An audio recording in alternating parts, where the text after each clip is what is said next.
Hello, everybody. Hi. Hello. Welcome. How's it going? Welcome. Hi, everyone. And hello, Narwhal. And hello, Vaughn. Thank you for joining me. I'm just going to... so I was going to do the stream before the chat, but I failed. So, I'm sorry. I thought they started at 7. They usually start at 7. But they started at 6 today, so it was my ball. Bleh, my balls. My bad. My brain was going between my bad and my fault, and I just I'm saying my fault. Okay, all right. I speak English. Anyways. So that's why I'm doing the stream now. Whose receding hairline were you looking at when you said that? Get the fuck out of here. This? Damn. Please. No, you got a golden mane. I got it. It skips a generation. So I think. Both of you have very fine hair for guys. Vaughn's hair. Mine's mystery. Well, yeah, some guys bald at like 25. So far so Vaughn's good. hair is immortalized on his cover that he's for the sign up. Yeah, dude. I got an update on it, so that's really looking. That's gonna be awesome. You guys can show off whatever art and whatever updates you guys want. I'm just gonna unbox some books. I've got let me show. I've got a little chair full of boxes. So here's a bunch of shit. This is what I'll be opening today. Ooh. So, because as you all know, I check my P.O Box about once every 2 months. So here's my most recent haul, and we're gonna go through all this, and it's gonna be fun. And I'm also gonna be drinking. I just bought this earlier. I have not tried it, but it's some kind of lime margarita in a can, and it looks nice. So I will give it a shot and hope it's good. So let me say hi to a few people. Hello, Jolly Green. Hello, Vamos Divorce. You're just saying hi, huh? Cool. That's cool. Say hi to whoever insults phone. No, that was the first. I tried to pull out one comment for every person I recognize, and that was just the first one I saw. Okay. Yeah, no, I'm Don't sure. take it personally, Vaughn. Don't take it personally. Well, no, it's okay. You don't look divorced. If that makes you feel better. Oh, thank you. Yeah. Well, I mean, listen. If I got divorced by 24, I might have, That would be quite an accomplishment. It would be an accomplishment. You probably would be bald if you were divorced by 24. Holy shit. Dude, I might be going through it. Yeah. Moromi says the belt should be back. What belt? We're talking about. Are you talking about the Fragtober belt? Mine? Should I hang it up again? How does Fragtober work? Does someone win? Do you win? Oh no, I didn't participate. I was traveling all month. Wow. I was traveling all month. I was barely. I'm just joking. How dare you enjoy your life? Okay, I enjoy my life. I go see family for a few weeks when I hadn't done so in 4 years, and everybody's like, "Where did Reedy go? She abandoned us." I'm sorry. Sometimes I have a life, but yeah. Do you mean the Fragtober belt? I could put it up again. I don't know where though. It's a little difficult. I've been playing around with my house layout, and I don't really know what to do because I have my extra room all cleared out. It was just full of like random stuff and books, my Fiendish One books before.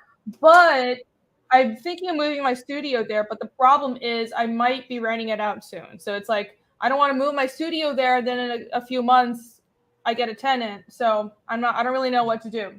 If I had an extra 20 grand, I would build that backyard studio that I've been wanting to forever, but I don't have an extra 20 grand. So hopefully Fiendishry does great, and then my life will be a lot easier. Thank you, everybody. Please back Fiendish. All right. And that was to answer the fact that there's nowhere to hang the belt behind me. Maybe I can figure it out. B-Spin, hello, hi. We are your life. You know what? You're right. I realize that's what is required. Hudson, hello, what's up, old friend? How dare you spend time with your family? I know, how dare I? How dare I? Snarky, hello! As a co-name on the belt, I'm glad it's back in your hands. Yes, you are on the belt, Snarky. You are. Well, is he an artist? No, it's this like wrestling belt-ish thing that, you know what those belts are, right? You saw yeah. And so Frega made them, custom made them. And so mine, let me just go get it. Entertain the chat. Let me go get it. I'll be back. All right, so let's see. What can we say that Rini can't defend herself? All right, we gotta put her in a compromising situation. Yeah. All right, She's not here to defend her honor. she's not here to defend her honor. All right. What's something she likes that's rather lame? She's not. Are you in a zodiac sign, Rini? No. I know you're not. I'm just trying to think of something. I apologize. You can't even think of something that's basic. Well, bitch, I'm to sure if I could. No. Oh, you dressed as a black cat for Halloween. Your white heritage was showing. Oh yeah.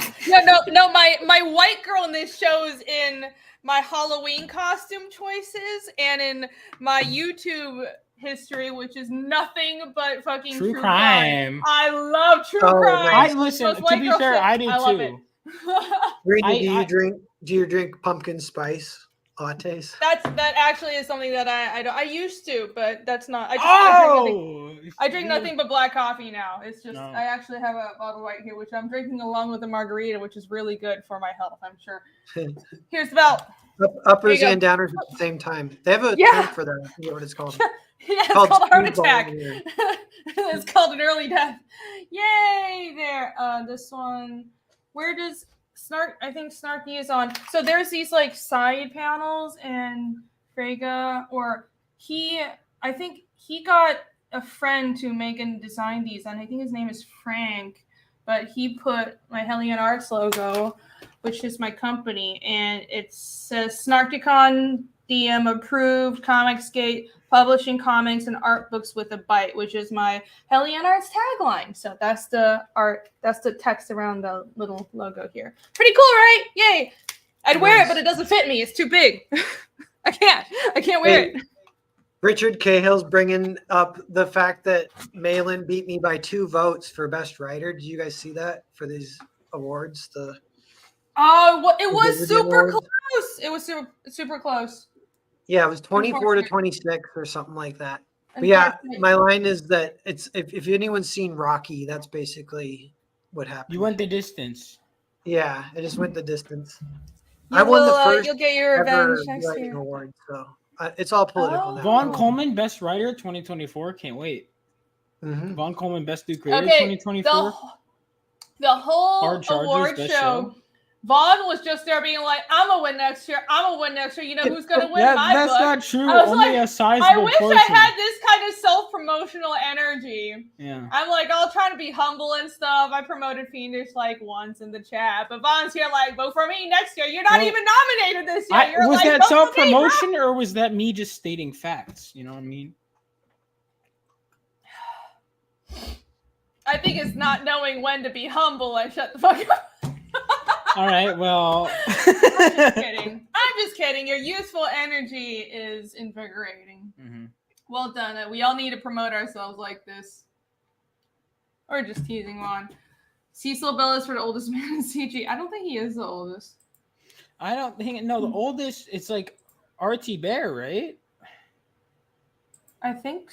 Or but is he's it Baron or T. Bear? I don't know. It doesn't matter. I feel bad because it's like, oh, who's the oldest? I don't want it to come across like an insult. No, it's okay. Let's go into who was the most wise and experienced. Well, wisdom. Listen, you could be old and who's still the most be a washed dumbass. up? You know what I mean? Most washed up. That would be a funny award. Oh boy. Oh dear. Yeah, that would be funny. I do agree that we need more award categories, or maybe just more awards. That would be fun. I mean, it's all in good fun, right? Maybe more award shows or just more categories for the one that they do in the chat. It's fun. I do. Dan and I were saying, Lawless and I were saying we should do a Polish one. Oh, nice. I do the Narwhal Awards every year, but I always win them is the problem. So. Well, that's fair enough. They are the Narwhal Awards. Yeah. Hosted by Vaughn. Oh, nice. Yes. Are you done with your self-promotion over something that doesn't exist yet? Hard Chargers presents. Hard Chargers. That is true. Hard Chargers is fucking hella fun. Everybody go sub to Vaughn and watch Sunday. Hard Chargers tomorrow. Yes. Hard Chargers is hella fun. You guys are always welcome. Thank you. I can't tell because my show. most viewed episode was the one you were on, but I think it's in combination of because you were on, but also because Jules passed out drunk that same episode. I think it was Jules. You think so? It was. She said, because she was like, "Oh, I can't wait to meet Rini again. Maybe I'll remember next time." She told me. Oh my god! People are saying that I did lose weight. So here's the thing: the last 2 years I've been streaming, I've actually gotten quite fat because of COVID, and I haven't been moving. So I've been working hard. I still need to lose another I don't know 5-10 pounds. Oh, good. I could be thinner. But I'm gonna get there. Thinner, to quote Patrick Bateman. You can all. Yeah. But no, I can't. I'm going to reach my Asian skinny goals. In a few months, you just wait. Hadoken77 says, Red Fiendish 2, excellent story so far. Thank you so much. Yeah, Fiendish 1 and 2 was a lot of setup, so I was really worried about if people would be interested. But, there was action and there was a lot of mystery in there, and the way I designed it was, even though there's a lot of setting up, there's also, I paced the reveals, and I made sure the characters were really strong, and they had interesting arcs set up in those 2 books, so hopefully that keeps you interested. And Fiendish 3 is going to be fucking amazing. I've been doing the layouts now. You guys are going to love it. So, thank you. Muchas gracias. Nice. Fiendish 3. Swain Wade. Oh. Yeah, Fiendish 3 is going to be awesome. But also, Fiendish 2.5 is currently live, so go back and now. You can back that right meow. Right meow. Poor Vaughn, putting up with all of our bullshit. We love you. Alexander the Great. Wow. I am so humbled to have Alexander the Great in my chat. Oh wow. You're humble just to have him. There was no other reason you No, I actually did read. No, Vaughn, I can't help it if half the chat is riffing on you. I know. Listen, they love me. Listen, the people love me. All right. They're riffing on you because they know you can take it, and because they love you. I know. All right. I know. Yes. I know. Best Cloud Strife cosplay. That's true. I did do the best one by default, but I still did the best one. I have the sword still. Hold on. Michael Rushbrook. Hi, Michael. What's up? Add Jake for the best new colors. You know what? He might be up there. Well, 2.5 isn't out yet, though, so I don't think there we go. the books that aren't delivered yet can be eligible. But when 2.5 delivers, when you guys see Jay's colors for 2.5, you guys are gonna love it. It's turning out amazing. Yo, Mark, what's up? Hey, Mark, do you want the link? I'll send you a link. Hold on, let me post the link. We're just planning on hanging out, opening some books. I'll probably get drunk and talk some shit. I don't know. I feel like I got back from Taiwan and I haven't really even updated everybody or talked about my trip, and I don't want to bore everyone, but a lot happened. Do it. And it's kind of like I got back and I had work to catch up on, and I was renovating my house. So as I mentioned, I've been moving everything around. I got all the floors redone while I was gone. So I came back and I had to move all my furniture back, but I also had a brick wall to patch that I did myself. I'm very proud of myself. I have learned so much from owning this house, but I've been busy and I'm almost done finally. But I haven't caught up with everyone yet. Maybe I should chit chat about Taiwan. You guys want to hear about that? Yeah, let's do it. Let me find your Discord and I'll post a link. Mark, everyone is welcome. Is there a link? Let's see.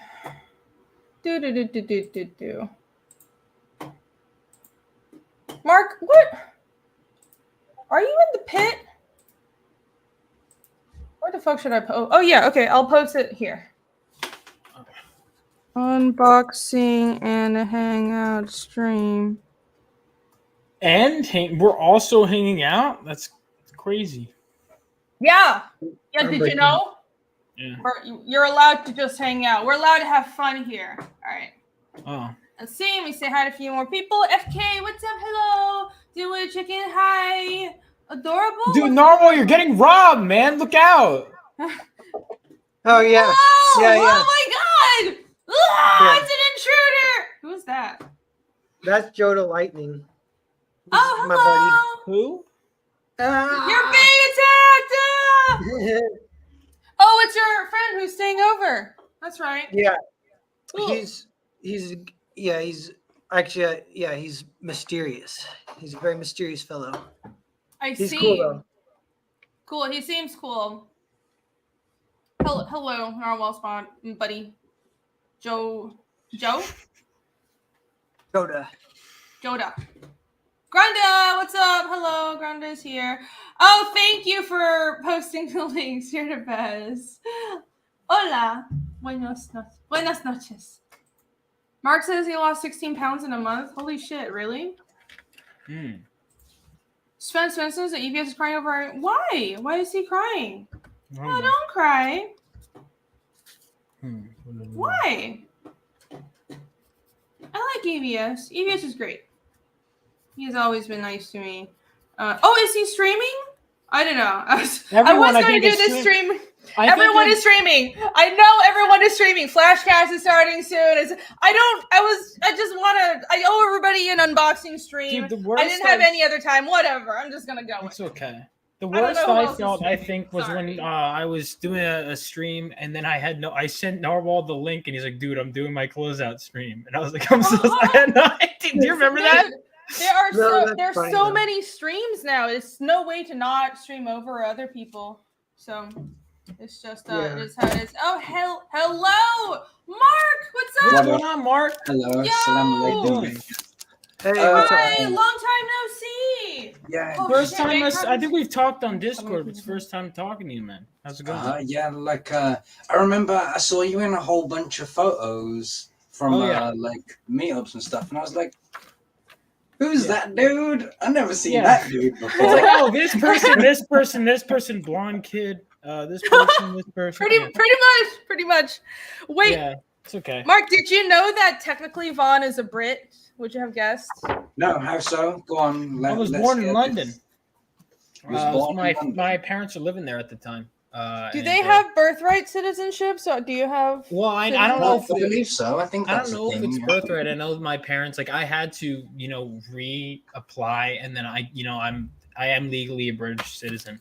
But I think they did go through the effort.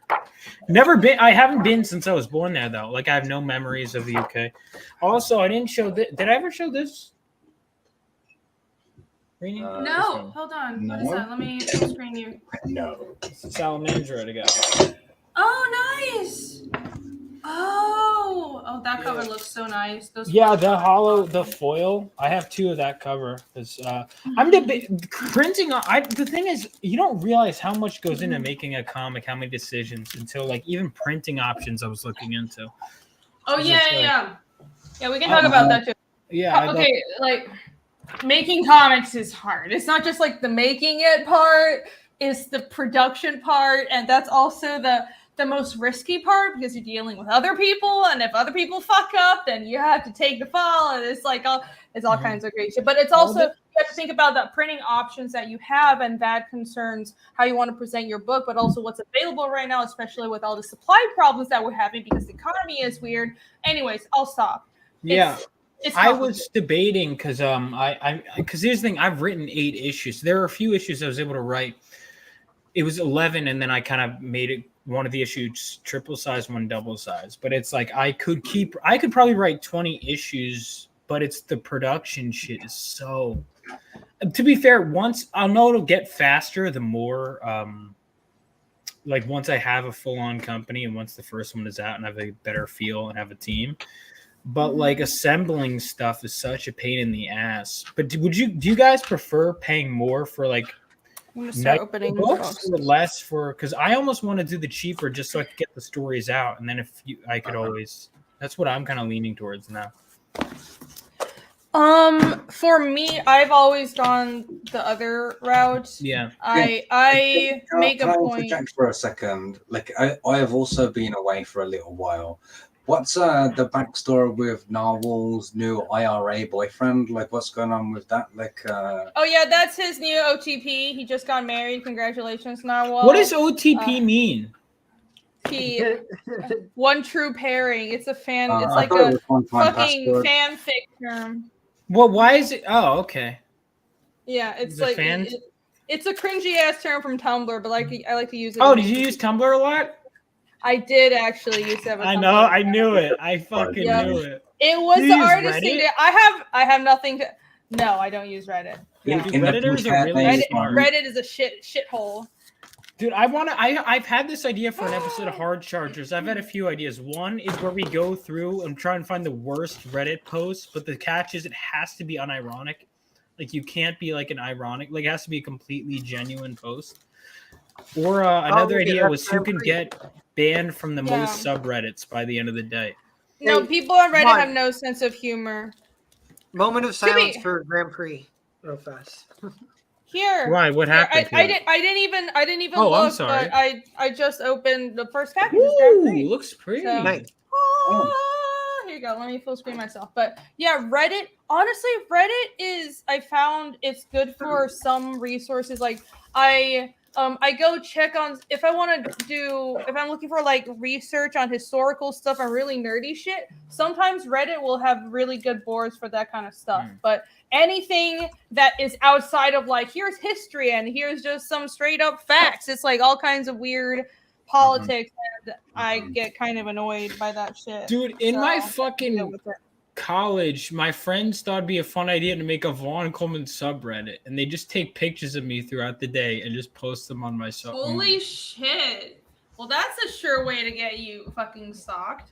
I got 2. Did I get? Oh, is it? They'd be is like it Vaughn in the Wild, and it would just be me buying comics from the comic shop. Yeah, that's the Cossin cover. So I got 2 covers, right? 1 of 6. Yep, Is yeah, that it's true? the same. I book. really cool. Well, this is the main cover. I really like this cover. This is awesome. I was like, this looks really anime. I kind of like it. So Yeah, that's especially- Matt Cossin. Awesome. money. Yeah, I love this. I love this one. This is such a good cover. So here we go. I got 2 versions. It's got a nice matte finishing. And I thought you were going to do like gold embossed, but I know that's really expensive. So it looks really good with the kind of like gold outline too, because I know it's kind of a callback to the ring, like the gold ring in the story. I haven't read it yet, obviously, but that's what I'm excited to check out your eBay store. I want to read all your stuff. I hear you're a genius. There's a word on the street. Yeah, I everyone like says that as that. well. You want to post a link to your eBay store? Because now you have an eBay normal. Yeah, let me find it. What the fuck? Vaughn just posted the Reddit Yeah, you don't have to that share his it. friends start. I I'm not already gonna agreed. share it, but the name is horrible. That's all I'm gonna say. What kind of friends do you have? Holy shit! Strange And- individuals. Apparently, well, that hasn't changed, has it? No, it hasn't. So I ordered this one, the main cover, and this variant, and then I got these couple of cards. Dun dun dun! And I remember getting trading cards in Narwhal's other campaigns. So here's some more. And this one is a WizKid trading card. I think I already have this, but here I have another one. So that's cool. This is going in my trading card booklet. And this is Earthbound Grand Prix. Never Forget Me, Say Zorro. Earthbound Grand Prix on Find My Comic Now. I don't know what this is, but it's kind of cool. Narwhal will include these weird little cards. Like the last time I backed this, but he included a Narwhal Secret Service membership card or something. And this time it's this picture of him with with this QR code. And I'm a little terrified of where this QR code is going to lead me. But whatever, I have it now. So any brave souls who want to scan it, here's your chance. I was love handing it. those out at Tampa, and I had some leftovers. Cool. Yeah, the next one's gonna be the Narwhal Nards. That's what everyone's calling themselves if they read my books. They're called the Nards. Oh yeah, you have a fan club now. You have the Nards. That's actually really good. That's a great name, actually. That's awesome. Cool. Well, thank you very much, Nar. This is awesome. I can't wait to read it. And I'm glad I got 2 copies because for books I really like, I like to get 2 copies. One, of course, to keep mint on the shelf, and then the other one for reading. Because I have like these big long boxes of books that I'll stow away books, and I never touch those. It's like I have my bookshelves of books that I'll read over and over again, and like I'll pull books from the bookshelves right next to me. Like I have Berserk right next to me for reference and if I need inspiration, but then I have books that I buy just to have them, and I put them away in long boxes. So I'll have one in the long box, and then I'll have one for reading, and I'm sure it'll be good. I'm very excited. Yay! Nice. Thanks for backing. Thank you. Thank you. Jimmy Reyes is here too. Hello. Jimmy, Narwhal fans are what a narnar. Chad. I love Oh, you. What's up, Jimmy? Hey, Jimmy, you want the link? Can you give me a wrench perchance too? Do you have it? You don't have a wrench? How dare I? What have I been doing? Okay, yeah, of course. Can you comment? I'll give you. It hurt my feelings so bad that I didn't have a wrench. Dude. I know. I'm the worst. That's I'm fucked the worst. up, man. I know. It's unforgivable. Immediately start abusing your power, though, please. Oh my God. How about don't listen to Vaughn? Because I've never abused my power as a wrench wielder, but I just think it would be funny if Narwhal did. Well, I trust Narwhal. I know he's not going to. So Narwhal, if you can post a comment, I'll wrench you. Oh yeah. Because I can't wrench you unless I see you in chat. And I will also let me send a link out to some more people. On this comment from Jimmy Reyes about Narwhal fans being called Narnars rather than Nards, one of the great things about Narwhal's name is how well it adjusts itself. I really like the term Narwhalians. That sounds really cool as well. Narwhalians. I'll have to introduce that in phase 3 or something. We're in phase 2 right now. JD Kirby is what's it called where you want to experience pain and you enjoy it. JD Kirby is time me out, Narwhal. Masochist? Is that what it's called? Yeah. I forget which one is what. One of them is you like hurting other people. One is you like hurting yourself. I don't actually know the difference between these. Whatever people are into. Masochism. There you go. It's my own fault. I trained JD Kirby up over the years, and now he can't get enough. On my channel, I cyberbully him all the time. Oh, no. Narniacs! That is good! You know, your name is very, flexible. Narniacs. I'm writing all these down. These are good. Your fan club has 5 names now. All right. I wanted to call them the Swifties, but they said that's already taken, and they said go for the Nards, is what they said. Well, yeah, Swiftie, isn't that Taylor Swift's fans? Yeah, but I thought that might somehow benefit me to battle her for the supremacy of who gets to use Swifties. I don't think you're gonna win that one.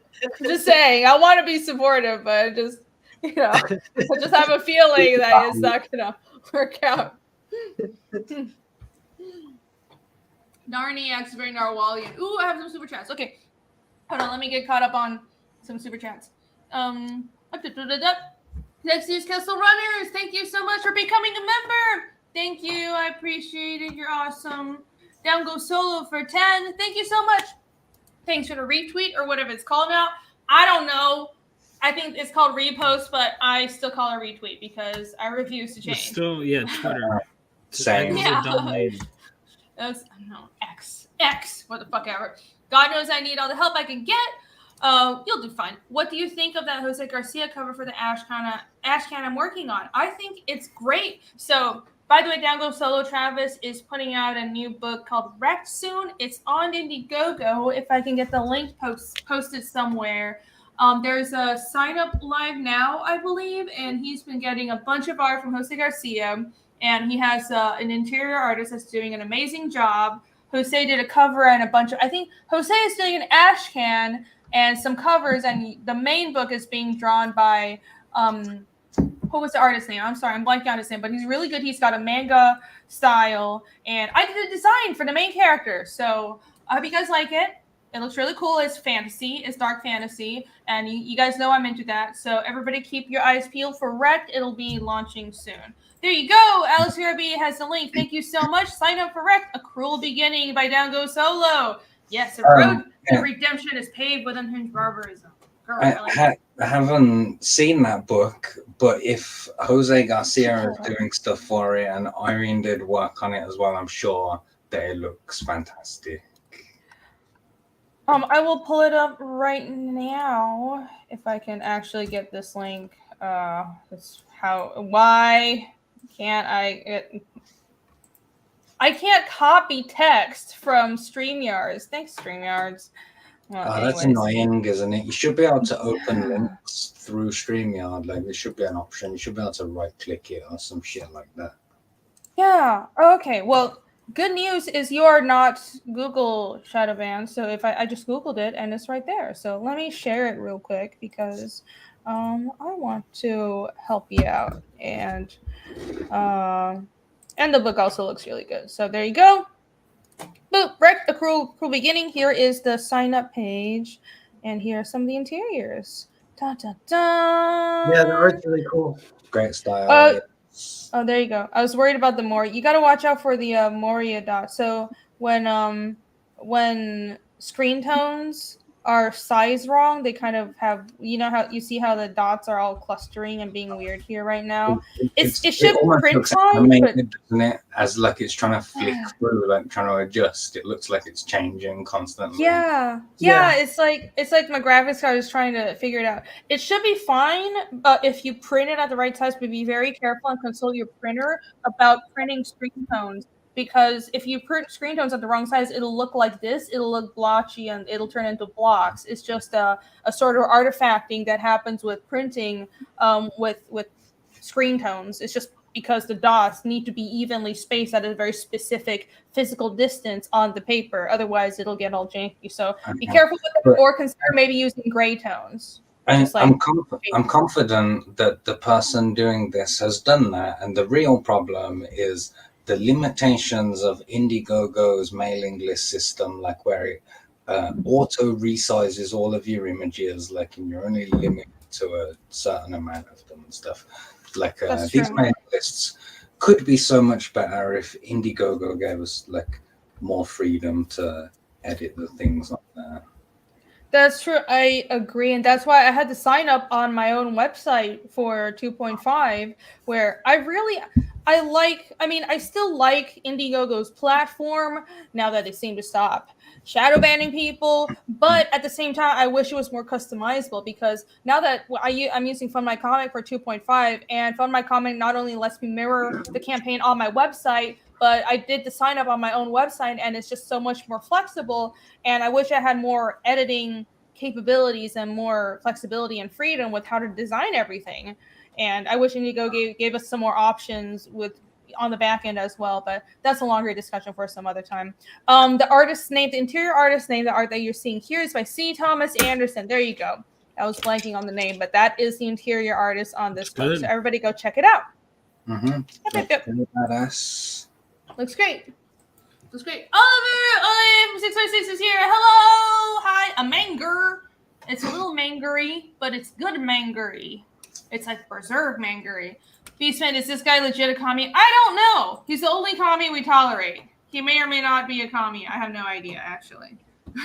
You are, right? Yeah, I know. Because I think I remember I made it. We were in a Discord, and I was like, oh, because I thought you were just joking. I was like, oh, you're actually like a communist, but you're cool. I know he might be. He's like the only one we tolerate, because at least he's good to us. He's not one of the crazy SJWs, but I don't know. Maybe we'll have some bloody battle in the future. What I always say, I'm just kidding. People ask me, are you really a communist, or are you just a parody of a communist? And the answer to that question is yes. Yeah, I see. There you go. There's your answer. Pity Ma says, received my fiendish package, read both books, ready for 2.5.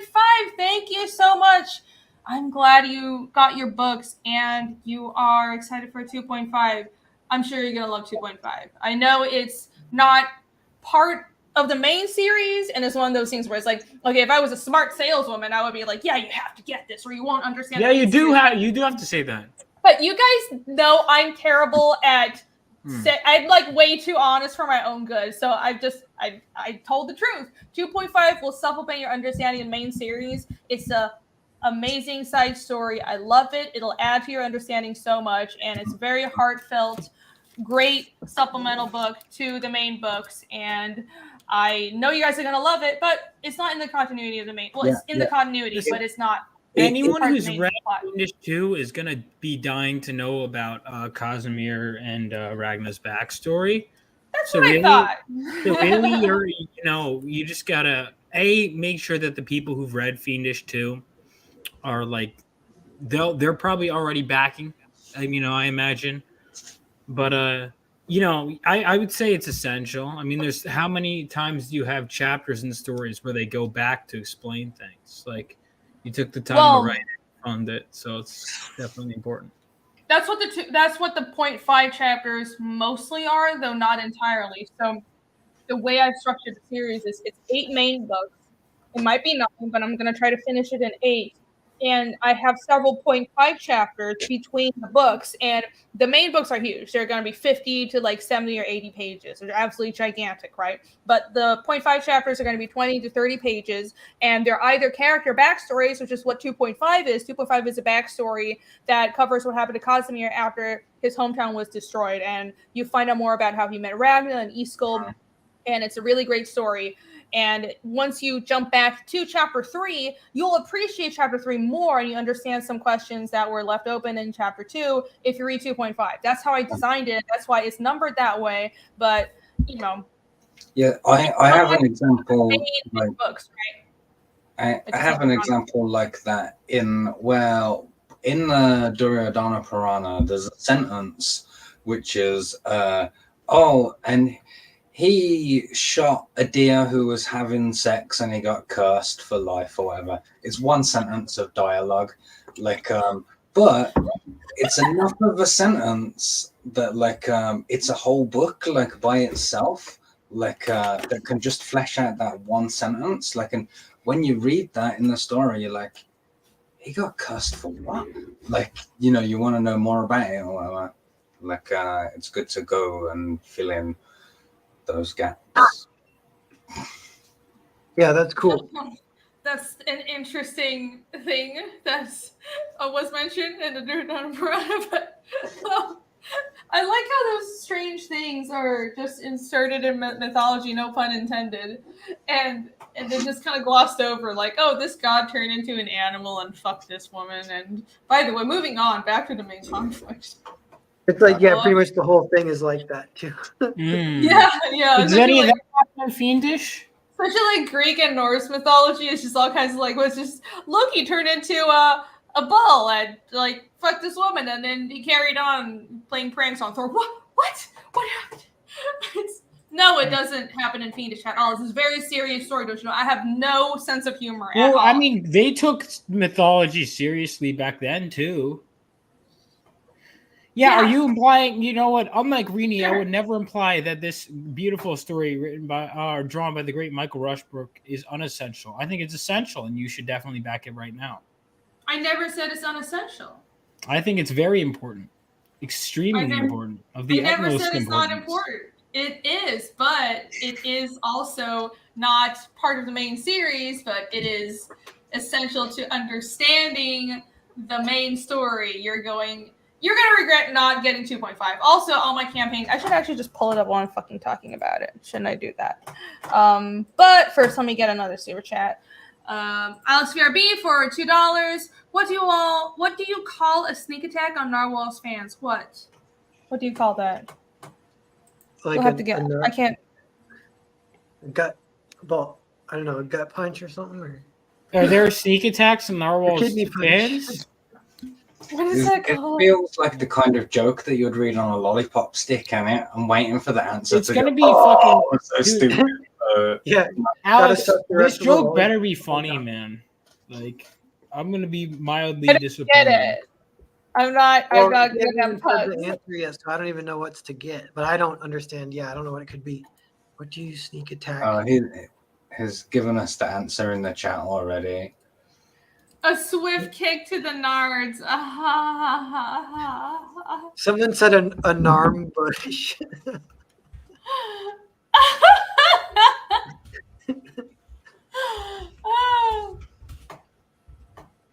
Well, nice one. That's nice job, Alex. That sucked. No, I got to be honest with you, Alex. It's not your best performance.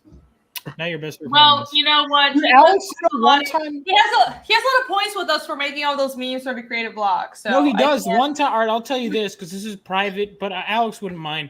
One time he goes, "Hey Vaughn," because I was coming with names for my superheroes, And he goes, hey, Vaughn, give us a list of your top 10 names you've come up with. So I'm like, okay. And before he even sent the list, he goes, oh, gay. He goes, oh, sorry, I said that too early. That's great. Good job, Alex. Well done. I come up with a great name for a character, but I haven't decided like who this person is. I just have a name. I have those. So tell me, what do you think the person would do whose name is Dick Smuggler? I'll tell you what he wouldn't do. He wouldn't smuggle dicks because that would be too obvious. Yeah, obviously. Right. So I mean, I would say he probably. I mean, he could be like a marketing guy. I think that would be good for him. You know, I think it could get some eyes on whatever product he's selling that has nothing to do with dicks. But people will be like, "Oh, Dick Smuggler's involved in this." No, and you know, I think that would be very good for business. So I think that would be a very good business opportunity if you got a name like that. I think you got to capitalize on it personally. But one thing he can't smuggle dicks. Yeah. You are speaking to the person who came up with the name Lord Lightning. I changed it. Lord Lightning wasn't a bad name. You were very confident about that being a fantastic idea. You did liked change it in the script.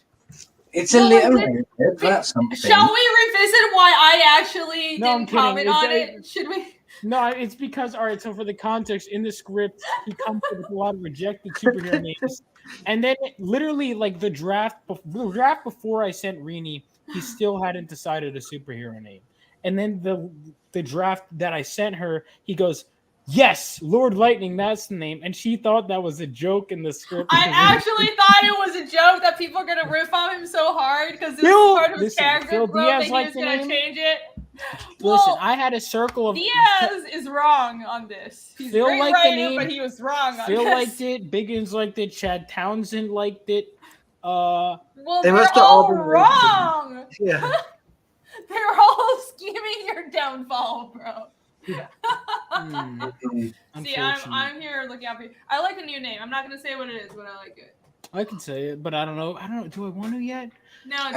Lord Lightning was a really big title. Like, I don't even know if Raiden could live up to the name Lord Lightning. Well, the point was that he's a 15-year-old kid and he was like full of himself, and he had kind of this like I'm the king of the world complex. Yeah, I wanted to give him a name that he's going to grow into. You know. Well, you can still play it off like he starts out suggesting that and everybody riffs on him so hard. He changes it to something else, but then eventually he grows into the original. You know, we can talk about it. We can talk about it. Yeah, it's nuanced. It is a name a teenager would pick. I think that is true. Yeah, I'll go solo. Solo man, I did end up changing it to one that I think is better. Jimmy, the man. It's a Jimmy. I was in the green room so long, I forgot that I could become part of the stream at any time. I was just watching you guys. Wow. Dude, oh my God. I cannot believe you would do that to Jimmy. Jimmy, you know, I would never do that to you. I would never. No, Jimmy posted on here 1 minute ago and I let him in. I'm just messing with you. I did nothing wrong. I absolved myself of all this. Master Bolter, there you go. Dimwitted Chicken. Dimwitted Chicken, are you Master new or did Debater? You just change your name? I don't know who. He is very good at debating. You should definitely go with that. That's what you should go with. Let me get back to some super chats. If I was a teenager, I'd have called myself like Big Dick Lightning. There were certain words I was like. But then women would interpret that as, you know, you're very well endowed, but you're also very quick. Discharge. That could be a good name. Discharge. Yeah, that's gonna get you laid. That would really help. Yeah. Big irony. Speedy discharge. Yeah, big irony sounds good. Quick discharge. Oh God. I regret everything about this stream. All right, LSVRB. What do you call it? Secret and all those fans. I got that one. Thank you very much for the super chat. You know, Speedy Discharge is not that bad of a name. That's kind of funny. It is for a serious character. If he's like fighting to death, trying to save people's lives, and he's like Speedy Discharge, he's got these scenes where he's like, "I'm gonna continue and then it's like he's fucking Speedy Dish. Like, are you kidding me? They're like, why'd you call yourself Dude, that? there He's like, was I never stay in the hospital long. I always get a speedy discharge, and he leaves. the character is 15. Narwhal, you pervert. Is it I can't name him. Fucking Speedy. a name like Discharge. Lightning or Lightling? Lightling? Okay, yeah, Lightling. That's stupid. I've had a bit to drink. It doesn't matter. Don't ask. Okay, full disclosure. I am also really bad at coming up with names. So I'm good at if you coming up with read names. I Fiendish- just came with the bad one for this main If you- character. So I mean, in fantasy, there's something similar where it's like some people will have like fantasy names like Strider and all this stuff, and I'm really bad at coming up with those. So you'll notice in Fiendish, Right. it just doesn't happen. I just I don't like really coming up have with those. actually. I learned a thing this week. Have you ever heard of the Tiffany problem? What's that? No. Okay, so you're all familiar with the name Tiffany, like that's a name, yeah. So I don't know about you, but when I think of the name Tiffany, like I sort of imagine sort of 1930s to 1950s, like I'm thinking cocktail dresses, like diamonds, feathers, that kind of a look, yeah. But the name Tiffany actually comes from the 12th century, like, and it's been in circulation that long. So, you know, if you go to a book, like you're looking for medieval names or whatever for your fantasy thing, like Tiffany is a legit 12th century name, but you couldn't have a character in Fiendish called Tiffany because it all go with if you have a character in your comic, if you have a character in your comic named Tiffany, then you have to have a scene where she's just taking a bunch of selfies for Instagram, you know. I know. It's one of those things where it's actually a really old name, but it sounds like a very modern name, so I can't. Tiffany. Yeah. I know. It's just such a. It's totally like a. Dude, I remember I was birthday. naming like my there was like gonna be I caught her from the script. There's gonna be like a basic bitch character, and literally look up like basic bitch names. Like, yep. Basic bitch It's names. Tiffany. They're not bad names though. Like those aren't bad names. Like Tiffany and Brittany. I want to quickly address that super chat that you had a moment ago when they was talking about because I was watching her show before I came over here. All right, here, let me go back. I do want to read it. I wasn't ignoring you. So, the chat was teasing EVS. They was like, "Oh, bring back Greenie." And it's like, well, you've been away for like a month on holiday or whatever. Yeah, I didn't. Whatever. Okay. So they were teasing him in the chat, saying like, "Oh, Irene hates you" and stuff like. Oh my God! Okay. Chat, calm down. Don't make Ethan think there's something going on. We all know Irene went back to Taiwan and she filled her pockets with microchips or whatever and come back, and that's what you was there doing. She's taking care of. I smuggled back all the microchips in the island to save it from the eventual nuking that we're going to get. So I'm actually I had an espionage mission to go off on, but I'll not go into more detail. It's very important. It concerns national security. I would be the worst spy ever because I just spill the beans on fucking everything. But I know Draco51683. That's quite a name. Thank you very much for the $5. Hey, Renee, for some reason, EVS thinks there's a beef between you two. I'm sure he knows there isn't. Okay. Do you think you have enough numbers in your name, Draco? You might want to add a few more. Okay, let's not rip on the chat. It only goes one way. They can tease you. You don't tease them. You know how this goes. I was giving him a suggestion. I wasn't teasing him at all. I think he needs more numbers.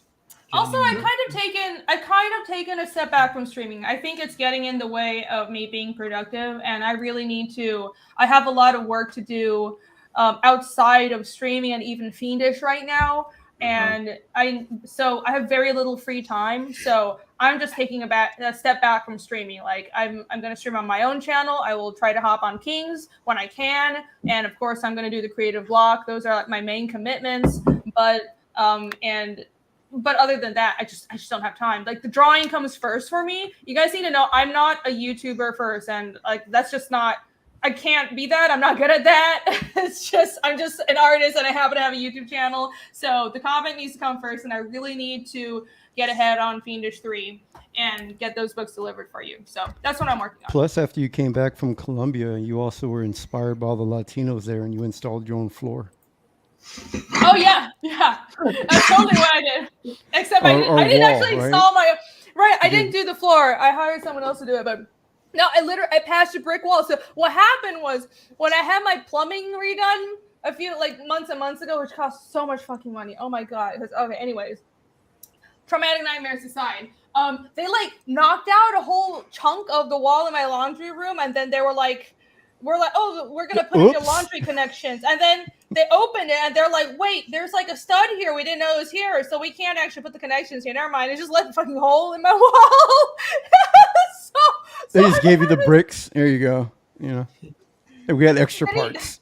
They didn't even give me the bricks. So I just had this hole in my wall, and I'm like, wow. Okay, should I hire a brick mason? Because I have hired a brick mason because I had an exterior window to patch over, and it was so expensive. And I'm like, I don't think I need to do that again. And so I went to Home Depot, and I'm like, okay, so I don't know what I'm doing, but I need to patch this wall. And I showed them a picture, and this guy's like, there's this thing called Quikrete, and it's already mixed for you, and it's just concrete in a bottle, and you can buy some bricks and just do it. And I'm like, I'm an artist, I can do this myself. So I just went home and I fucking patched it up, and it was all real easy, it's like sculpting. You just put the Quikrete and then put the it's just bricks. It was really easy, and I did it. So now I am officially a brick mason. You could have pressed the HELLION art logo into that concrete. Yes, I should have. Oh yeah, Rini, you're lucky that if you go to Home Depot, you're lucky to get someone who actually knows what they're doing, because usually if you try girls now, it's like a 16-year-old who's like, oh no, I just work here. It's a 16-year-old girl now. Like when we went we go to Home Depot often, as a homeowner, and every time I go, the women, there's more and more women, and they're getting hotter and hotter. Like they're pushing the dudes sure out. You don't have a problem with that until you're actually looking for, something that is like, how do you patch this drywall, or how do you build this foundation? I don't know. Maybe I'm sure some women know how to do that, but I'm just saying there's a difference in interest. But no, I mean, what I do is I go to how in Home Depot there's a section where it's just paints and decorations, and then you have this is actual construction materials and shit. You go to the construction materials section, and this is then they have here be the tool fixing section. Those people know what they're doing. So anyways, I think they know me there because I go there a lot. I try to do whatever I think I can manage myself, but I know my limitations, so I still have to pay people for a lot of stuff. So yeah, anyways, Still, that's pretty impressive. I mean, putting in, I want to see a picture of it. I mean, because I'm picturing it looks like a Martha Stewart HGTV makeover in my head, but we're gonna see it. It's gonna be lumpy and sideways and no. It's actually really nice. It's the brick is not exactly the same as the other, but it's nice and flat. It's nice and trim, and I just painted the whole thing black because my laundry room is just black. I have 2 rooms that are all black because it's me, right? So it's great. I love it. That's the goth rooms. I wish I thought of taking videos, because if I took videos of my house makeover, it was it's amazing.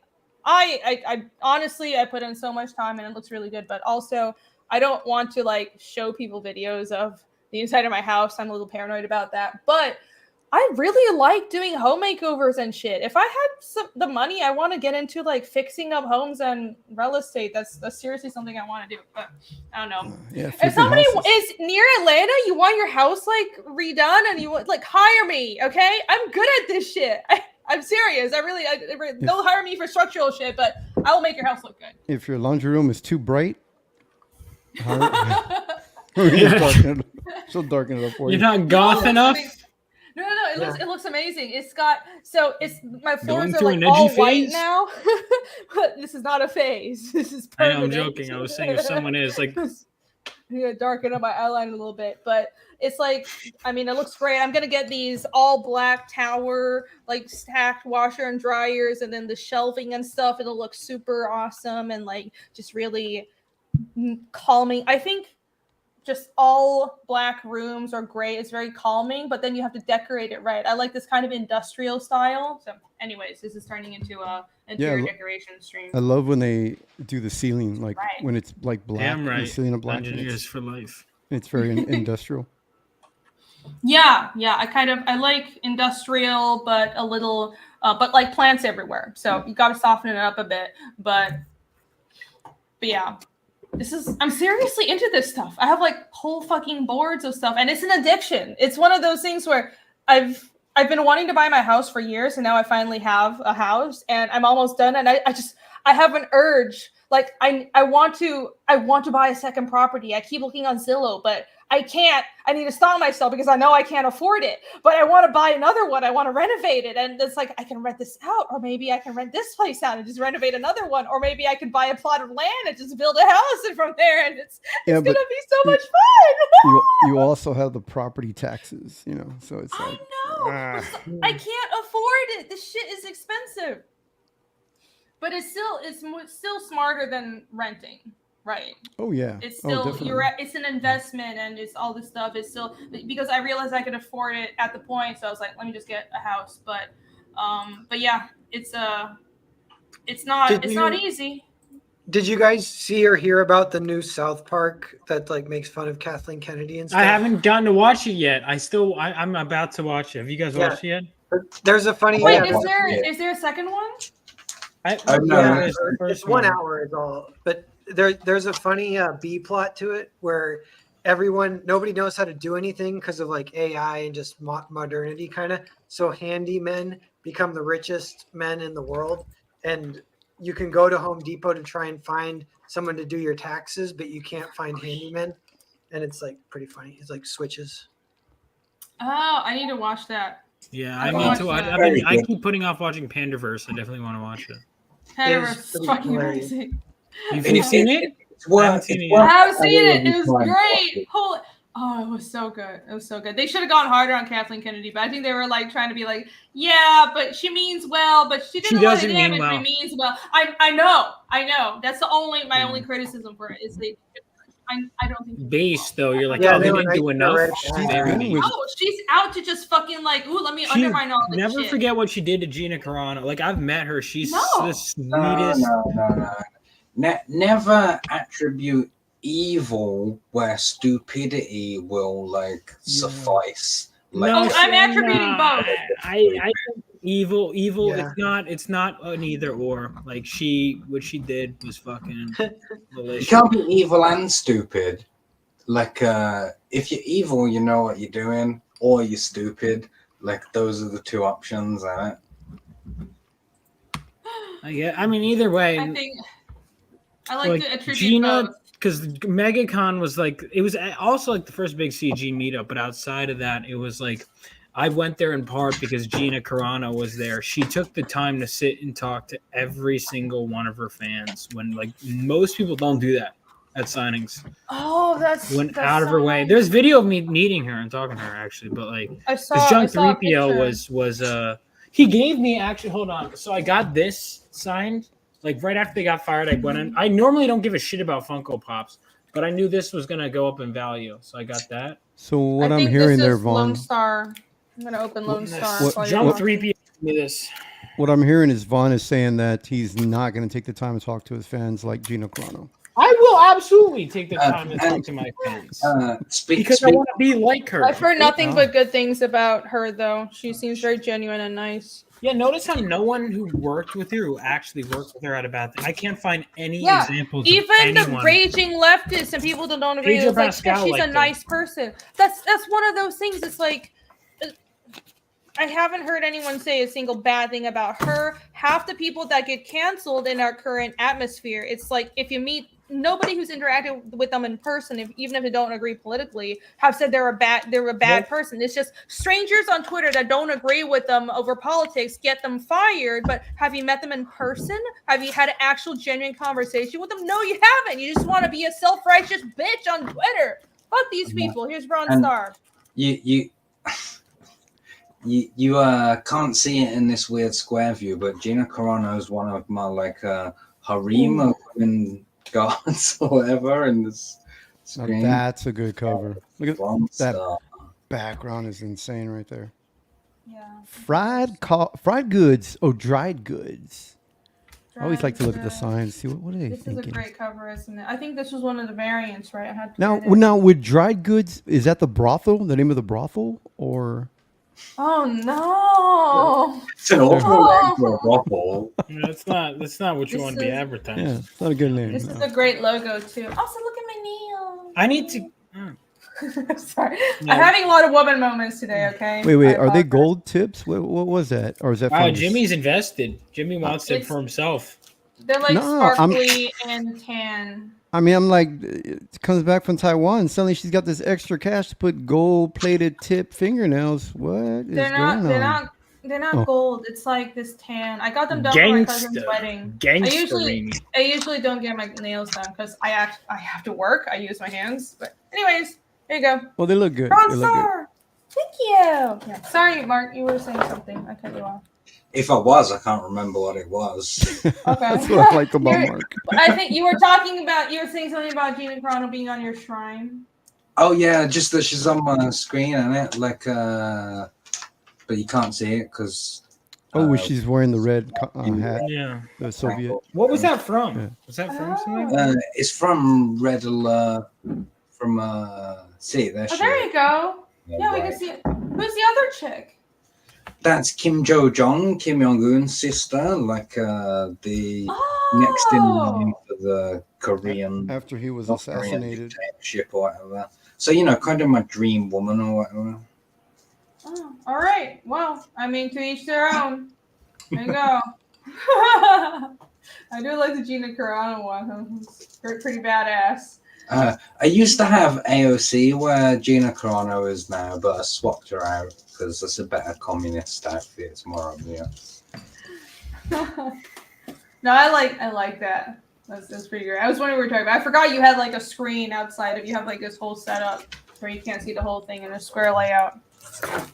Not Lone Star, sorry, Bronze Star. I've had a little bit to drink. It's Bronze Star. When you said Lone Star, I thought, oh, okay, Lone Star. No. So I didn't realize I said that. I'm sorry. I misspoke. I've been drinking, okay? This lime margarita is it's really good. It's also a little strong. So I just misspoke.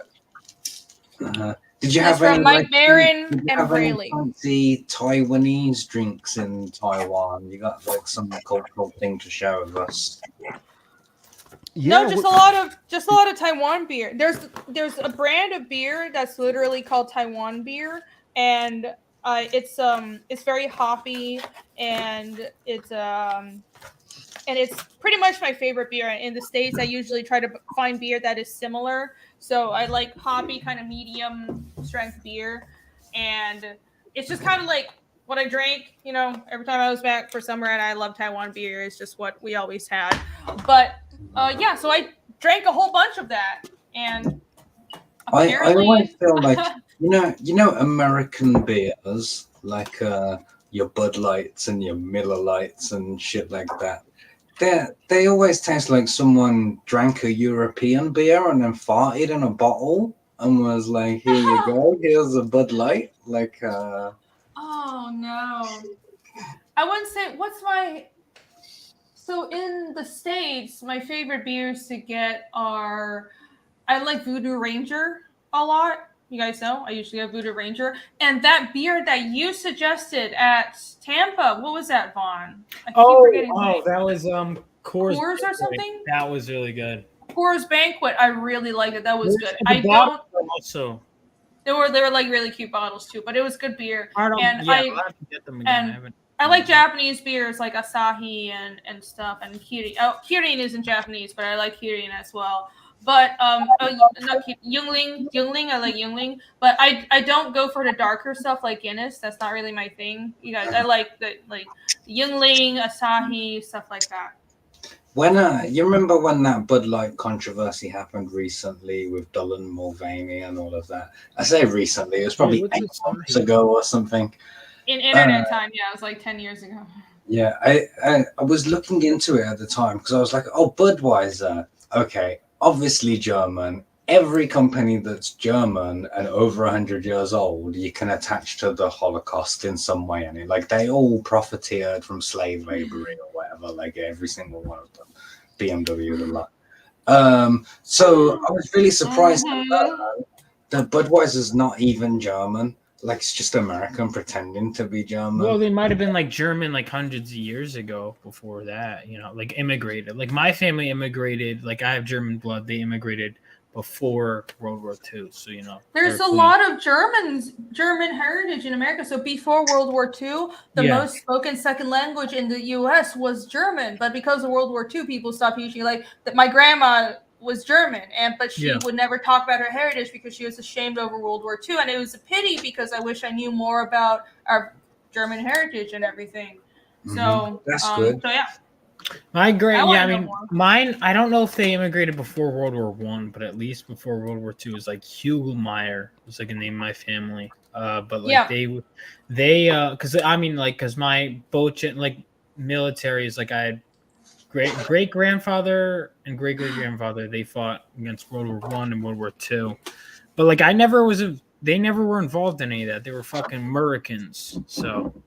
I didn't have to worry about that. Did you say murderkins? Murderkins, you know, like Merkin, Jimmy. Jimmy. I thought you said murderkins. I was like, oh. No, they might have murdered some Nazis. Put that in the book. That's right, and that is justifiable. Murderkins. I think my grandma's name was Hess, very German, right? What is it? My grandfather was Geyser. I didn't know you were German, Rini. Yeah, I'm a whole bunch of shit. Racist, says the whitest guy on the panel. Oh, no. I'm German. I'm also Polish. Well, okay, I'm all white. I'm very white. But, like... Really? I don't say? Tell. I don't know if you really? can tell. Oh, I had no idea. No, I was shocked. Rini is the axis of evil. Part of me was kind of hoping I'd be what did Rini say? I have Polish, and the Polish. Hold on, I will proudly note that Poland never gave in. Poland was the resistance the entire time, even under occupation. I'm proud of my Polish heritage, and to this day, they hate both Nazis and commies, and I'm all about that. Sorry, Mark. But no, I'm with you. Poland is the Palestine of Europe. That's why. Oh my god! Holy shit! Oh, the chat is. I so many fucking I'm Polish. I got some Polish too. Polish, German, sausage. Yeah, I'm Polish and German. Isn't Polish, German. It's an appendage. Polish, German, and Jewish, but of course half Chinese. No, I'm saying that's the only Polish part. Oh yeah, I'm Chinese too. You say you're Poland, you say German, it's all sausage to me. Like, shut up, Jimmy. Listen, I'm sorry that I'm not Latinx, all right? Sausage steins. Sausage steins. I like to say I'm everything. I'm mixed with everything that's not dark. That's basically my background. You can't be whiter than me. There ain't no way. Ain't no way. Rini's more Lord Lightning. Almost. I don't know. Hang on. I'm pretty pale, dude. I think. Hang on. There are pictures of us side by side. Who's pale? Hang on. I guess. Who's paler? Hold on a second. I'm quite pale. I don't it's think. Actually weird. Hold on. My parents aren't that light. I don't know how this happened. Well, do you leave your house? I don't. I was going to say I don't leave the house. There you go. That might be the problem. Wait, John, Rini can't have a video probably like why Japan and Taiwan love each other. Oh, that's interesting. I will actually check that out. Yeah, it's Taiwan and Japan are a very interesting case where Taiwan was part of Japan. And if you go on my second channel, you'll see I did some temple touring in Taiwan. Yeah. Taiwan was Japanese colony. But before the Cultural Revolution or whatever, Taiwan was part of Japan, like before the nationalists fled there or whatever. Like so you know, it's awkward. Japan, Taiwan, or Formosa, as it's called by some people, like it's been owned by 1 million people, like countries or whatever. Like, yeah, Taiwan. Okay, I'm about to go on like a whole Taiwanese history tangent, but you'll have to bear with me. Taiwanese history is like a little complicated, so.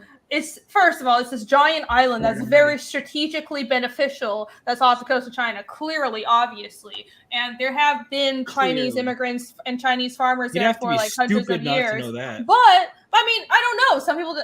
I'm just saying. Americans don't even know where China is.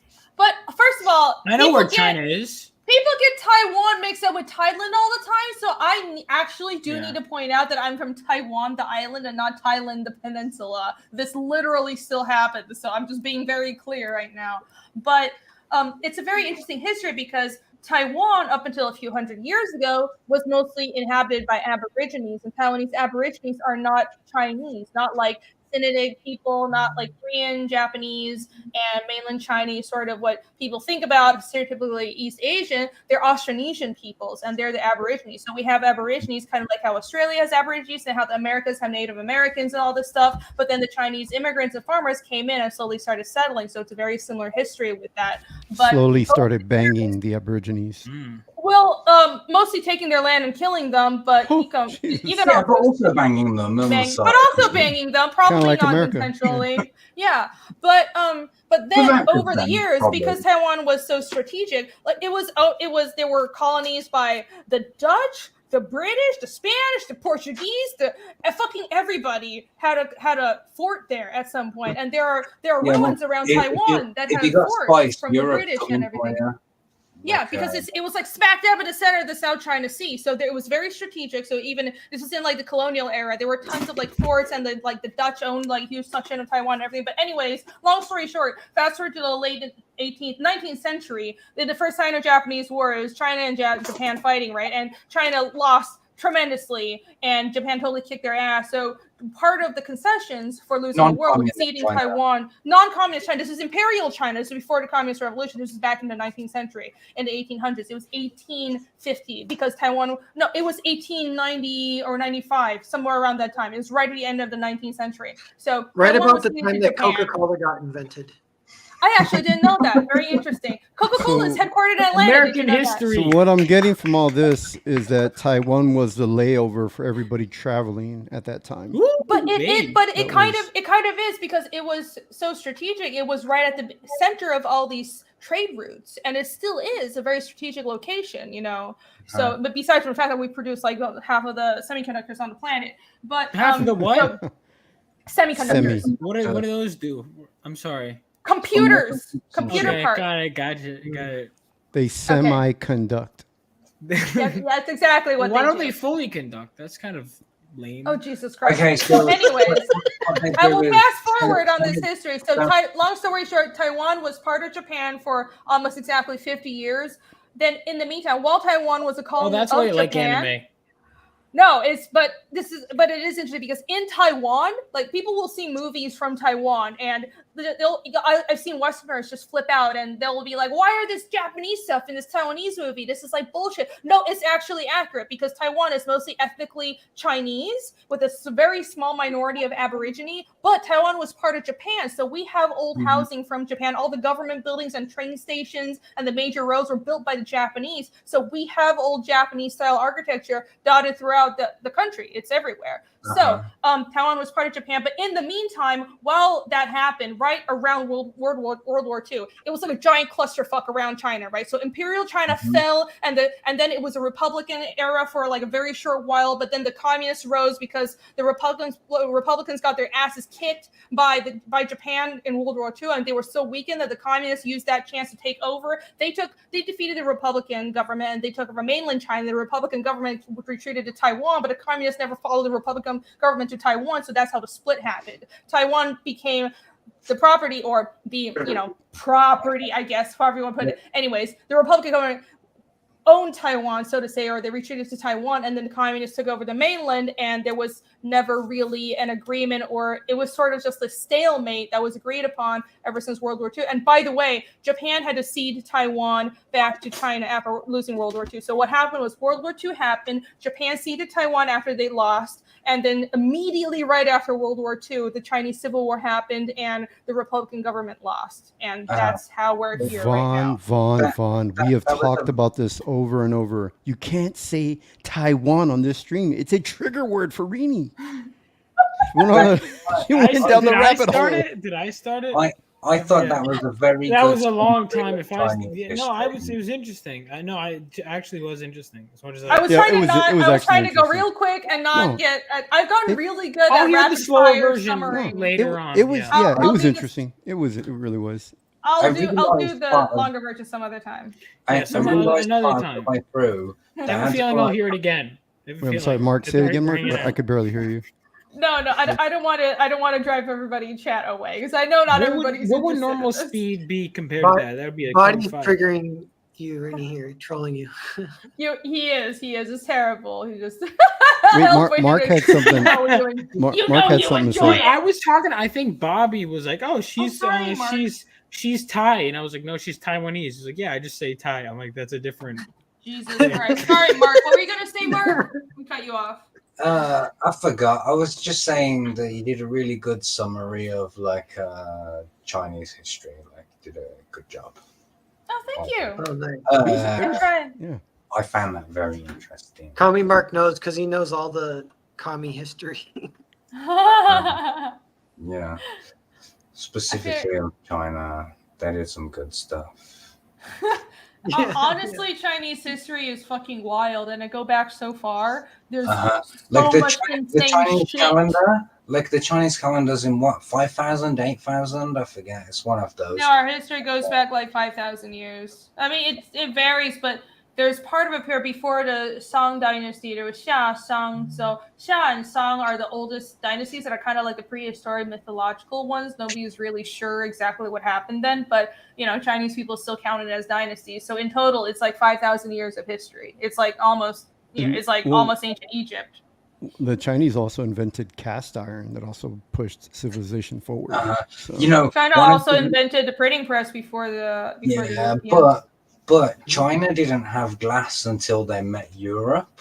Like, so they didn't make the scientific advances that we made because of like test tubes and beakers and stuff like that. They couldn't make those because they only had like tea bowls and shit like that. Yeah, and smoking pipes. They couldn't smoke their herbs in those glass pipes. I don't know if that was entirely the reason. I think most of the reason was right around the time when, there was a whole slew of reasons for why Europe leaped forward technologically, right? But part of it, no joke, is because of the Black Death. I'm a bit of a history nerd now. We're going to get into it. But because the Black Death killed off so many damn people and Europe was overpopulated, it opened up resources for the population that was left over after a few generations to focus on not just surviving, but pursuing the arts and the sciences. And then you had the Renaissance a few hundred years after the Black Death. That's why Europe jumped forward technologically. And also there was a warm period in Europe where Europe was much colder and it was a harsher climate. But then afterwards there was a warm period, and right around that time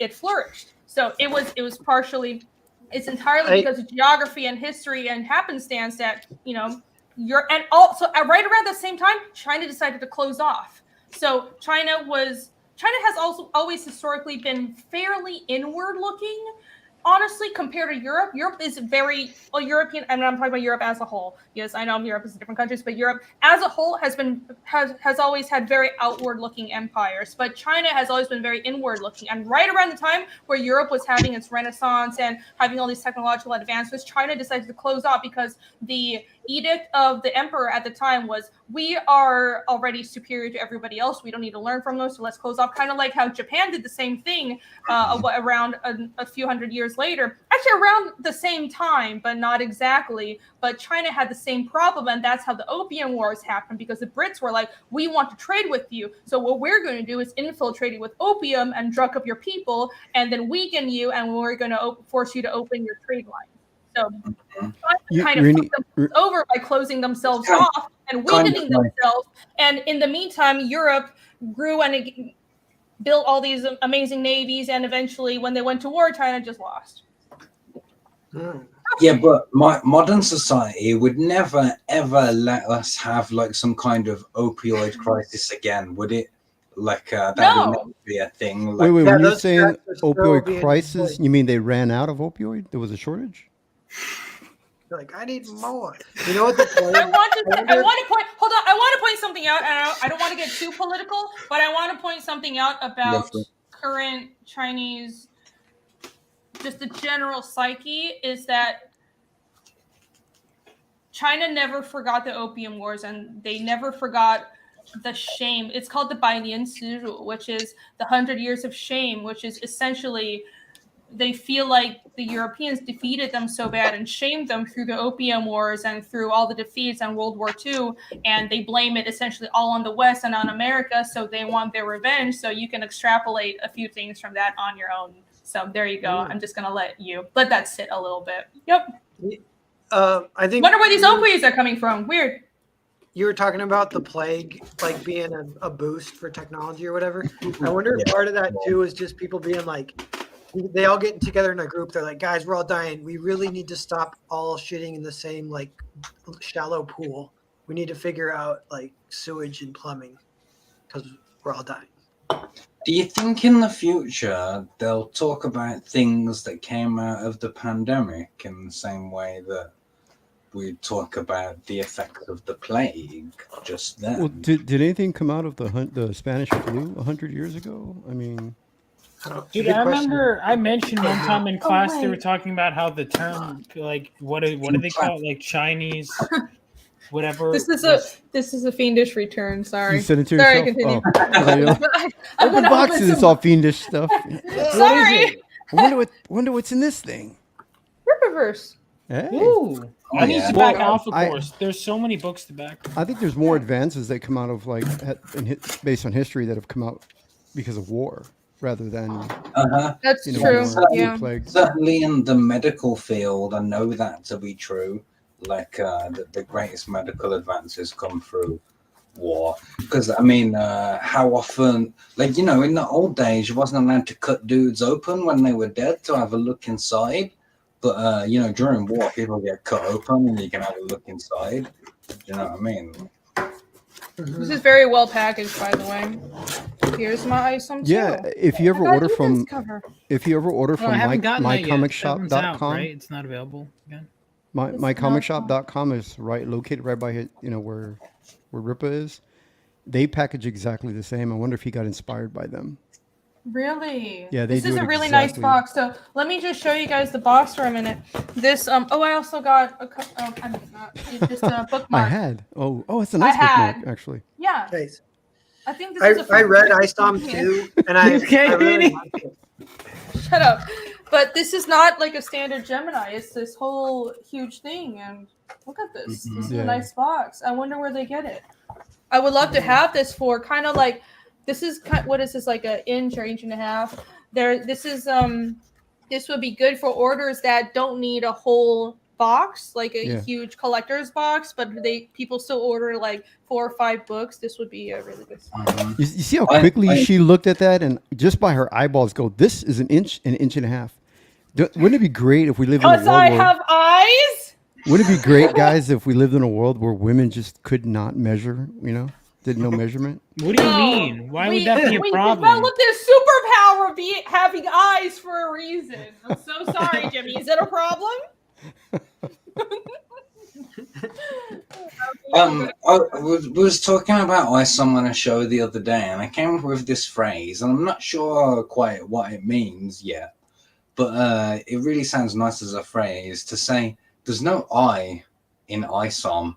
But I don't know what it means. Who said that? There is. Well, if there was no I in ISOM, there wouldn't be a lawsuit. That's true. Yeah, so I have the poster that I did, so I'll open that as well in a minute. I have no idea what's going on with that because all that shit happened while I was overseas, and I frankly don't really care. I don't know either. Book, Irene. They're asking. Do something. Travis is asking. That was Ethan Van Sciver. He was asking who's that cover artist. Yes, this is Ethan's cover. This was my favorite. I really like Ethan's cover. Yeah, is that still available or no? I missed it. I don't know. You missed ISOM too, you son of a gun. What'd you say? You missed ISOM too, and now you're like, I missed it. How'd you miss ISOM too, dude? I don't know. Well, Vaughn, I guess it's time to look on eBay. He was too busy ordering all those back issues to the Marvel Comics history on his shelf. Listen, I have read. Do you know how many fucking? All right, I'm trying to catch up on however many years of history. I'll be right back. I'm gonna get my poster. He's allowed to read or buy whatever he likes. Don't shame him, Jimmy. How dare you? How dare you be reading mainstream? Supporting mainstream. No, I'm just kidding.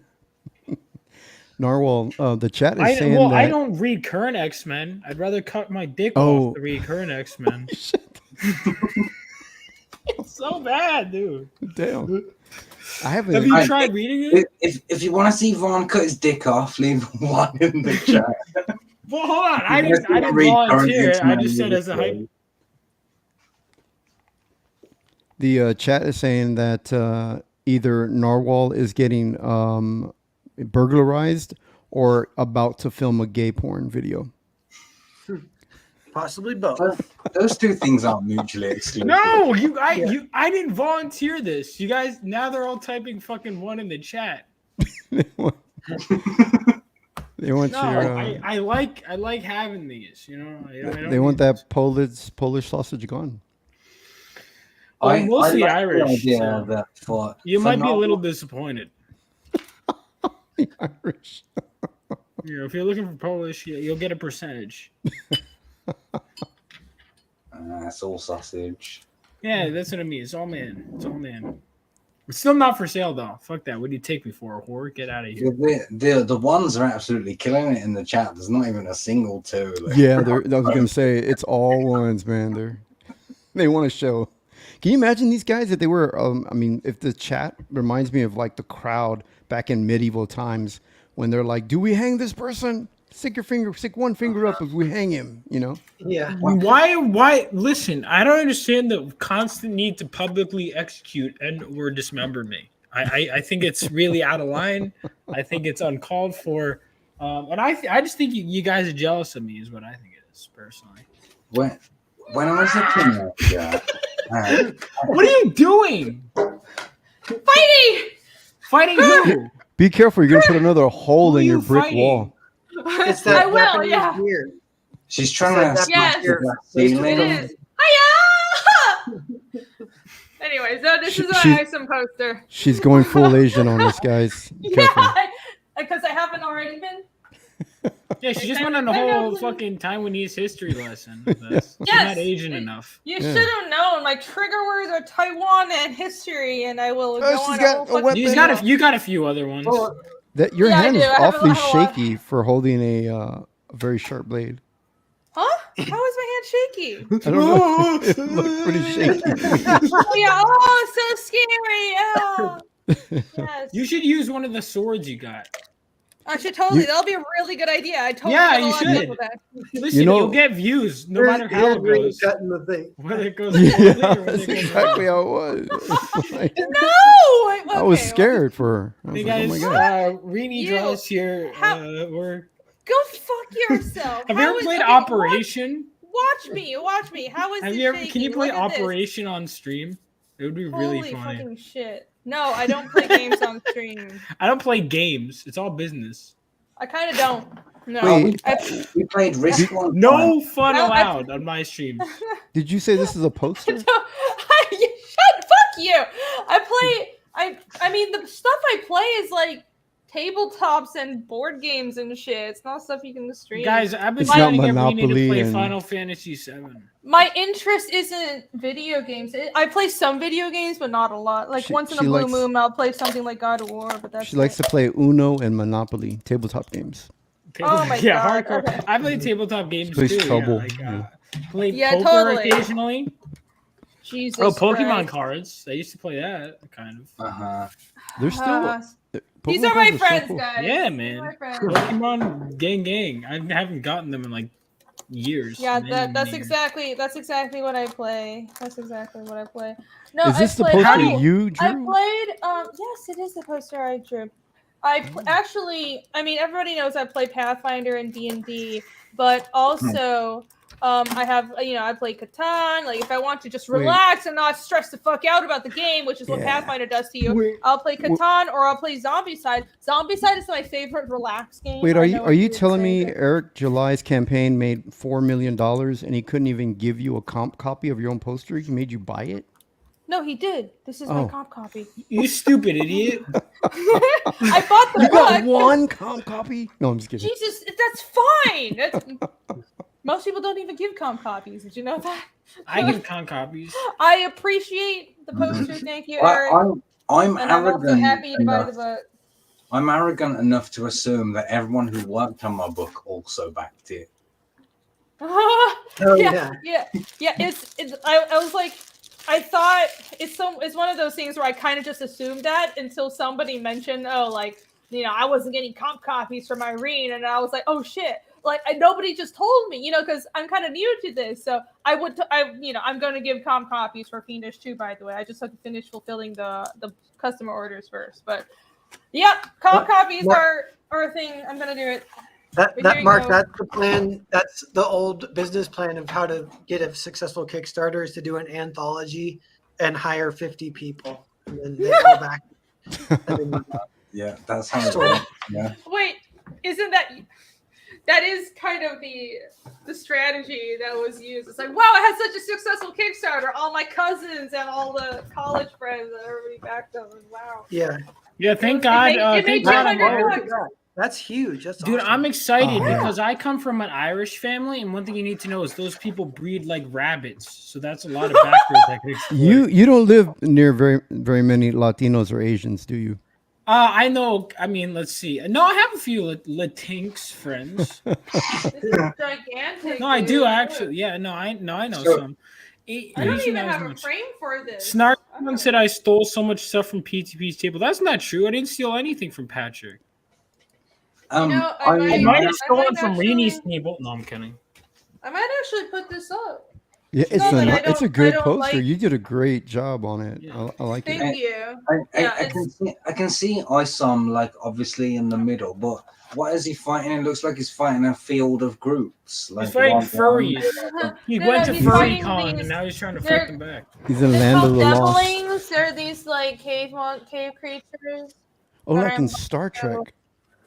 Yeah, here. If you have a closer look, this printed really well. I gave him like a super high resolution, like 600 dpi. I mean, I work at like 600 dpi all the time, which is why my computer is always struggling.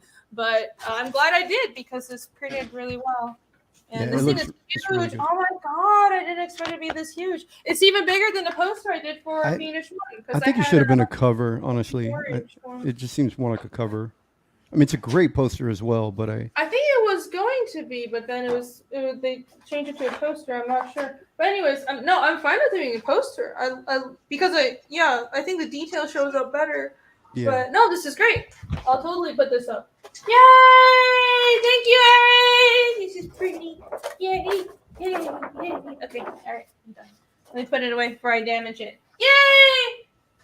Whoa! Good work. She tripped and fell on her own razor and cut it. Oh, yeah, where's that razor? Get that razor away from Reenie. I don't trust her with it. You mean this one? Yeah. You mean this one? Would you like it? Let me cut some more boxes with it. Dude, I'm scared to go to the shooting range. If I ever go to shooting range, I'm scared of that. I'll be really good at the range. Let's go. It'll be great. Reenie, you're not allowed to be going to Colombia and hang around with Latinos anymore. We're a bad influence on you. I've already gone. You're trying to shank everybody now. It's too late. It's too late. Hang on, I think she's Asian. Listen, it's in her culture. She's the stabbing and slicing. What? Listen, I know my animes and my samurai films. You know, well, actually, stabbing is a part of Chinese culture. Is it? I mean, you tell me. She hasn't refuted anything. She laughed, but she didn't refute my statement. Therefore, I believe it to be true. I didn't elaborate on it because it's actually really sad and it's legit a problem in mainland China. I've seen that. I'm sure you've seen that video of like how you have to like hand in ID, passport, or whatever to buy a China. You talking about a Chinese bride? Is that where we're going with this? Or? No, to buy a knife in China, like you have to give them your passport. No more dollars. I mean, I wouldn't be surprised. You have to give them your passport and you get it back if no one's murdered. But that's so silly because China is one of those weird places where there's a lot of regulation, but outside of sort of urban centers, it's just impossible to enforce anything because it's like the Wild West out in the countryside. Making you need ID to buy a knife in China because you're scared of what they might do with a knife is pointless because everybody in China, we all know, knows Kung Fu already. Like, right, exactly. Yeah, so there's no point. They're already Kung Fu fighting all day. I thought you were going to be racist and say, we don't have to worry with those slanted eyes. They can't hit anything accurately. Jesus, yeah, that's totally what he was going to say, not what you thought of right now. God damn. Mark, I'm ashamed of you, buddy. So racist. So hold on. The Asian jokes are my domain, okay, Jimmy? It's not. You gotta stay in your lane.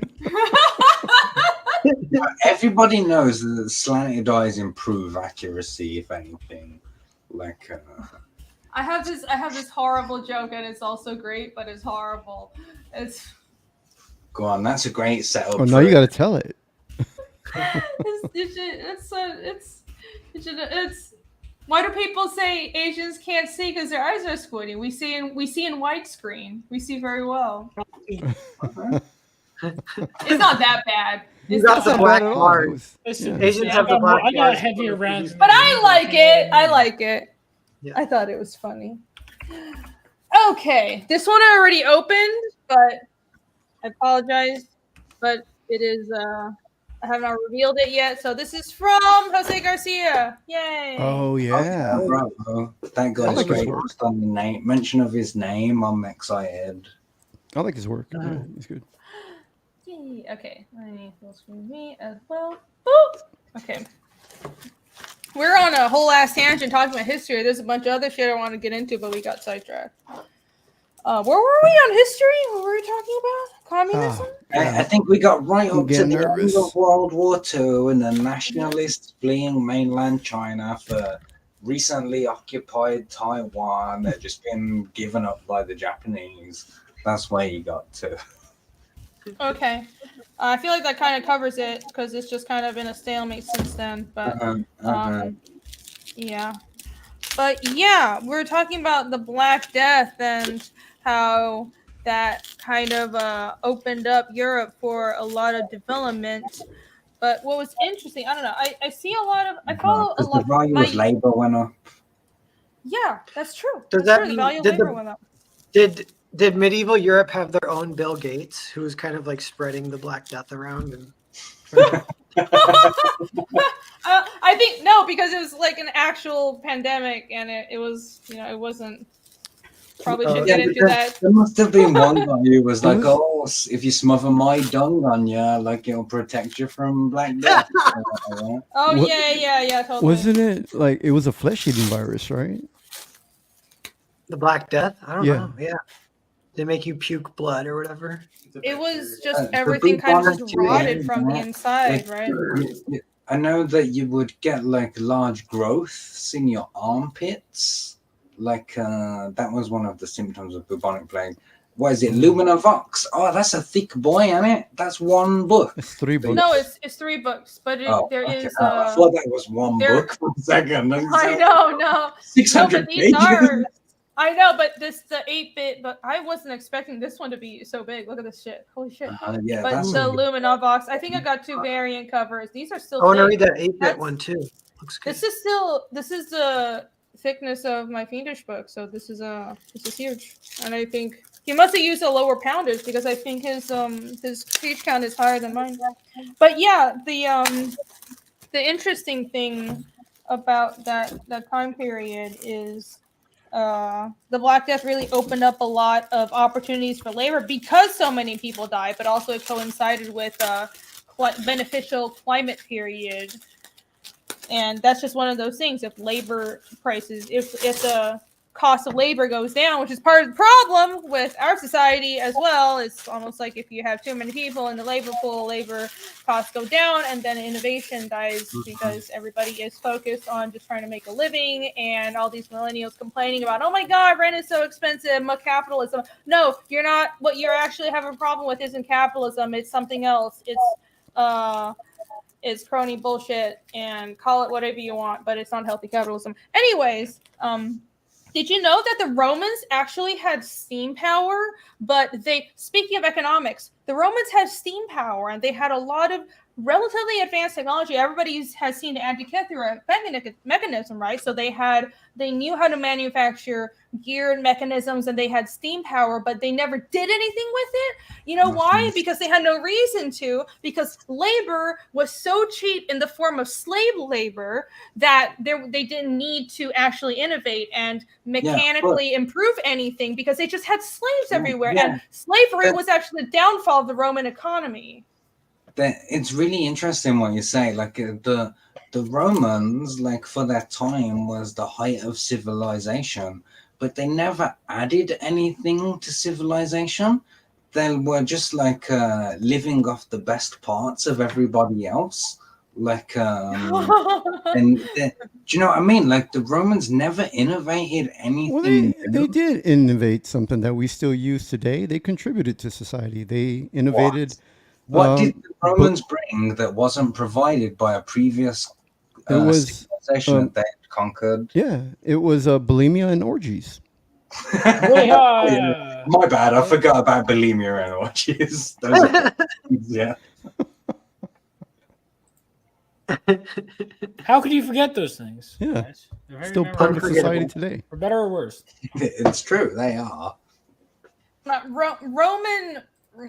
Roman society is a whole other thing. Oh, I forgot I was full screen. I was trying to find something. Okay, anyways, let me unbox this. But yeah, Roman society was something else. They did have a lot of orgies, though.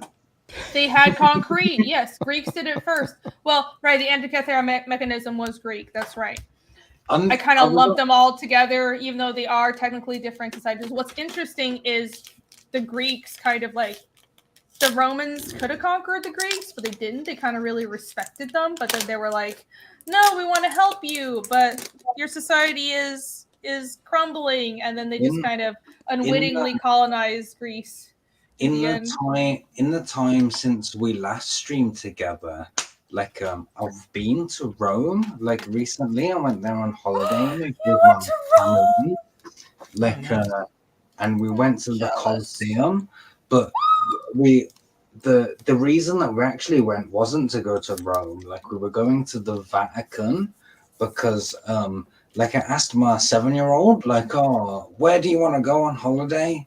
And he said the Vatican, like because it's the smallest country in the world, not for any like Christian Catholic reasons or whatever. So we went to the Vatican, which was kind of cool. That is so cool. I am determined that my Europe trip is going to happen in 2024, because I've been putting it off since 2020 because COVID. And thank you very much, government. Where are you going to go? Yep. Just everywhere. Come to the UK, I mean, for sure. I will. No, because I know so many people. But I'm going to go to the UK. We need to have a meetup. Let's go. I'm gonna be going to Europe. It'll be UK and definitely like one of the Nordic countries or all of them. Germany, Italy. I'm gonna go see Italy Rome. is beautiful. You know, yes. Go to Holland. Do you really? There's so many like CG people in Holland. Like really? Yeah, so you know Dave Brink, Perfect 10. Oh, I love Dave Brink. He's one of the best. You're right. Hey, can somebody introduce me to Styx Hexenhammer? That'll be cool. I'm a fan. Oh. Let's go meet up with him. I know. He's above our pay grade. Like we're coming to you to hook us up to that guy. Like I ain't gotta go to the UK. I mean, especially like I want to go to the others, but I haven't been there since I was born there. Like I you know. No, let's go. I was just gonna go on my own because I've been trying to get my friends to go with me, but all my friends are too poor. But I'm like, you know what? I'm just gonna go on my own damn self. But if you guys want to go, I'm gonna find some people and maybe we should do a whole trip. If you come to the UK, I've been meaning to get back anyway. All my friends are poor, dude, because they all come in gardens. It's horrible. Oh, I got 2 copies, right? I got an extra copy. Hey, this is really cool. It's actually shrink wrap, dude. Look at this. And there seems to be a lot of comics people, and there's cons in the UK, so it's not like we could find an excuse through a convention to worst case scenario. I got these 2. I've been trying to work that out for so long. Like, thank you, Jose. UK convention thing. Oh, well, yeah, I know. They, I mean, people Beautiful. go there overseas. I had a friend recently who's like close in age as me. Who's like, yeah, I got it. He's doing signings in the UK, and I'm like, oh shit. So like, people can come up with that. And Irene, your buddy Jake, like from. Oh, we gotta see him. No, I'm kidding. I'd love to see him. No, absolutely. That was already in my plans. Whenever I had solidified my plan, I was gonna hit you up, Mark and Jake, and I was gonna be like, I'm gonna go see you guys, and it was gonna be a party. I like to see castles because my whole modus operandi when I go to a new place is I like to see old shit. So let's go castle hunting, and that's all I want. It's funny. So I'm a very easy guest to take care of. I went to America when I was a teenager on like a school exchange trip or whatever. So it was like everybody in this small American town was like trying to impress us. And they were like, come to this old house that's owned by a former president. Like, they were like, look at this house. It's over 200 years old. Oh, no. The house that I live in is 150 years old. No. Listen, that's really old for the U.S. Okay, but I know, I understand. I have traveled, but no, that's cool. I love because both Taiwan and the U.S. are kind of young countries, so it's like everything is relatively new compared to the rest of the world. But even temples in Taiwan and all these really old buildings, I just love seeing history. And that's why I want to go to Rome. I want to see these Roman roads that are like 1,000 years old. Oh my God, it's going to blow my fucking mind. Like one of the things that was really interesting to me is, manhole covers.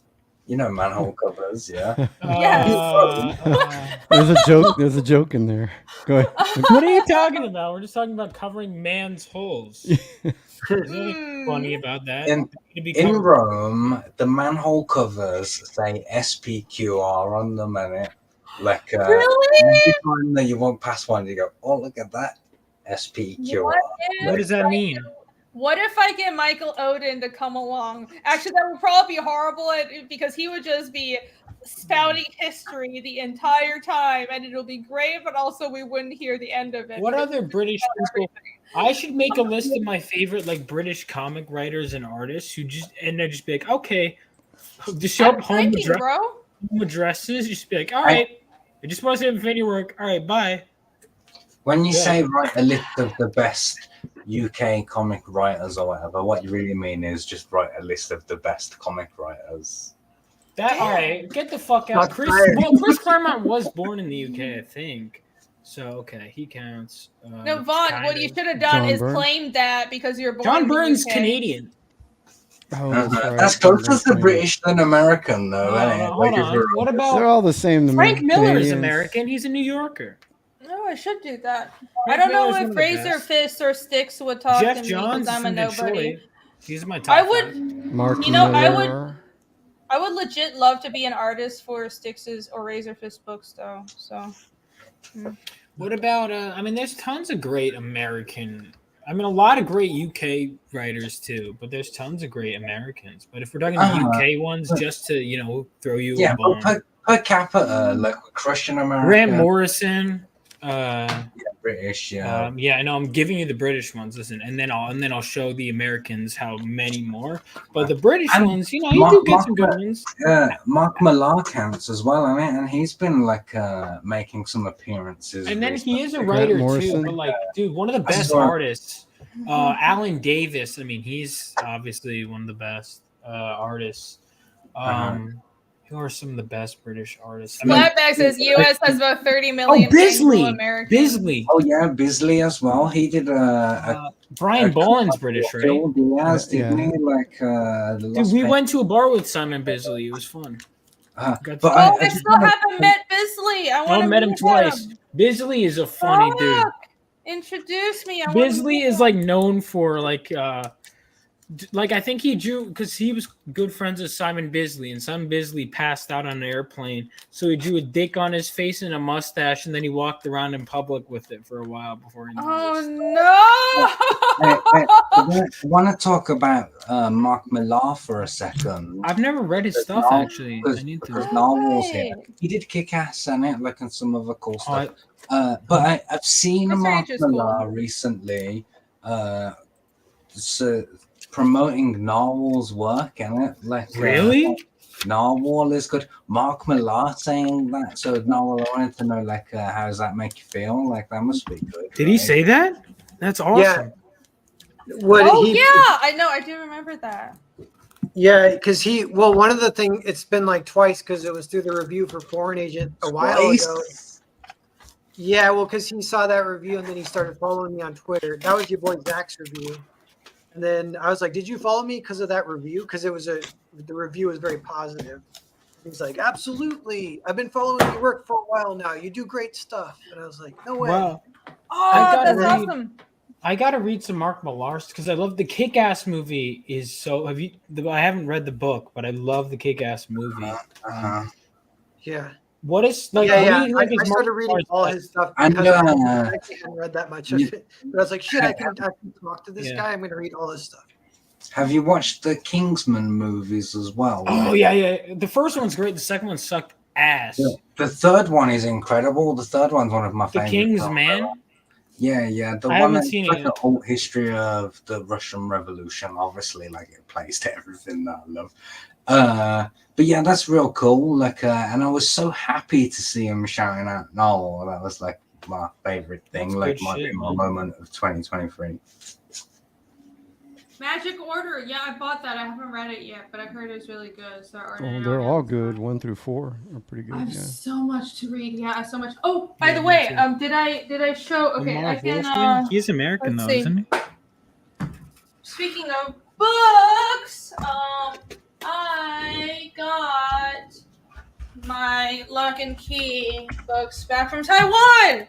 So when I moved to Taiwan, I shipped a bunch of my shit back there, and then I left all my Lock and Key. Oh, here's also my copy of Wing 3, which I bought this because we studied it in college. But I've heard that's great. I've never read it. Very interesting. It's very interesting. It's a one book. It's very short, but it just the paneling and the storytelling is very weird. Show the cover again. But it is innovative, and people were telling me I got to read that one because I did Cerberus. You should. Narwhal, you would like it. You would like it. So it's kind of this experimental storytelling. It's like three, and it's been a long time since I read it. But it's Frank Whiteley. I've heard it's phenomenal. Grant Morrison. Yep. But it's three animals that were experimented on and captured, and they're trying to escape basically. But the paneling is. There's a lot of, let me find that one page. Look, it jumps between paneling like this and then normal paneling. And then there are some, I don't want to spoil too much, but he's a great storyteller. There are pages with like 20 insert panels and shit. And the storytelling just uses the comic medium in a very different way. Okay, I can show one page. It has all these inserts like this, and we studied this. We studied this in one of our sequential art classes, and we had to like break down the paneling and everything. But anyways, very interesting. Everybody should check that out. The book he did with Mark Millar was good too. Yeah, Lock and Key. Yeah, I've been meaning to read that. I haven't gotten to it yet. He's a really cool guy. Strip club worthy, Rini? Yes. All right, we'll make a list. So. Yeah, Lock and Key is quite underrated, I would say. It's one of my favorite series. Yeah. All right, I couldn't find my Scalped books because I have the whole series and I dug through all my storage in Taiwan. I couldn't find it. But Scalped, so my favorite books, it was Jason Aaron before he got all weird. Wow, yeah, Scalped was... Yeah, Scalped I've heard is like was like really good. And then I even heard like his Thor run was phenomenal until Jane Foster. I didn't read that, but I read Scalped and I loved Scalped. And Lock and Key is great. And the so it's written by Joe Hill, who he doesn't have the name, but it's Stephen King's son. But I was like, oh, he's Stephen King's son. Okay, is he getting this job? But he actually is a good writer. The story is amazing. I know. I was like, is this nepotism? But I read it, and it's pretty cool. But I bought the book before I knew it was Stephen King's son. The book is actually good. It's actually a really good story. It's very Lovecraftian mystery, which is right down my alley. And it's about a family who moves back to this old family home in Massachusetts, but the home has all these old keys that are magical, and the kids of the Where family, is the house located? Say it again. it's in Massachusetts. Okay. Massachusetts? What? Massachusetts, you mean? Massachusetts? Massachusetts? Shut up! I pronounce things funny, okay? Said They say Massachusetts. it weird, Irene. Don't worry about it. It's them who say it weird. Like, No, you said it wrong. It's okay though. what Massachusetts. I want to know is when you was back in Taiwan and you was going through all your collection of all your old stuff from when you was a teenager or whatever, did you manage to bring back a copy of whatever it was that 14-year-old Irene did? Like, does that exist? Like, you like. Yeah, what about that artwork you were gonna send me? Drew, like when you was. So I actually did a stream because when I was in Taiwan, I've been keeping sketchbooks since I was 13 or 12, and my parents have all the old ones. So I did it like on my birthday stream when I was in Taiwan. I showed a bunch of them, but I only brought one of them back with me. It's a fairly recent one, but I can show it if you guys want to see it. I brought it back because I wanted to scan stuff from it. I'm kind of interested in that, like purely from a psychological perspective, you know, like to help me understand who you are as a human being. No, it's like, because it'll be really raw, like emo kind of stuff, like will really like present to us who you are, like. I didn't bring the really old emo stuff, but this one, I don't know if I dated any of the work. I think this was college, so yeah, this was like when I was at Scat Savannah, right around a decade 2000. Ago. Yeah, 2000. No, it's like a little 2009, 2010. It looks like precious moments. Is this like pink hair era or pre-pink hair era? No, it's before. It was like a couple years after I moved to the U.S. And honestly, I look at this stuff and I get a little sad because I feel like this was back when I had hopes and dreams for comics, and then art school and working in the industry just beat all that down because look at all this shit.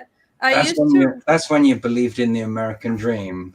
I did. I would write all these stories and I would do all these designs, and then when I graduated college, all anybody wanted me to do was paint over 3D models and trace art, and they didn't want my ideas and my cool sci-fi gun designs and armor designs and cool shit, and nobody wanted it. Oh, this is Witchblade. Sexy Witchblade. Yeah. Oh, yeah. Thing over 3D models. I really like Witchblade. Is that Sarah Pazzini Witchblade? Or yeah, Sarah Pazzini Witchblade. I love that. Sarah Pazzini. Oh, check this out. I did this like scooter design, this floating. I was really into cyberpunk at the time. Rini, that cyberpunk comic. When are you sending me that? Oh, yeah, check this out. And when am I ever going to get my free copy of Fiendish 1 and 2? You said you were going to send me. Yeah, what the heck, so Rini? About that. Got lost in the mail. Later. Yeah, I think I got lost in the mail, Jimmy. In the capitalist mail, like you can never trust the capitalist mail system. Yeah, totally, the capitalist mail. But this was the one I brought.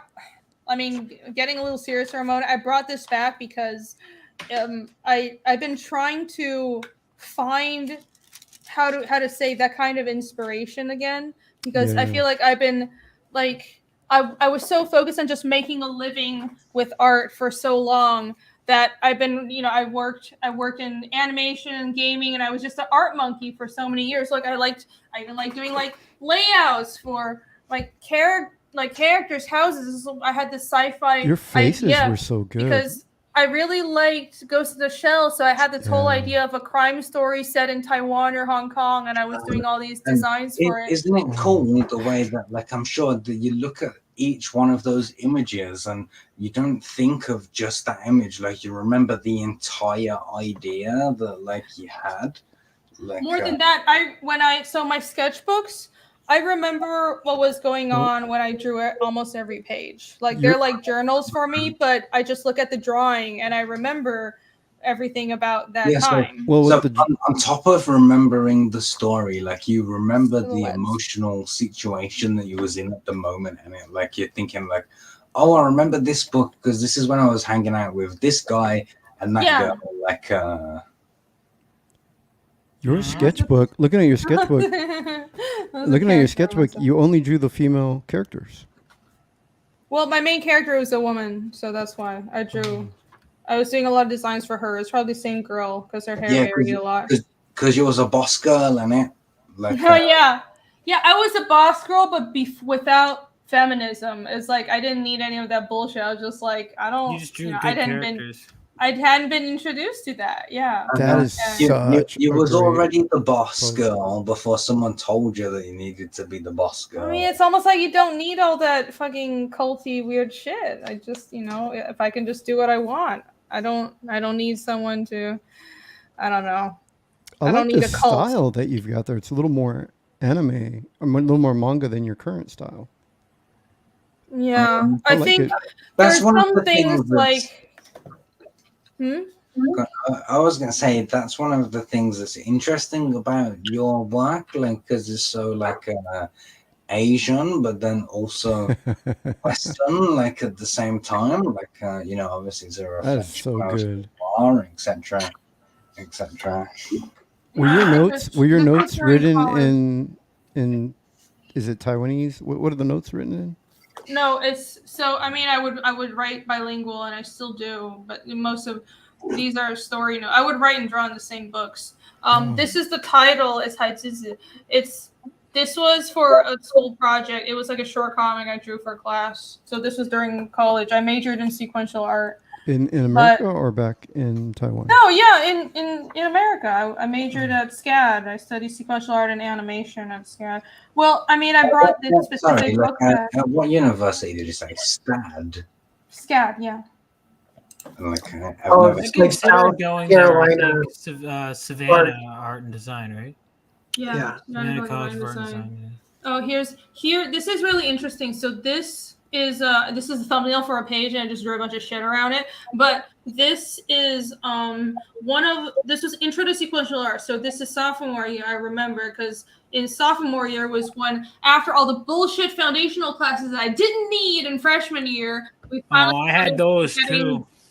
Yep, we finally started being allowed to draw comics, and one of the first exercises they did for Intro to Sequential Art was you draw the same story in 3 panels, and then in a 1-page story, and then in a 3-page story. So the lesson was, first of all, you learn paneling, but also how to compress and decompress sequential art. Right. So this is a really good exercise for anyone starting out doing comics to practice doing this just in thumbnails. You don't have to finish the work. See if you can tell the same story in 3 panels, beginning, middle, and end, because that's the basic components of a story, right? And then in 1 page, beginning to end, and then 3 pages. And then if you expand from there, you can make like a 22-page comic or whatever. I understand exactly what you mean. So, like, I've been rewriting Krishna Kid, like I've been doing it. And there's an 8-page section that was like, this is too compressed. Like, and we need to blow it up to like 12 pages. Like and it's an interesting writing exercise to do that. Yep. It is really helpful to do exercise. A comic I'd recommend that to try to hunt down, reading, that I think you'd really like for storytelling. It was Aaron Wiesenfeld did a short black and white story about a character called Deathblow in a book called comic called Wildstorm. And it was through Wildstorm Studios, but it was just called Wildstorm, and it was an anthology. And Aaron Wiesenfeld did the a short story with no words. It was just the movement of characters from panel to panel, and he tells an entire story with it. It's incredible. Interesting. No, I hadn't. Like I realized that I'm talking to older Rini here. But like, I want younger Rini to know, like, this stuff's real good. Well, nobody wanted it, so that's why I ended up being an art slave for 10 years. Yeah, that's why. That doesn't mean that it's not You could still you have Look these how ideas. great that is. Wow. Yeah, Rini, were you the best in your class? Seems like you might have been I at guess so. graduation. Well, even if she for was, let's see. Yeah, you are definitely. the reason that I brought this back with me is because I think I did pretty well in college and I've always done pretty well, but I think I'm at a point now where I'm trying to find. I've spent like 10 years of my life being basically an art slave for other people, and I made a living. I've been really good at that. I know I can do that, but I want to get back to this because this is what I always wanted to do. And my problem has just been, well, I have to pay the bills because I don't really have anyone to fall back on, right? I have to support myself, but I reached a point where I want to, I have some savings and I want to do this again. And I don't know if this is viable, but I'm trying to incorporate sort of like the structure then, and of course, I'm older now, I have more life experiences. I know I'm a better writer than I was when I was like fucking 20 when I drew this, but so I know like the writing in Fiendish is better if I can incorporate sort of the same kind of passion from this with the structure that I learn now. And I want to keep on like trying to reach for that holy grail and merge that structure with the passion for Fiendish. That's what I want. That's why I brought this back with me, because I feel like I've improved in some ways since then, but I've also lost something since I drew this, and I want to find it again. I know that today I was sitting around and I was like, you know what? I literally was making a list of all my favorite ideas I've had, and I was like, you know what? I'm just gonna write something. It doesn't matter if it's gonna pay off anytime soon. I'm just gonna write it because I want to, and I just do that. And I think it's important for every creator to do that. And I think you doing that, Rini, is sustainable. I mean, it's right now it's outselling American comics. Manga's outselling, and you have this it factor as a creator. You could go manga. Most people don't. And I mean, what I'm thinking is like, I like that. Embrace the boobies, even. Yeah, I like that Catwoman. I like that Catwoman quite a bit. Imagine if you could just do 4 hours a day down in the bread mine, and then 4 hours a day doing Fiendish. Whoa, what's between his damn, he's just I know it looks very listen. How do you not? I wasn't thinking of it at the time. How many? That's a big mushroom on the end of it. I swear to Really, God, this is why you need an editor. You know what I mean? I know it is, because I swear I don't think of these things. When you drew this, was this one of your dry times where you in between relationships? No, I didn't. I never even had a boyfriend at the time. That's why you drew that. Yeah. I spent all my time drawing. How close does your face get to the page when you draw like that? That's super detailed.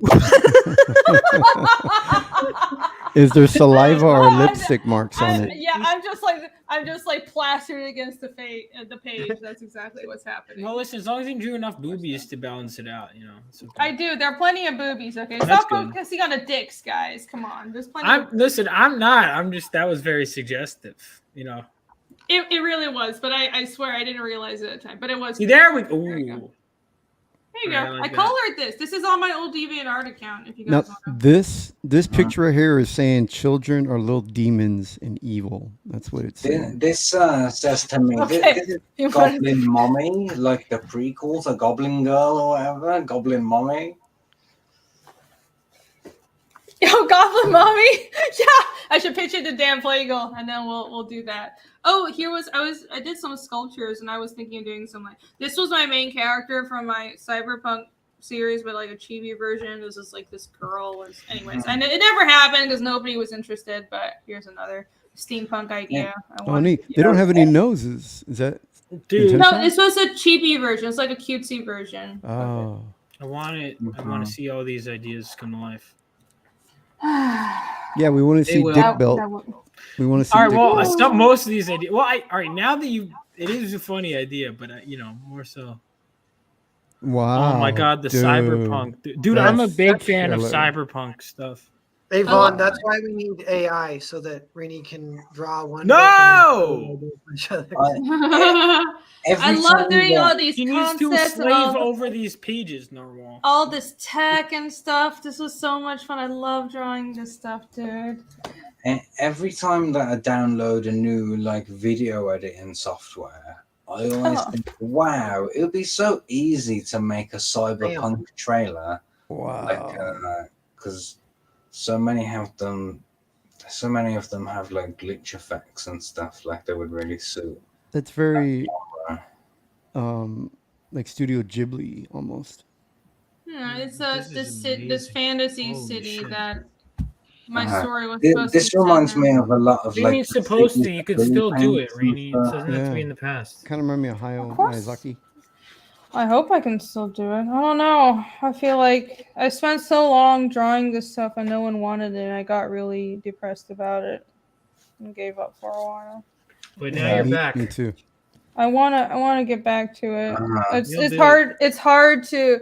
I'm not trying to be a Debbie Downer. It's hard to describe the feeling. Like spending so many years, like being 20 and really wanting to make comics and make awesome stuff, and nobody being interesting and everybody just wanting you to be an art bitch. It really sucked. You know what's funny about that too? What you need to remember is that your own satisfaction should come from yourself. Like you shouldn't need the validation of others, like to know that your work is good. You should be able to look at it and be like, this is good. Like it shouldn't matter what the audience says. Like there we go. That was the the thing I've thought about that too, Yeah, Rini. you're right. If you would have got hired when you're 20 and worked at Marvel, it would have been kind of a different life. It actually wouldn't have been as cool as where you are now, where you get have your own IP and drawing your own book. So no, I don't. That's true. Weapons. I always like weapons. I don't. It's no use regretting anything, and I'm sure like I'm not the only one. A lot of artists have gone through this process of like. I feel weird being the only one on screen. Hold on, let me like fix this. Well, you were showing artwork. Oh, there we go. I feel weird not having you guys on screen, but like a lot of artists have gone through this process. But I don't really. There's parts of this that were bitter. It's like, I had to spend so many years being an art bitch to pay the bills. But there are valuable lessons to be learned. Like, there's no point, even working for Marvel and working in gaming and animation, there are lessons I learned that are useful now that make me better and contribute to what I do now. Yeah. So it's all a journey. Sometimes I'm a little bitter. I'm a little bitter at the kids that had like parents that were nurturing and took them art classes when they were little and can afford to buy them comics and people and then went to college. Jimmy comes from the dumpster. And I was like, imagine if I had started drawing as a kid, like where would I be now? I didn't know I could draw until I was 18. I didn't need someone to tell me I could draw to start drawing as a kid, Jimmy. Well, I didn't have any art supplies or like, I wish I did. Did you have a pencil and paper? Well, yeah, we kind of did, but I had never seen any art and I had never seen anybody draw or comics, nothing. Like usually you'll see something to inspire you, like cartoons or comic books. Like we didn't have anything, it sucked. Yeah. That's what I know you grew up poor though. Yeah. That must suck. I guess it is honestly like it could be worse because I grew up in Asia where manga is absolutely everywhere. Like you go down to the 7-Eleven and even now it's the same way. You still have manga in every 7-Eleven on every street corner. We still have that culture of there's manga volumes and the newest volume of One Piece or My Hero Academia on every street corner. And I know that's how the US used to be, but that changed. So well, I mean not but even we then. should go back to that. I mean, in the 1980s, comics weren't really there were times where it was slowing down and you had to go to specialty shops and there just weren't any in my neighborhood. There wasn't any. It was just pawn shops and liquor stores. Like that's all we had in my neighborhood. But when in the 90s, when I was 18 years old in the 90s, that's when the comics boomed and a comic store opened in my neighborhood. Sure, got robbed a couple of times, but but they stuck it out. Oh my God! I mean, but you're here now, Jimmy. Yeah, and you persevered, and I mean, what I think is really impressive about what you're doing is it's never too late to learn. And you were an inker for so long, but now you're proving that you can draw as well, and you keep on improving. So that's what's important. I mean, I think we're all still learning. Like it never ends. I see a lot of artists, I think, and a lot of artists I've known throughout art school and my career, where they find a style and then they just stagnate, and that's the worst thing to do, because you see any artist that has made it, they continually evolve, and it's not necessarily evolving with the times, but they go through, sometimes it's ups and downs, but they're always trying to change it, always trying to find the next new thing. You don't just settle on the style that you figured out when you were like 18 and then that's just how you draw, because that's not, I don't think that's the role of an artist. The role of the artist is to be innovative and show society new viewpoints, right? Whether you're a visual artist or a writer. So what kind of artist are you if you just stagnate? To fit into a machine is just what I notice, even and I'm not, discrediting that like good advice I've gotten, but it's always like you got to work your way up the ladder and do it this way. And it's like, what about no? To be blunt, like, what about oh, you have to get your idea. You want to be a writer? Well, here's how you could sell your idea. What if I don't want to sell? It's like those questions aren't asked. What if I don't want to sell my ideas? What if I think every franchise over love got fucked over and I don't want to do that? Where's his other hand? Yeah. He's smiling, holding her, but where's the other hand? Huh? He's got a big smile on his face. Where's the other hand? No, calm down. Oh, okay. It's right there, dummy. Here, one hand is here, genius. Oh, okay. I thought it was like he was. Dude, I'd still be excited regardless of hand placement. He's like, fucking Christ. Her hand is he's getting a good sniff right now. Yeah, he's getting a good sniff. Dude, she's got a good hand perfume is on her sword. She's ready to chop his neck in half if he tries anything weird. But he's doing that creepy, smelling her hair. Like, yes, he's doing the creepy smell. But she's okay with it for now. You never know. She's got her hand on her sword, though. Yeah, she got the sword ready. There you go. Yes. God damn, Jimmy. Jesus. Jimmy wanted it to be that way. What? The heart sees what the heart wants. I forgot I did this. I was into runes even back then. Well, so this was your language early, I guess. Dude, what if like Rini starts like shit talking us in another language that she made up and no one can understand it? Well, then that would be the most badass thing, and it would be fucked up. You won't be able to do anything about it. I think that's about it. I got a bunch of like stupid shit in the back. Yeah, we want to see the stupid shit. That's what we're all here for. Storyboards. Oh, dude. Wow. I had gotten a job in my early 20s as a storyboard artist doing commercials for Charmin. And it was the commercial that I drew were two pilots on a plane that was about to crash and they were about to shit themselves. So they take out Charmin and wipe their butts, and then the plane crashes and they die. I'm sorry, I zoned out for a second. What? That sounds like a terrible commercial. Yeah, it was for Mexico. I used to work for the largest Hispanic ad agency in the world. Well, the Mexicans sure have an interesting. That was their commercial. There you go. It was a weird interior. I think this was me sketching out my college dorm. No way, are you serious? Wait, did you have two tables or you had a roommate? You have two different tables. No, I think I had a roommate, and then the roommate dropped out, so I had a whole ass room to myself. It was great. Wow. Yeah, actually, that happened twice. So. Really? What did you do? Yeah, drive them insane. You run him out of town. She always drew and never bathed. They were like, no, for real. They both suffered from mysterious mental breakdowns and had to leave.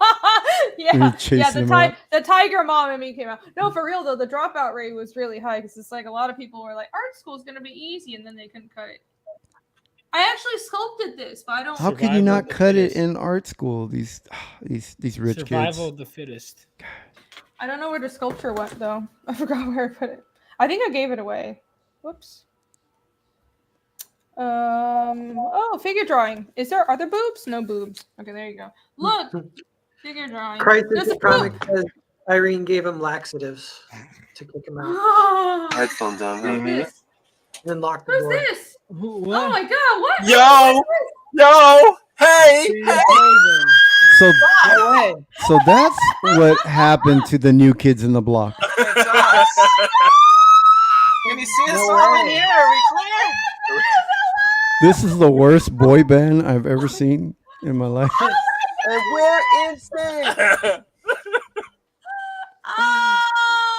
What's up, sorry, dog? couldn't make it out What there. up? What's up? Oh. Yo, homies? What's up, diggity? Yo, yo. No. See if I can adjust this camera. Holy shit! You guys are all in the same room. We're all This in is sync. We're all like in the one We're room. in sync. They're in sync. I'm just here. You are like older in sync. Billy's doing the cutesy Asian Yeah. part. and Jeez, oh Billy's man, Yeah, yeah, motherfucker. we're about to lose a lot of viewers, so it's okay. We still Billy, want- did you mean to intentionally wear the clothes you had when you were 4 years old? Yeah. Yes. He chose those clothes specifically My for Kirby today. shirt. Specifically for today. Oh my god! I wish I had more of this lime margarita, but I'm gonna go get Did- some wine. This is fantastic! Oh my god! It's so great! You guys are all got together. Happy birthday, Dan! Happy birthday! Oh, that's right. Yes. Wait a minute. How old are you, Dan? I'm Birthday! 49. It's weird 49. hearing Renee scream and you can't see her. You're The like, big how close are 4'9". you to the mic? Wait, how old are you, Dan? 49. Hey, Alex. Man, Nice. you're a You do baby. not look 49. This That's is chat. crazy. Chat's right over, Is over the there. chat over there? Over there. Chat's over there. It's here. It's on the It's side. over there. Oh my God, Yeah. 4 boomers, and you're all are pointing the opposite direction, or even pointing near the computer. It's here, but technically in front of us, it's over there. I'm used to being in my own house, Jimmy. Shut the fuck up. Or Judge are there me. 2 hockeys? What? I don't know. 2 hockeys? No. I Just one wanted to. I'm sorry I couldn't make it out there, but I already did on my way to Taiwan. It's fine. Yeah, I was like, you already went out once. I don't think you're gonna do another Yeah. more money. Yeah. So someday I will meet. Also, I'm traveling for Thanksgiving, but I'm so wait a glad minute, you guys are I gotta getting join together. Narwhal in his. Aw, look we at joining with you Narwhal? guys. We're both staying warm now. Hold on, we all have to change it to the way we dressed when we were 4.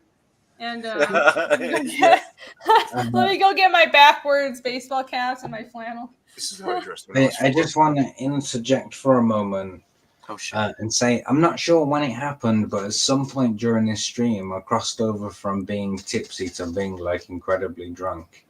Nice. Well done, Mark. Are you there? You know, I have to start work in like 2 or 3 hours. So, you know, I've already made the transition, you know, from going from like whiskey and coke to whiskey and coffee, because I'm beginning the process of preparing myself to go back to work in a couple of hours. Wait a minute.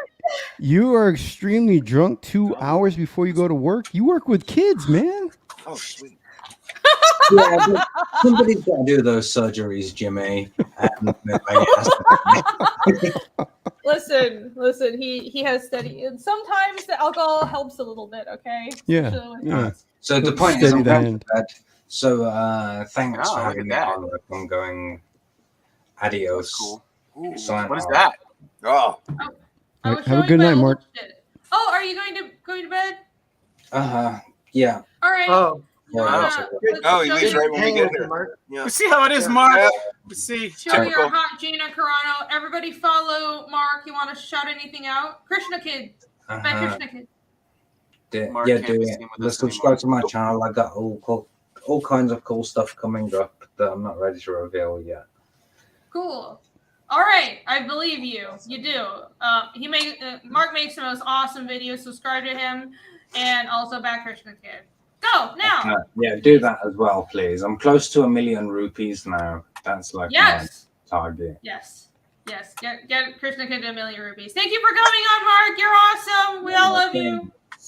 Mark, Thanks go for night having night. Bye. Bye, Mark. Sure. Good I'm night. going, Bye, Goodbye.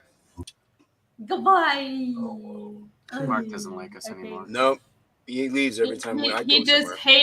hated you. You left the minute that you came on. I think it's me. It is you. It's us. He doesn't like you. Yeah. Look at that. How dare This- you? The sight of you guys got him drunk and made When his... did you? So when did you draw that, Irene? Like 10 years ago. Damn, it's your best work.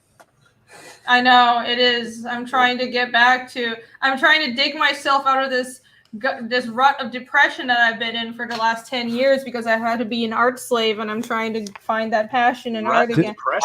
It's not depression. It's called adulthood. Yeah, that's kind of what it is. Our same thing, depression. I guess adulthood. you guys haven't seen the stream for the last 30 minutes and how I've been bitching about how I just wish I could find my youthful inspiration. No, that's not true. For the first 29 minutes, she was given a history lesson. In the last minute, she's been bitching about. No, that was like an hour ago. I gave you guys all an entire rundown of the history of China and Taiwan within like 20 minutes of rapid fire talking. An inspiring tale. It was. Dude, that's badass. Wow. Does this thing die? I made a sculpture. I want a scan of that. It's just turned off. Didn't you see the sculpture, Jimmy? I showed it on stream on my birthday stream. Oh no, I don't think I was there on your birthday stream.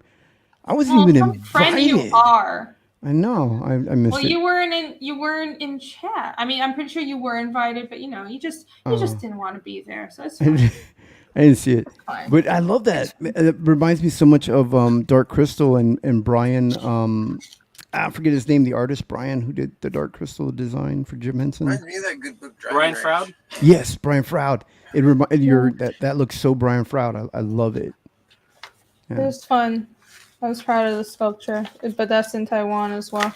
Oh, I guess. Okay, this is about it. I'm almost at the end, guys. Here's just some more random designs. Wow, look at that jacket and that clothes design. What is he doing to her? He's choking her out? Thank you, Alex. I don't know. I think it's like they're assassins and stuff, and they were having some knife fight. So it's she had a sword, and she was trying to stab him, but he grabbed her and twisted her around. I don't know. I was like sketching some martial arts moves and shit. There you go. Anyways, really fun stuff. Fun stuff that never materialized. Yeah. Good times. A guy choking a girl out with the sword.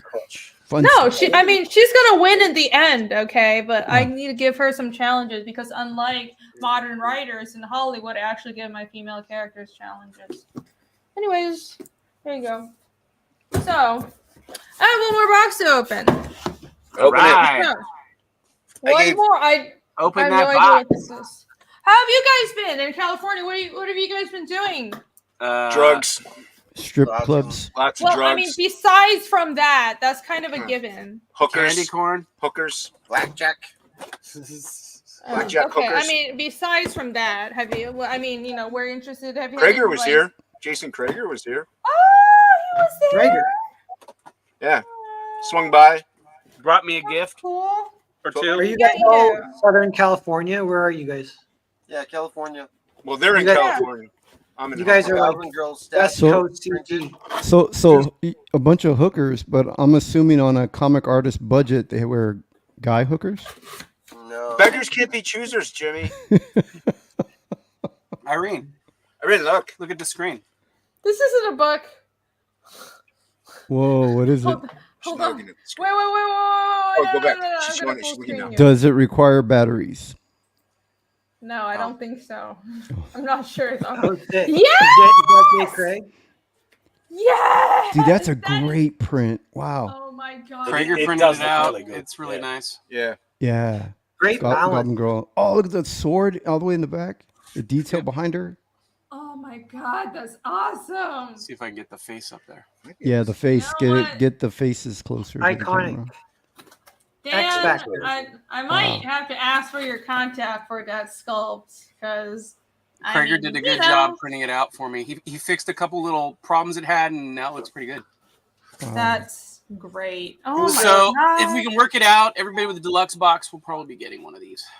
Holy Dude, that shit, would that be is awesome. so fucking cool, dude. That's fucking Yeah. cool. Hey, everybody, back It up. may not bro, be. you can It still may not back be it. painted though. It might be just like this. Which is so No, that's. cool. I mean, well, yeah, it's gonna be ridiculous. And if I can, I'm gonna try and print out like a great big giant one. Yes. It'll be Oh like my god. probably Oh shit! Wow, those boobs are gonna be huge at that scale. should be pretty good size. Massive. You're gonna have to counterweight it so she doesn't Massive tip power over on her face. Yes. Thank you for the links, my mods. You guys are awesome. With the melon emojis, everybody go back, Goblin Girl, right now. Back it. Look at that sculpture. You know. Cross our fingers. Hopefully, we can print a bunch of these. I don't know what it's going to cost, but we'll see. Oh, I'm sure you'll manage. So far, I don't have to print too many, so I'm good. Well, everybody go back the deluxe the box here, so you'll have to print a shit ton. The big bad beast. Yeah, that was awesome. Woo! So what's in there? So what's in the box if it's not comics? What is it? Giant vibrator. Mysterious, strange boxes. No, it's food. I don't know who sent this to me, but it's food. Thank you. And it's Asian food? Do they not know you like other things other than? That's no, racist. but I really I've mentioned it before. I really like these pineapple cakes. Who sent this to me? Pineapple cakes. Who sent this? It doesn't. No return address? That's scary. So I mean, it went to my P.O Box. It went to There's my no P.O. address box. on it. It's just like, eat these. You're welcome, Well, lady. It was probably somebody bought something on Amazon. Little tiny oozing needle holes. What? There's no name and nobody's claiming that? Like, oh, yeah. You're welcome. You're welcome. Yeah. Totally eat that. Wait, what is it though? Show the picture. There's a little picture on that. Yeah, It's pineapple cakes. That's where I thought of that gift. I don't know what a pineapple cake is. Oh, what is it? Come on, Like Jimmy, a you don't know pineapple cakes? no? Don't be ridiculous. They didn't even have the decency. All I knew for most of my life was Plastic or is it open? I know government cheese.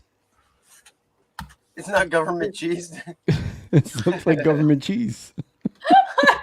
But were you one of the households that got government cheese, Jimmy? Oh yeah. Oh, I loved it. Although sounds like it. yeah, you couldn't. A microwave could not melt government cheese. Like it just could not do it. It probably couldn't. It was probably like nuclear proof. There is a plastic band around it, even though it's not extremely secure. So there you go. There it goes. Oh no. But no, this is a Taiwanese treat. It's kind of like mooncakes, but it's not really. They're obviously. Well, maybe your mom pineapple sent flavor. it. Maybe mom was like, she's gonna miss this, and we'll send a little bit of home. I'm really glad they got there safe. No, my. Individually wrapped. Did you send them? Who sent these? Billy Who the did. fuck sent- My Did Billy lady. send them? Really? We're going with that. That's the narrative we're going with. It's probably No, Travis. it's not. It's not. Billy. I bet it was Travis. Actually, it was probably Alex, and Alex Jake. isn't in chat because Alex will send me Asian snacks once in a while Yeah, I mean, we because split it 50-50. no, you shut up, Billy. You didn't send these. So when you open the little package, it looks just like that picture. It's a little candy, or is it a cake? It's a cake. It's a cake. It's like Cake this. before, Jimmy. But it looks like a piece of cheese. I don't know if Jimmy's had cake. He's poor. It's like so. It's I know, like. you met his Anna. He's married. You He's see his had- arcade? Jimmy has an arcade. Yeah. Okay. Because apparently this image is hard to decipher. It's this like crumbly pastry cake around it, and then this part in the middle is filling. It's like sweet so it's a pineapple Twinkie. filling. Yeah, I was gonna say it's Twink. you know the Taiwanese are always making a generic version of purses and stuff. They do it to desserts too. Wow.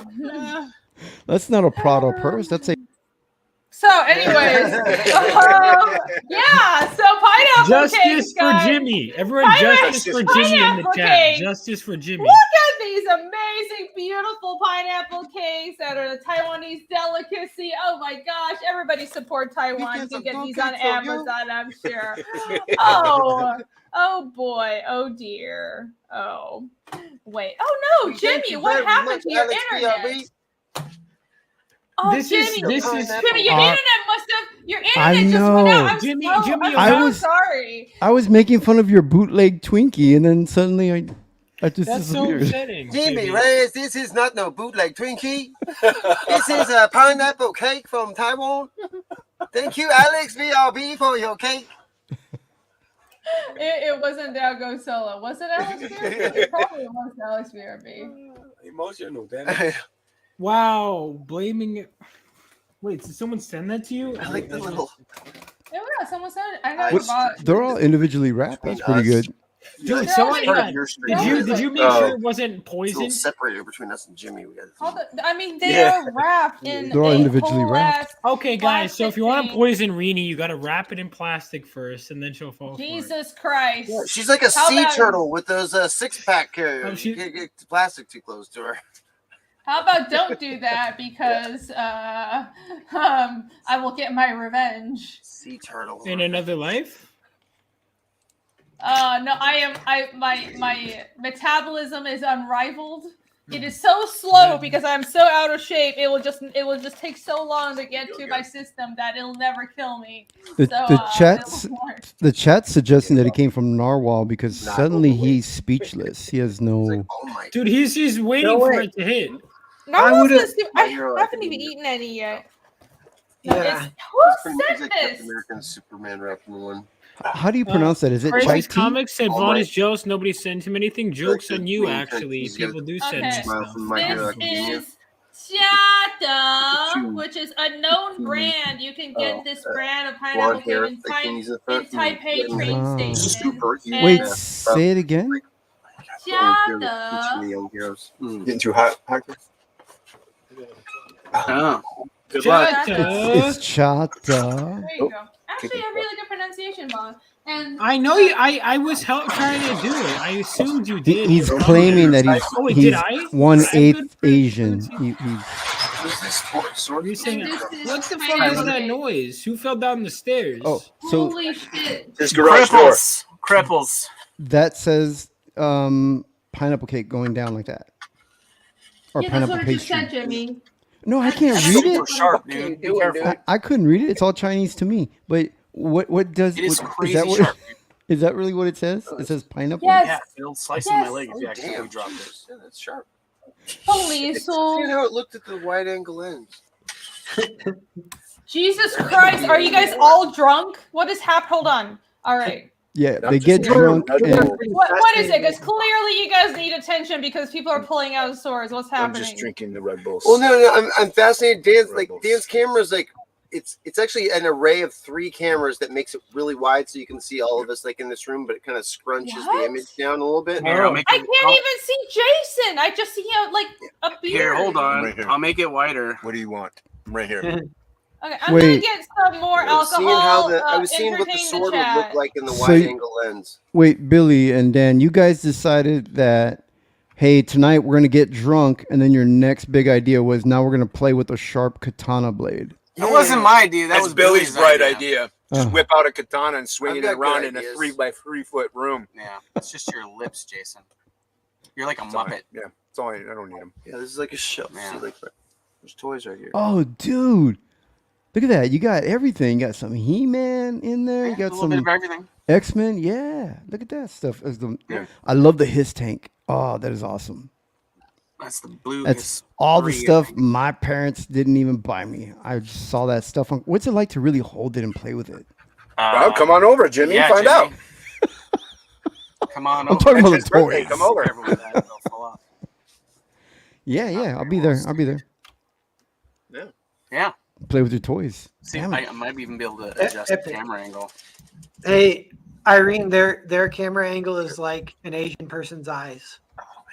Oh, jeez. Holy shit, Narwhal. You're so lucky she was in here. She's gonna throw you in the green room.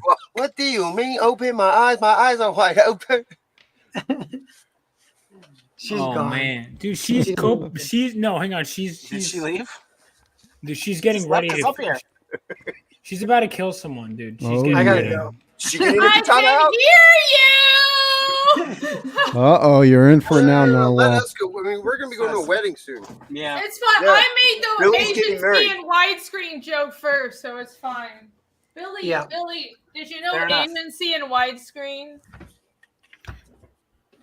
Billy? They got the black bars, Billy. Yeah. So what wedding? Why? Who's getting married? What wedding are you going to? Some people that I remotely know. Remotely, meaning that you just know them through the I through just- Tinder or television. Grinder. Yeah. Yeah, met him through Grinder. The grindage. Yep, we're grinding on him. We're grinding it out. Yep, grinding one in him. What is that? Is that a beaker right next to Jason to your right shoulder? Yeah, There's it's like a pink. beaker. The batteries are dead, and otherwise I'd turn it on. It lights up. Oh. Yeah. Did it come from Bubbles and like shit.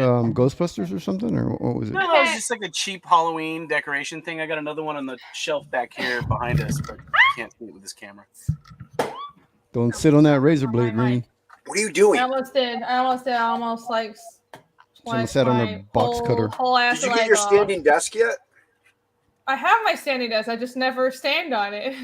Oh, you're lazy. Okay. Yeah, I'm lazy. Nice. This is technically a standing desk. But as you can see, I am sitting at it. I always stand at my desk, I although love my that desk I have this isn't. big screen now because now I can read Vaughn's shelf. Okay, let me hold Daredevil. on. He's got Daredevil. Yeah. Oh yeah. I am way behind on super chat. All We're gonna kinds of get. Yeah, super 'em. Daredevil. Super chat.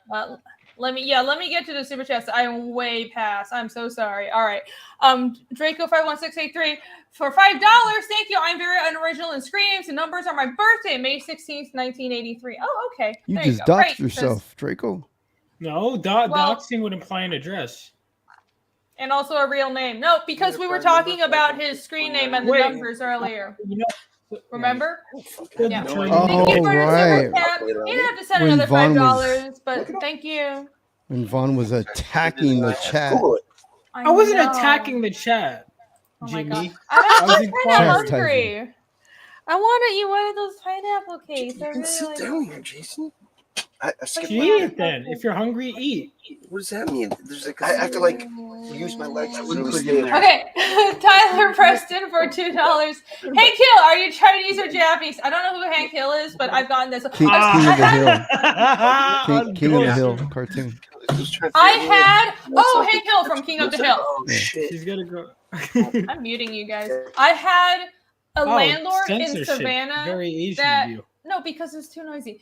They can unmute anytime. I had a landlord in Savannah who could not for the life of him remember where the fuck I was from, and he couldn't remember Taiwan. He didn't even think I was from Thailand, which is what most Americans mistake my country of origin for. He was like, "Oh, so you're from Okinawa? Where are you? When are you going back to Okinawa? How are your parents in Okinawa?" I was like, "Why do you think I'm from fucking Okinawa?" Because he was hoping you were going to teach him wax on, wax Yeah, off. he was hoping. He was trying to relive his memories of Karate Kid 2. He was trying to Miyagi you, That's Yeah, all. that's exactly why. That or he wanted you to put a tea Listen, garden in his there's backyard. so many questions, so many Asian countries and locations a man can memorize. I think. It's the not that hard. I mean, The only thing we know about Asians. I say Taiwan, it's not that hard to just remember. I'm sorry. What did you say? I just tuned out. All the Asian that only Asians we know. To kick more people. We only know only thing we know about Asians is what we've learned from movies like Karate Kid. Yeah. I Shao like how Kah's we're talking. It's like what I'm really into like history, YouTube and whatever, but all the shit about like ancient history and when the printing press was first invented, and it's like this is the beginning of civilization. It's like it's all in the West, and I understand this is a Western perspective, but hello, there was also Asia, and Asia goes back thousands of years. So I just feel like this is a little unfair, and you should include, if you're talking about the first civilizations in the world, you should include Asia as well. It's a little biased sometimes, I know. Just saying. Well, yeah, I mean, but you're living in the West, correct? But it's when so maybe you might have come over here for a reason, possibly. But yes. There is. I love the West. Don't get me wrong. No, I'm just fucking with but you. I know you're just fucking with me. But I'm trying to make a point as well. I love the West. The West has all the best moral and social and governmental innovations have come out of the West for various reasons, and I love it here. There's a reason I came to America. This is the best country on the fucking planet, no doubt. But also, like when a YouTuber is talking about history, it's like this is the first time the printing press was invented, and they're like, yeah, it was in Europe. It's like, no, it was invented in China. I'm just saying you need to have some historical. Yeah, China invented a printing press before the West. Of course, you didn't know that. You're white. Honestly, people in Asia don't think. Well, they think I'm like fully white. It's weird. It's really weird being. Back I mean, in you Korea. do look like what you look halfway. Yeah, it's almost like I am. Yeah, I know. I'm saying it's not like a shocking revelation. Like I'm sure people think that. Yeah. What? It's weird. What?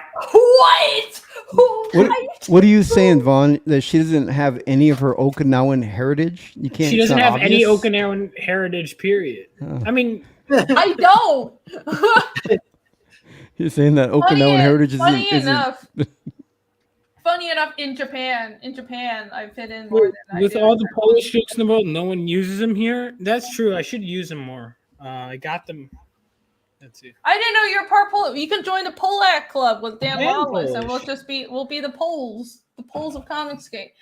Draco51683. I'll just call you Draco if you don't mind. For $5, thank you again. Thank you so much for the super chats. Is Fiendish 2 still shipping? I haven't gotten anything yet. Is it because I ordered so much and they are waiting to send it all in one shipment? Yes. So the I know the last batch of the last I think we're down to 300 or so orders or less, but people who ordered a lot, even if it's multiple orders, we're trying to mail them all together, right? So if you ordered, for example, like 2 books, all in 3 separate backings, first of all, thank you so much for backing so many times, but we're trying to ship all of them together. And if you backed a lot of books, you're going to get the collector's box, like the big Fiendish collector box, and that's not only for the the chunky collector's box that looks fucking amazing and awesome, and that's not only for the subscription tier backers. All subscription tier backers are getting that box, of course, but if you just ordered a lot of stuff, you're also getting that box. But anyways, that like the large orders and complex orders and the boxes are taking RJ and his crew forever to assemble. We are still fulfilling. I'm sorry, like a month ago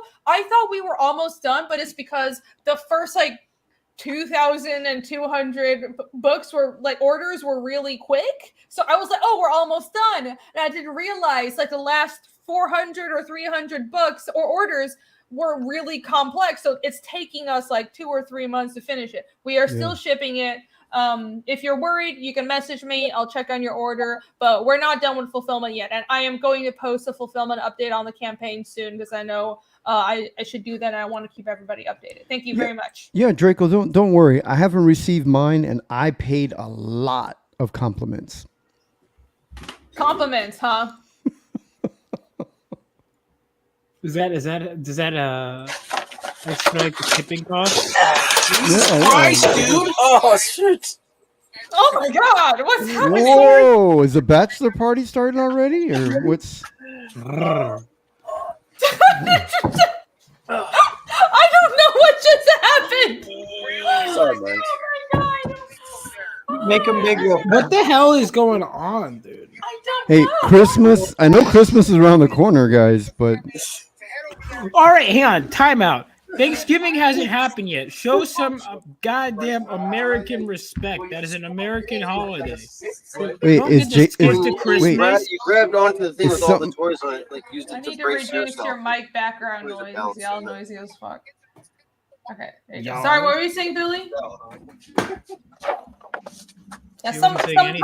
sometimes I talk like I'm from Atlanta. All right, is that a problem? No, it's Yeah, not a you problem. That's not so bad. It's not so bad. You said he grabbed the toy rack, and That's somehow he ended up on your crotch.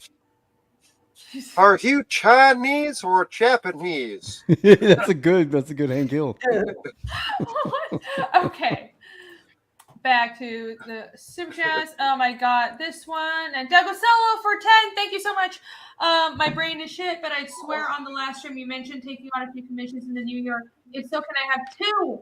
One is surprise, the other one is design my imprint logo. Really? Wait, I thought, your imprint logo, right? You already have a logo for Red. Yes, absolutely. Yeah. I haven't tweeted about it yet, but for various reasons, I am looking to open up commissions in the New Year's. I'm not going to get into it right now, but I know I have a list of commissions that I owe people. I'm going to try to get through them throughout the next 2 or 3 months. and I am trying to look at how many commissions I can line up for the next entire year. Like I know a lot of artists do that, but I've never done that before. Basically, I'm trying to see if I can line up enough commissions to pay the bills off of covers and commissions. I don't know if I can. I've never done this before. I currently still have a day job, but I need to pay the bills. Like it's not quite enough for me. Let's just say it that way. So anyways, long story short, I'm going to open up commissions soon. Let me know if you would like something for next year, as long as it's not in a hurry. And yes, Down Go Solo, I can certainly do those 2 commissions for you. Thank you so much. I appreciate it. Thank you. I know I definitely will. You'll make a list? You'll make a... I know you make a lot of lists. I do make a lot of lists. It's my regular.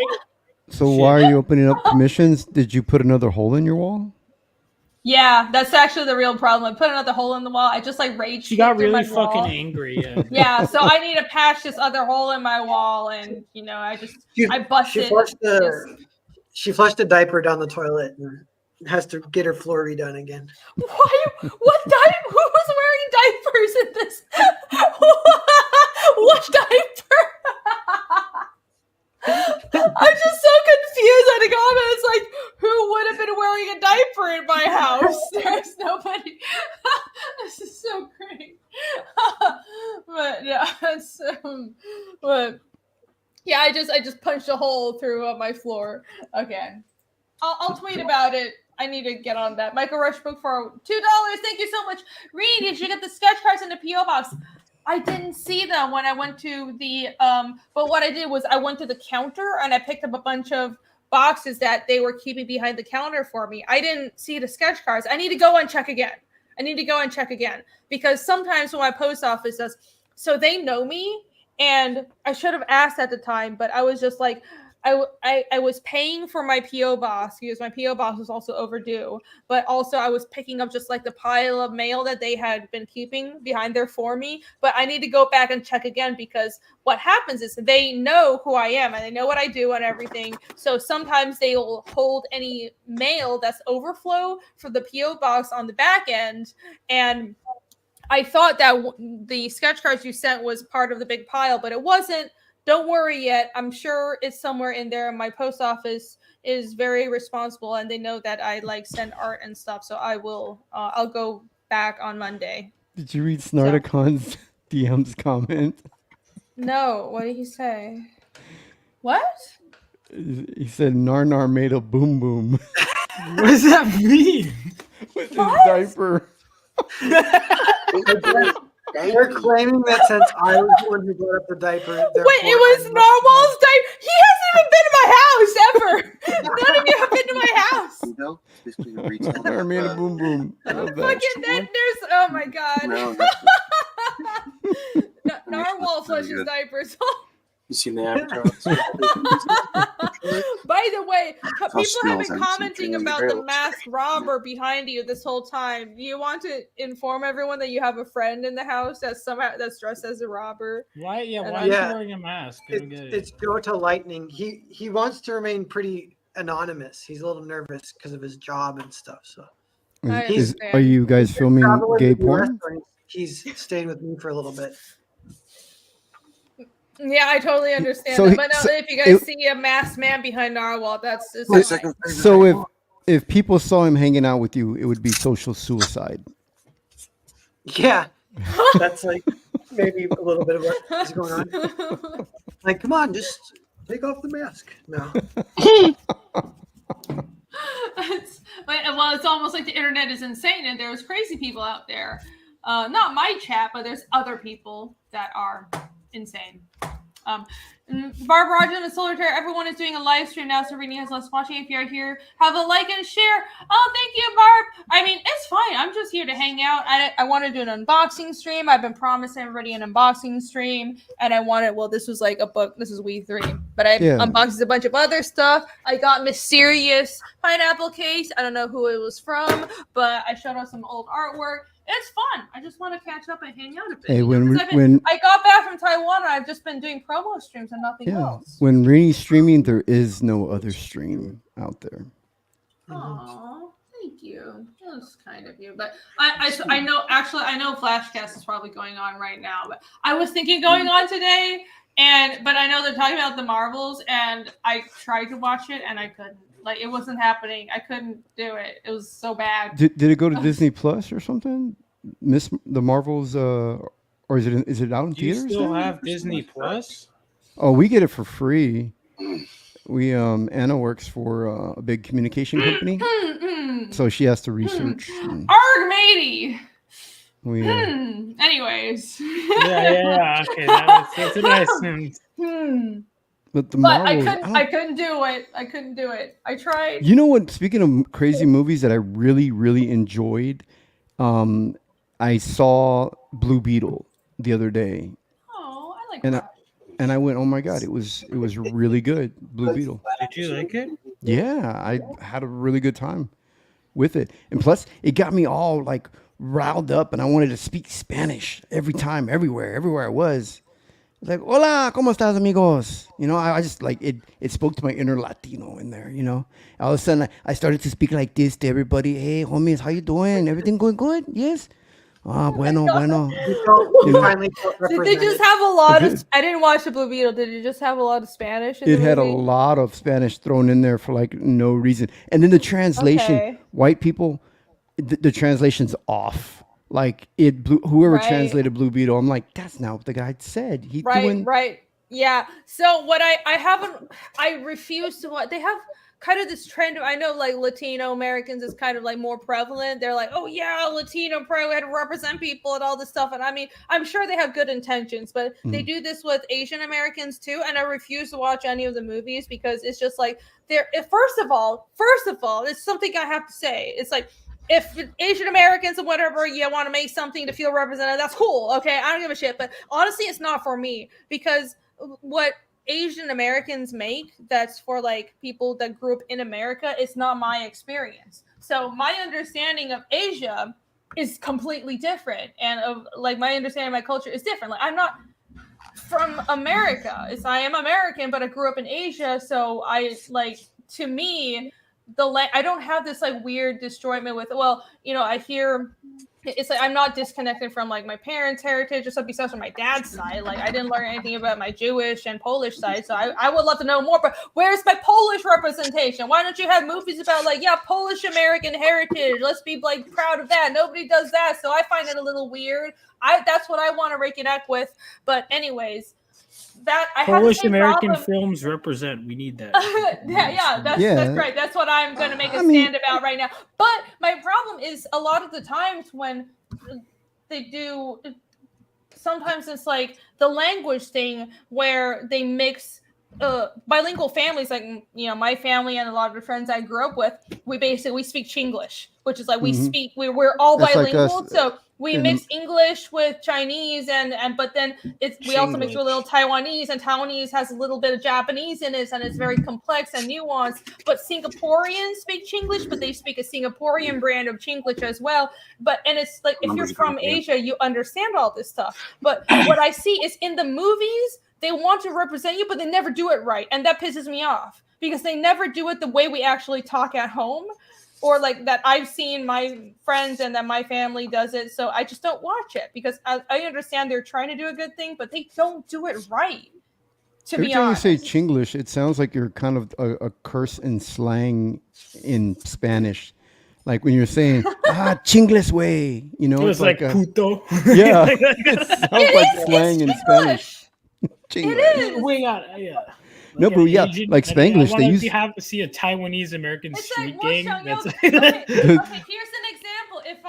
If I'm talking to any of you guys, and I said I want to go to the supermarket, I would say I want to go to the supermarket. But if I'm talking to one of my Taiwanese friends that I grew up with, that I went to bilingual international school with, I would say, well, I want to choose the supermarket lah.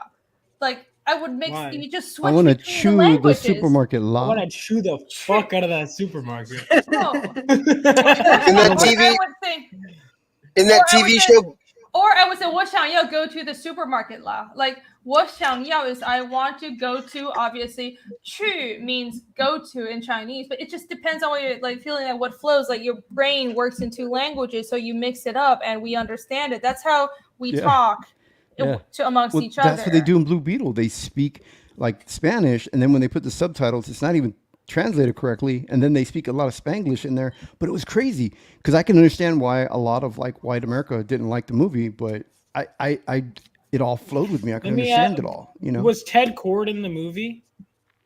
No, I don't think so. What the hell, man? But it was crazy. Like when they were like, you know, it was they're always No like, white characters allowed. we're gonna represent Latinos. I'm like, man, what are y'all talking about? Represent us? We already had La Bamba. We're good. You know, they're like, we're gonna represent. And then sure enough, they represent all Hispanic cultures. Did everything. they represent the source material though? That's important. Oh, well, they did go back and do some of the early '60s Blue Beetle and stuff like that. So they had Ted. 70s. Wait, Ted Cord. Hang on, they had Ted Cord though. No, but they talk about him. He's dead. Like it's his family. How did he later. die? He aged out because this takes place in the current time. He was back in the 70s or something. Sad, man. But polio. But I felt like, oh my God, like I understood it, and like I hadn't heard like Latin people speak this way in a while. I mean, I live in a white neighborhood now. You know, it was like That's cool. felt good. I mean, maybe the movie is good, but one thing I thought was really funny was there was a quote from the director that was like, yeah, you know, the main villain was inspired by Bane because he's about the colonial experience. So I tagged Chuck Dixon and Graham Nolan on Facebook, and I was like, guys, is this what Bane was about? And they're like, what the hell is he talking about? They were like, Graham said that was never discussed. This guy is projecting. And then Chuck Dixon was like, I love how he didn't include the whole communism part. Billy, his hat apparently has more length than yours. What is he trying to say? Chonky. But one of Billy's those hats is Elmer Fudd. glows and is green, which I would think is a bit of it might be a problem there. No, when you were talking about the Chinglish thingy, it's funny because in that show Black Lagoon, one of the main characters, Yes, keeps we're calling big that fans one of girl Black Lagoon. Chinglish, the one from the South China Sea, the assassin. Yeah, And then No, no, somebody- she calls Revy Twinkie. yeah. No, because she's so hold on. You don't understand. Black Lagoon is the best anime to ever have been made ever. It might be It's debatable, so I but fucking love Black Lagoon. I love That- Black Lagoon. Okay, so Will never Revy get is made. she's like Asian. She's Chinese Yeah, American. she's like Chinese. Yeah, she's Yeah, Chinese so Caucasian. she's American as fuck.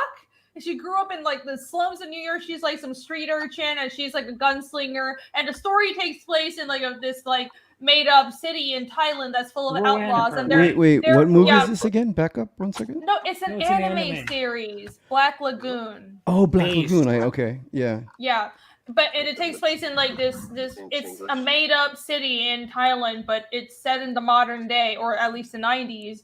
And it's about modern day pirates. So it's a smorgasbord of characters from all over the world, and they're modern day pirates. But anyways, there's Revy is part of the crew of the main crew, and so she's like this Asian American that ended up in Thailand being a gunslinger, and like she's like a thug and murderer. But there's this like knife throwing, knife wielding like Chinese, or was she Chinese or Taiwanese? I forgot. But I think she's one of the two. Yeah, they're calling her she's Chinglish. one of the two. I can't remember, but her name is literally Chinglish. Like it's not even like that's just what people know her by. Like everybody has a weird nickname. You have like Balalaika is the Russian mob boss woman, and then you have like Two Hands that is like the Hong Kong triad boss guy, and then Chinglish is the gangster sword wielding Chinese What about girl. the nun chick, dude? What is it, Ida?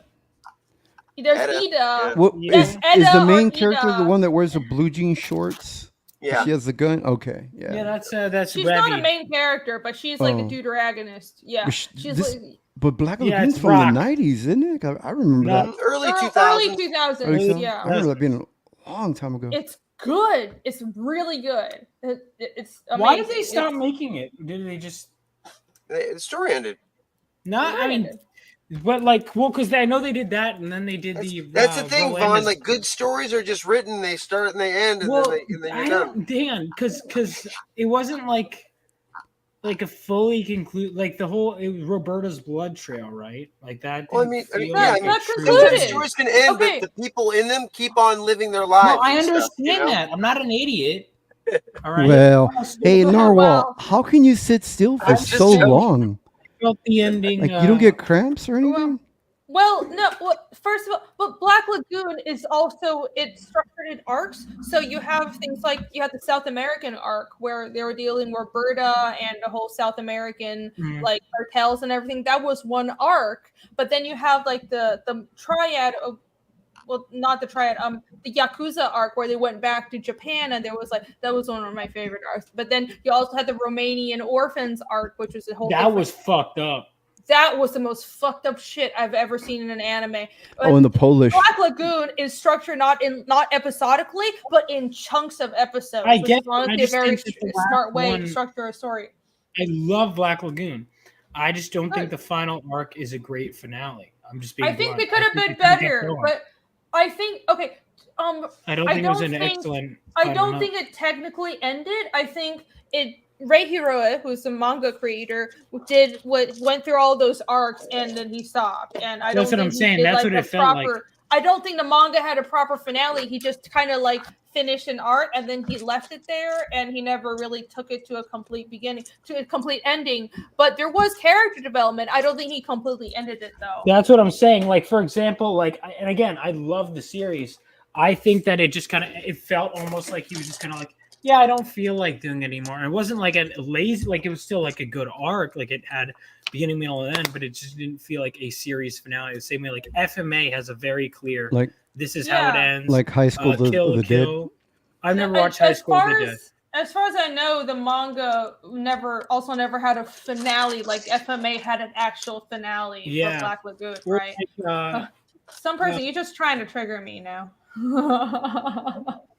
Like who else? Like what else had a really solid ending? I mean, yeah, FMA comes to mind as like just a very well done.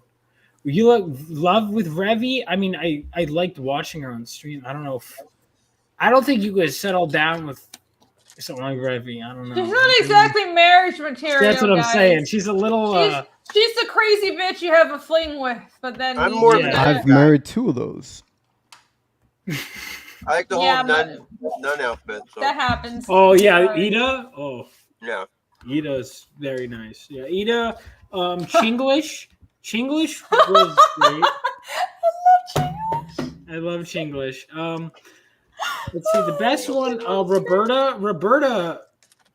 Roberta might be wifey material. I love the She's Japan loyal. arc.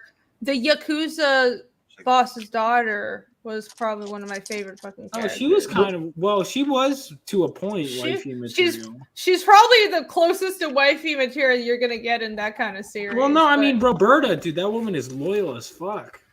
Yeah. That woman will literally kill an entire battalion. That's true. What a Yeah, woman. Roberta.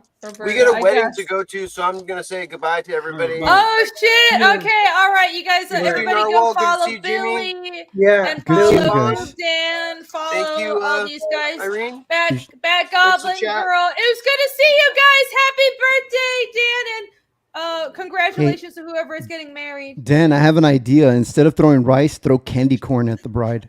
No, I'm going dressed as a shark. As a Stark, really? Shark. Oh, Hammerhead shark. Oh, why? Wait, but is the baby gonna be dressed as a shark too? No. You guys should all go dressed as sharks. It'll be great. Baby's not going. Just us. Oh, okay. Well, say We don't hi really know to anybody Leo. at the wedding, so we're just going. Oh, okay. All right. Well, that's Wedding normal. party. Say hi to Leah and the baby for me and everybody else. All right, it's good to see you, Dan. See you later. Later, Dan. Alrighty. Bye. Bye. Get the button. Pew. Hey. And there were 4. Yeah. So, Costco's Black were- Lagoon. Oh dear, how are we getting to this point? I forgot what we were talking about. Berserk. So Berserk. I need more to will drink. add- We'll add Berserk. We'll add Lock and Key to the ever-growing. Once we start Comic Strip Club, we'll go through a bunch of this. I mean, Yeah. I can't wait to go through. You need to read Lock and Key. I know. I'm a huge horror guy. Yeah, I'd love to read it. Rini, we'll talk. We'll make when you have time. We'll talk. We'll make a list. I just got the Yes. Ronin. Here's the lists. Ronin. The main reason I decided to start with that is because not even because it's my favorite, because we were just literally talking and you were like, "Oh, I'm reading it. Oh, I'm reading it." And I was like, "Well, if we're all reading it, might as well." He was inspired by Wolf and Cub. Yeah, Wolf. I want to read Lone Wolf and Cub too, because I know that one was like Frank Miller's, I think, biggest inspiration art-wise and storytelling-wise. I hear that it's like one of the best. Yeah, Ronin one was good. Storytelling. That there's like barely any. Yeah.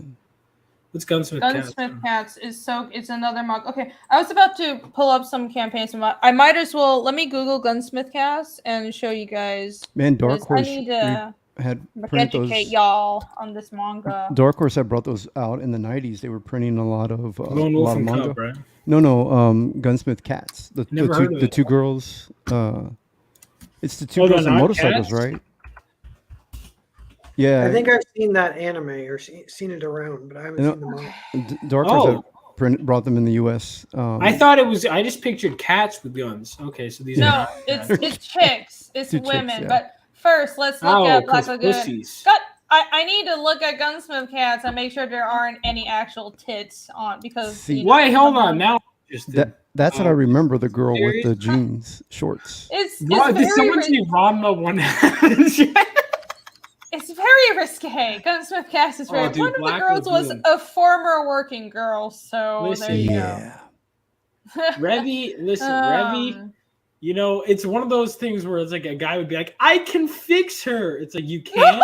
But you're like, you cannot fix her. She's fucking broken, dude. No, she's busted. No. I want another complaint. Like again, this would just be. I just want to see more of Dutch and Benny too. Like I feel like they didn't get their full standout arcs. I love those guys, but they never get there. Most of the series was about these Rock two, and Revy. And whenever they're on screen, they're great. But they never have like a full. Like I don't know their past really. I don't know what they're all like. They were so good at deep diving into those two. And I wish that that Dutch and Benny got that treatment. Yeah, I agree. I feel like the series never really ended. I would have loved to learn more, but I mean, I love how Revy and Rock was so good. But oh yeah, I mean, it was like the worst English you've ever heard, but the tune was so great. Oh yeah, I love to you. Yeah, it was so. But I would listen. Well, if I haven't. They're very smart about it because what they start doing is as soon as they start speaking the really shitty English, they have a shot of Revy's ass. So you're kind of not listening to what they're saying. You're like, well, this ties into what I was about to point out. So in case I haven't sold the series enough for you, if anybody here is like, oh no, I can't touch the mangas or the animes. Okay, listen, this is a series about modern day pirates. And the main character is an Asian American gunslinging murderess, and it's chock full of chicks wielding guns, and there's TNA everywhere, and it's also not weird and lolly at all in any way, except there is the Romanian orphan arc, but that's a different thing. It's portrayed was a fucking. It's actually supposed to be fucked up. It's very grounded in the real world, which is what I like. But it's like grounded in the real world, but just a little bit more ridiculous. You know what? You know how that is, where it's like, it's grounded in the real world, but they have these gunfights where they're doing superhuman weird kung fu shit, and you have like tits flying everywhere. But other than like that, John the way Wick? like the way like kind of like John Wick. Kind of like John Wick, but the way the triad works and how the mafia works, all of that is, and how the characters react and all these organizations, it's portrayed as very logical and adult, if that makes sense. So I highly recommend Black Lagoon wifey tier list. I think you do. Here are all of the wifeys you got. Oh, there's Chinglish right there. That's Chinglish. All right, hang on. Ida might be in my top. Roberta, Chinglish. Actually, Roberta. And Balalaika. This is a Russian mafia. Balalaika's a little too disturbing for me. I don't know. She's a little too fucked up. Tara, she might just cut off all your limbs. I love her. She's a little too. I don't know. Like it's so great. There's so many just like gunslinging awesome women in this series. I loved it so much. It's so great. And the thing too of what if you because I know most people are like whatever. Watch the English dub because that would never fucking fly today, and it's so good. It's actually pretty good, right? And in the series, canonically, they're supposed to be speaking English because they're all these characters from all different parts of like the main character is Rock is Japanese, but then Revi and Dutch and they're all American, but then and but then you have Russian characters and Chinese characters and Thai, but everybody communicates in English because it's very international because they're traveling all over the world committing like pirate shit. It's kind of awesome. I have a question. Do you think because they never explicitly stated, do Revi and Rock like are those two? Do they get together within the series? It's kind of hinted. It's not shown, but because there's one part where she takes her top off in front of him, and I'm like, that was pretty casual. She's wearing her underwear around. You don't see it, guys. It's kind of but it's like you know what I mean. Like it's just casually whipping my tits out in front of my friend. I don't know. I don't think that's. It's one of those things where it's hinted at, but they don't show it. But it's they're probably fucking. That's what I think. It's pretty obvious. Yeah, they're there. Lucky man. Unfortunately, I would not marry. I'd get the fuck away after like. You don't. You don't think. But he's also fucked up though. Like you know what I mean. Like Rock kind of deserves that because he's also kind of. It's actually really interesting. So Rock he's technically the main character, and he's basically he's a Japanese businessman who got taken hostage by these pirates while on his business trip, and then he ended up just joining them. And he seems like this very wimpy guy at first, but then you slowly discover that he has hella issues himself. But he's also kind of the moral grounding Rock for the series, you know.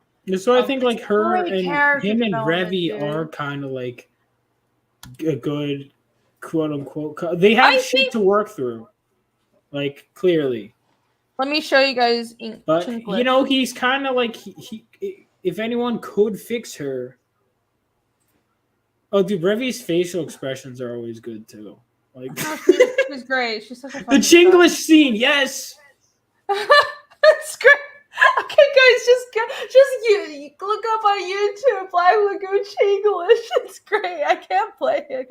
I played it on mine, but I don't know. It's the funniest shit ever. Oh my god. It's so good, man. The shit talking is so good. Okay, this is why manga and anime are making more money than American media.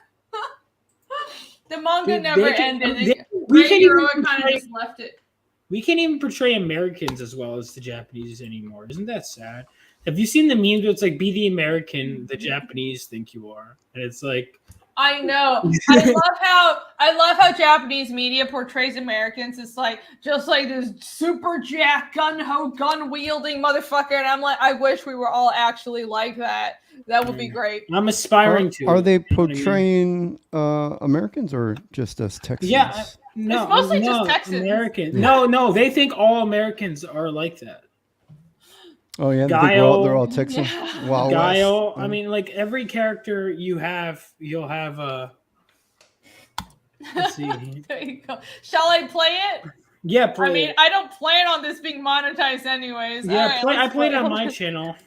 By the way, guys, a shout out to my channel if you want to see Rini react to it. What? Rini and I. Remember, we watched that. I made a video out of it because I wanted to show you the English dub of Black Lagoon. We were laughing our ass off, so we clipped it. Okay, is this the right one? Hold on. 1 minute 45. Yeah, it should be it. Oh yeah, this is the right one. Okay, all right, here we go. Can I add? Did I share put the link to my channel? Command my mods to do your bidding. Alex VRB and I are homies. All right, we're good friends. Oh, okay. Oh, so you can just like order my mods. See, he already did it. Sorry, I can order. Don't take it, Alex. Sorry, Alex. Yeah. No. Don't. I'm just sorry, gets your Alex, abuse. I'm Don't sorry let- that she thinks of you as a lowly moderator, but I think of you as a friend. Unlike Don't you. let Vaughn I think push you of him around, as Alex. a friend, and I'm trying to not let him. No, take your it's okay. abuse. Listen, I look out for Alex, my friends. Alex, just real quick, who do you like better, me or Rini? Just no. Well, apparently, he likes Rini more. He sent her bootleg Twinkies. Did Alex send that? Mm-hmm. What did he put in it?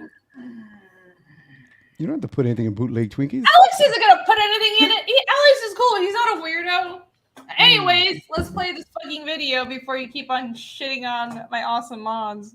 Let's go. I hope I shared sound. Let me know. I want to finish this job and go home. So where's their hideout? It's not a village for 6 miles. You find there in jungle. We're not going to the military base. Taking care of these guys first. I suggest you wipe your own damn arse, sweetheart. Wait, I've got a better one. You can go tell that to the cavalry. Those Mary accents Reed. sound on point. I don't hear any racism. Only than getting the money. We're not You're interested in sensible. work more. My partner has the fucking documents. Do you Oh, follow? except that one. That one sounds Understand bad. you? Yes? You got that, Chinglish? Not my new interior. If you must, do it outside. My English is not very good because I am pure Taiwanese. Maybe you'd like for me to skin your ass, bitch. I don't keep driving in car. I'm not charging with this piece of shit, especially with a crackhead at the wheel. Fuck you! I'll have you know this is the world's greatest off-road vehicle, you heartless bitch! This Off-road. getting on my last nerve. Listen up, you fucking leprechaun. You're gonna wait here until you get our signal. If you run away, I'll hunt you down and castrate you. I agree very much. Fucking bollocks! Anyway, I like this slow group. Easy on the weed, okay? I don't need you all fucked up when you think You don't worry for this guy when it comes to that. Even with his brain optimized, he never mess up driving. Rini, she says little she's Miss pure Chinglish. Taiwanese. How come you don't sound like Oh, her? you like for me to split your ass in four? It is not nice to have fun. You one rotten bitch. You ready, Chinglish? Yes, Twinkie, I'm ready. You don't forget when we finish job, I carve some meat off your ass, stupid whore. She went a little I fucking Atlanta love on her, this didn't shit so much. It's so good. What the fuck is this? Oh, right. This is Japanese art. Give me what? I cannot speak.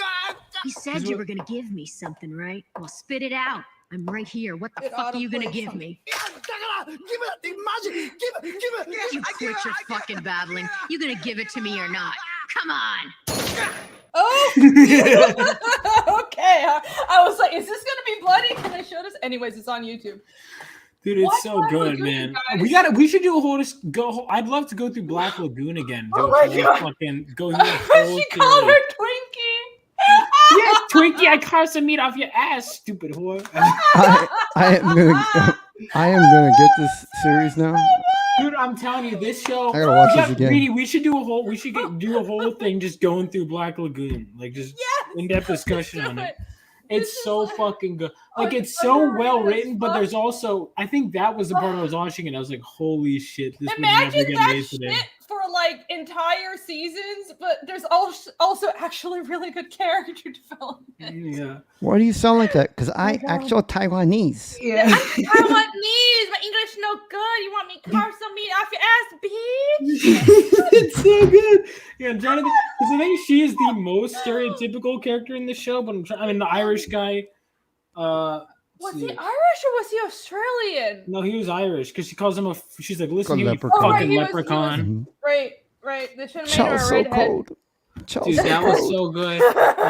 It's like all of the countries, the stereotypes from the country. They have like the stereotypical South American, Oh, the like, Russian mob. the black guy, the Russian, and the Hong Kongese guy. But they're like such amazing stereotypes. It's great. They just lean into it. That's You what they just did in like Blue love Beetle. it. Yeah, too. you think? I don't know if I think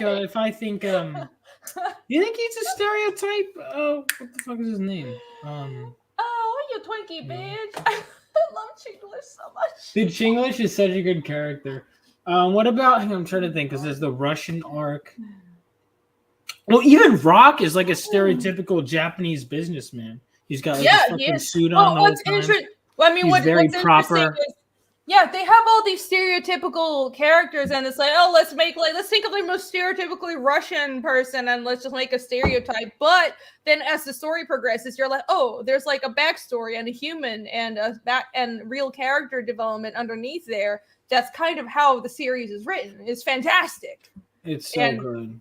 And it's so fucking dark. Like the shit they touch on underneath all this. Like, I mean, I still like that one arc with the twins is like the most fucked up. I love it, and it's the most fucked up shit But it's the most memorable arc, probably, if I'm being honest. More than any horror series, I would say. More than something that's like visceral, otherworldly horror, because Black Lagoon is supposed to be set in the real world. Like everything that happens there technically could happen in the real world. And also what happened on the twins arc was historical. So you've got these, I mean, I won't spoil it, but they've got these kids that were trained to be killers, and the shit they've been through is heartbreaking. There's some stuff where I'm like, oh my God. And they're the enemies. These little kids, they're the enemies. You got to watch this. It's crazy. Yeah, that was good. I mean, the Japan arc, it was. Damn it.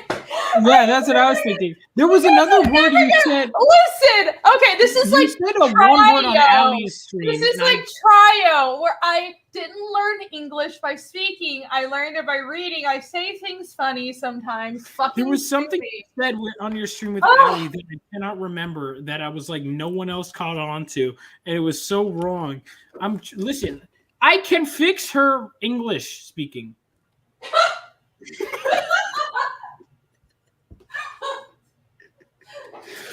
gonna take a while. English speaking. What I'll do is I'll keep talking to you, and every once in a while you'll say a word. I'm like, oh, back up. What the fuck was that? Massachusetts, okay? Yeah. Massachusetts. Yeah. There you go. Oh, you know what's another word you say? Hang on, can you say the word accept? Accept? Because you usually say accept, and that's just inaccurate. Oh, no. That's just Atlanta. You accept. That's how it's said here in the South. But see, you don't. But you only say certain words Southern. Yeah. It's like a whole fucking mix of like bullshit. That's basically it's like. How many wines is this for you, woman? A few. No. My last glass. I just finished this other bottle, so that was the last one. So I drank 2 of these margarita things and like 1/3 of a glass of wine. I'm gonna pour myself another glass of wine. That's all I'm gonna drink for tonight. Okay, I'm not going to drink too much. Okay. I'm gonna not. Let me try to not talk. What is your profile picture from? Because I think that's really fucking funny. I don't know what it's from. Like, what is that puppet in your profile? Oh, look, it's actually working this time. Oh, there you go. Put it back in. Prop the cherry. That's what she said. No, actually, Jimmy said that. Can you not discredit him, please? Can you stop stop taking credit from the Latinx man on panel? No, I will always take all stealing the credit from the. Can you believe this guy, this woman, Jimmy? I will take all the credit from the Latinx man. You can't stop me. What are you gonna do about it? What you gonna do about it? Twinkie. Call him Twinkie. Me? No, because I'm not yellow on the outside. She's got to do like Chinglish. Like vanilla talk trash. Yeah, talk trash white on white. Like what else? Listen. Vanilla on the outside. Is what you get. Vanilla all right? on the inside. You know what I mean? Yeah, it's very straightforward. I'm a scrambled egg. It's also, it's very straightforward. I mean, a little bit. Wait, aren't all eggs? I don't know. I mean, you're visibly because scrambled eggs are visibly yellow. But you are very clearly mixed. A scrambled egg is yellow and white. That's but it just ends up looking yellow. No, I don't see white in the scrambled egg. You mean a boiled, or you mean a hard-boiled egg? Scramble your eggs. Because a scrambled egg, they turn yellow. It's supposed to be yellow. Yeah. By the time it's done, you just not finish the job? I think you meant Hubble. It's not yellow. It's like light yellow. Okay, anyways. I'm light yellow. There you go. You can't tell what the lighting. I'm gonna move on from this. Vaughn clearly doesn't fucking get it. Narwhal. I get it. I don't know what the fuck happened to Narwhal. Good night. Dude, Narwhal got fucking kidnapped. You're probably feeling. Hey, I'm back. You're still here. Look out! You guys finished? What was happening? Yeah, that's what I think happened, Jimmy. I'm picking up your I'm breaking a sweat. Oh, I bet you did, Normal. I bet you did. What are you doing? You and your boy toy back there. Yeah. I'm a banana. No, I'm not. What's white on the outside but yellow on the inside? No, yeah, she's A banana's yellow on the outside. White on the Oh, inside. she's an Asian deep down, guys. Even though you're just like a black cat for Halloween. Actually, like pumpkin spice lattes. No, I'm both. I'm American and Taiwanese. Both. There you oh my go. gosh, you guys. Chat, calm down. Wait, did I finish my super chats? Okay. We're clearly just saying. I am finished. You haven't wrenched Henry Bemis? How can you no, hang on. Wrench him right now. Henry, don't worry. I can't believe she did this. I cannot believe Tell me what the fuck to do. I'm sorry. You say that. No, How about I mean, you you say can that wrench with a him. little more politeness in your tone, and you don't. Listen, Henry. Henry, I'm sorry, Henry. When I would wrench Bemis you, but was Vaughn not decided to wrenched, be it so makes me uppity very about it. upset. That I don't know why you I waste have to time rule yelling. grandstand, Reenie. I don't know why you waste time yelling at Vaughn. It just gives him a chubby. what? He likes when women. No. He likes when women abuse him. What the fuck, man? This is No, a I whole other part of the You think I like male getting- psyche that you I've think been I like working. this abuse? Well, you get it all the time. But I have learned so much about the male psyche since being on YouTube. I swear to God. Oh, yeah. I'm Yeah. sorry, Henry Bemis. I will wrench you. See, he says I'm a sweetheart. I am a Yeah, sweetheart. he said that while being unwrenched though. So Jesus Well, fucking Christ. Oh my God. Some person has just been trying to push my buttons the entire fucking night. There you go. Normal, why would you do that? Okay, I'm gonna wrench Henry Bemis and I'll get to the super chats and then we gonna promote some damn books. All right? Is that all right with everybody? Hell yeah. Anybody got any complaints? All right. No. that's I what mean, you should watch some. Or you can Westerns. get- I feel like or you like you- John Wayne movies with that accent. Well, if you mix Taiwan and Poland, you also get Po Wan. Oh, one. Mm-hmm. Huh? There should be a comic. Po Wan. That's terrible comic. I mean, I gotta no pee. comment. I'll be right back. Okay, bye. It was a good thing you got help over there. Oh my God. Okay, I'm gonna read some super chats. Be spin for $10. Thank you so much. We'll go home. It's gonna be hell. Yay! Saturday nights with Rena should be a regular thing. Should I do it? Honestly, okay. I have been wanting to go back on Flashcast for like weeks now, but the thing is, excuse me, I don't watch movies, and they're always talking about some TV show or movies, and I feel like I shouldn't go on if I haven't seen the thing that they're talking about. So, I would love to do streams on Saturday nights, and I would stream on Sunday nights, but except I'm not going to stream over my friends that do hard chargers, and I don't want to stream over Vaughn because I'm a considerate person. So, Do you on Sundays? honestly, yeah, like Saturday nights we are probably saw the that best too. time for me Vaughn- to stream right now. Vaughn, you she was know? punching downward. She's like, I don't want my big popular stream to just overshadow little Vaughn. Yeah. I mean, that's not what I said, but okay. I didn't say Jimmy. you said that, Reenie. Plus, we Okay, got to I figure out know, what day it we're was doing. Jimmy. I know we're gonna do comic strip club. We're trying to figure out what days we're gonna do that too. Yeah, I don't know. Saturdays. I'm mostly just like I've got Saturdays the or week- Sundays. We're gonna figure out. Saturday or Sunday. I would prefer if it's like Sundays and then Sunday early afternoon or afternoon would be. Yeah, I better. think we could do that. I think that honestly, I would be fine with like we open up with the comic strip club earlier in the day because comic strip club. I want to be a discussion that if you're not there live, it's okay. You should still be, but like. You know, I want people to be able to come back or, oh, I just read this comic. Oh, they did a discussion on it, you know? So I think doing it during the day is fine. and then Hard Chargers it has to be a nighttime show because we drink into oblivion. In Jules' case, yeah, she sure does. And then Cecil blamed us. Can you believe that? He had the audacity to blame us. Well, he was bringing her the wine. Yeah, he was. There's literally video footage of him handing her more wine, and then he goes, "What did you guys do?" I'm like, "You motherfucker!" Oh God, Beastman, I would like to do a Saturday night show. I got to think about it though, because I want to do more. I'm trying to get back into the headspace of streaming.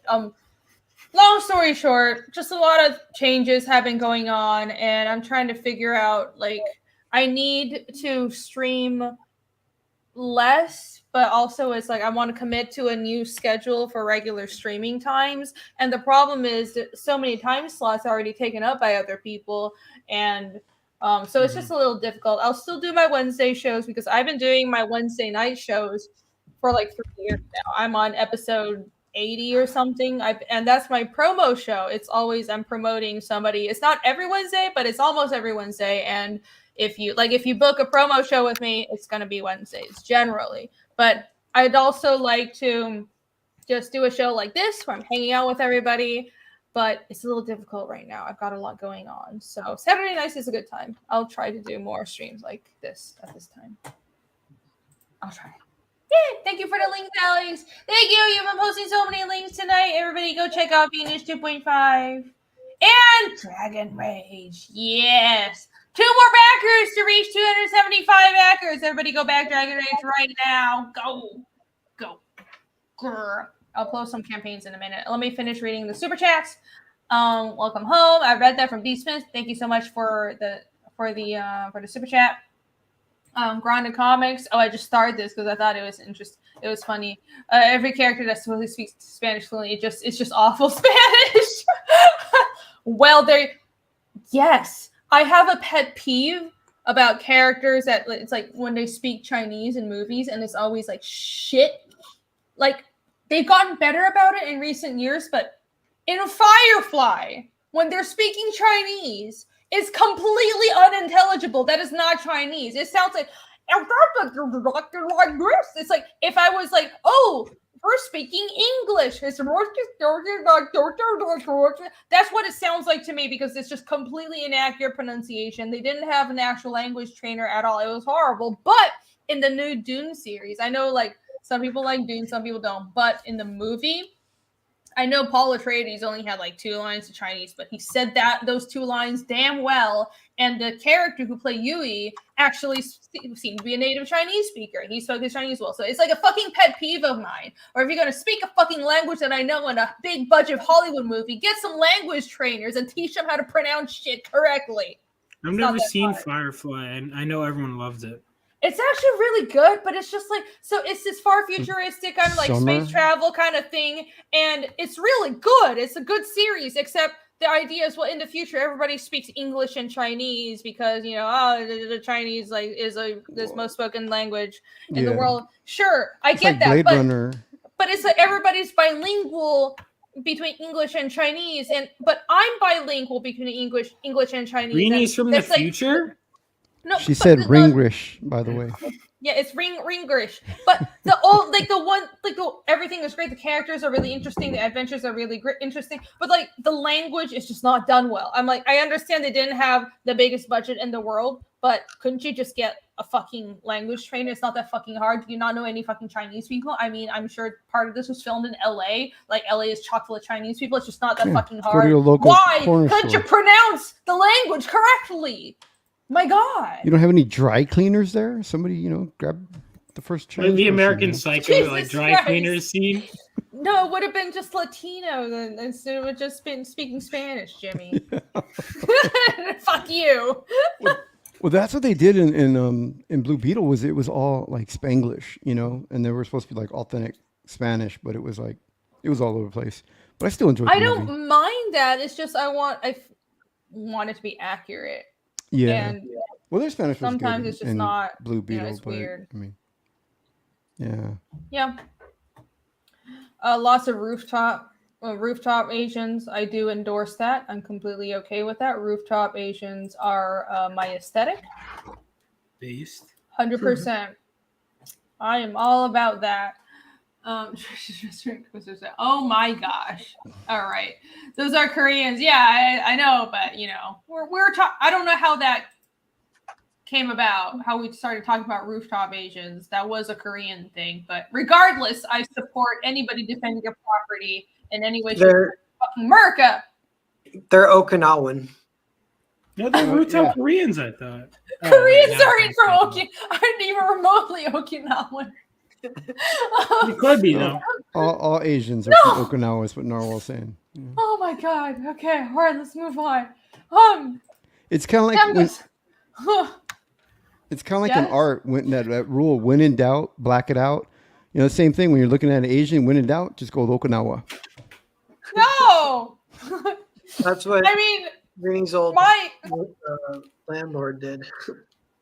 My experience has been, when in doubt, just call them Chinese. That's kind of what I've experienced. It just seems to be the default because everybody Chinese. So there's the most Chinese, but it's like, okay. What the fuck was that? It was just a video that popped up.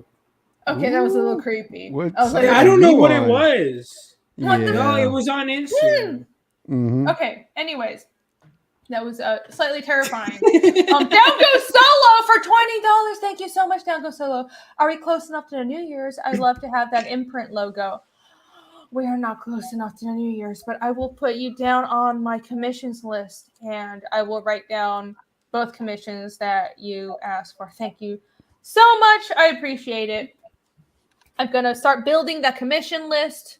It's gonna be for the whole year. So if you need something real quickly, I'm not gonna, this is gonna be like, if you want something for next summer or next fall, let me know now because I'm trying to just get everything in order for the whole year. All right, because I need to make some plans and I need some supplemental income and all that shit, and that would be really appreciated. But if you commission me, I'll make it happen.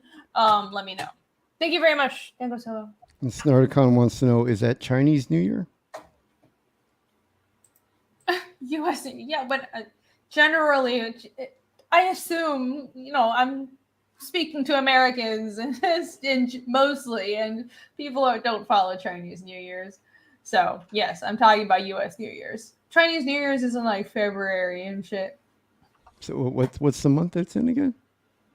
It depends. So Chinese New Year, the Chinese calendar it's a lunar calendar. It's a farmer's calendar. So New Year's varies. It's by the actual season, the turning of the season. So it's New Year's is late January or all the way through February, and it depends on the year. It's different from the Gregorian calendar. So my age is different in Chinese on the Chinese calendar, and the New Year's is different on the Chinese calendar, and all this shit. It's wild. It's wild shit, dude. It's wild. How do you keep track of your age with that? So in the Chinese calendar, you would be younger? I'd be older. Oh. Okay, so Chinese age keeping is weird and shit. So when you're born in Chinese culture, you're already one. And you don't age up until Chinese culture doesn't celebrate individual birthdays.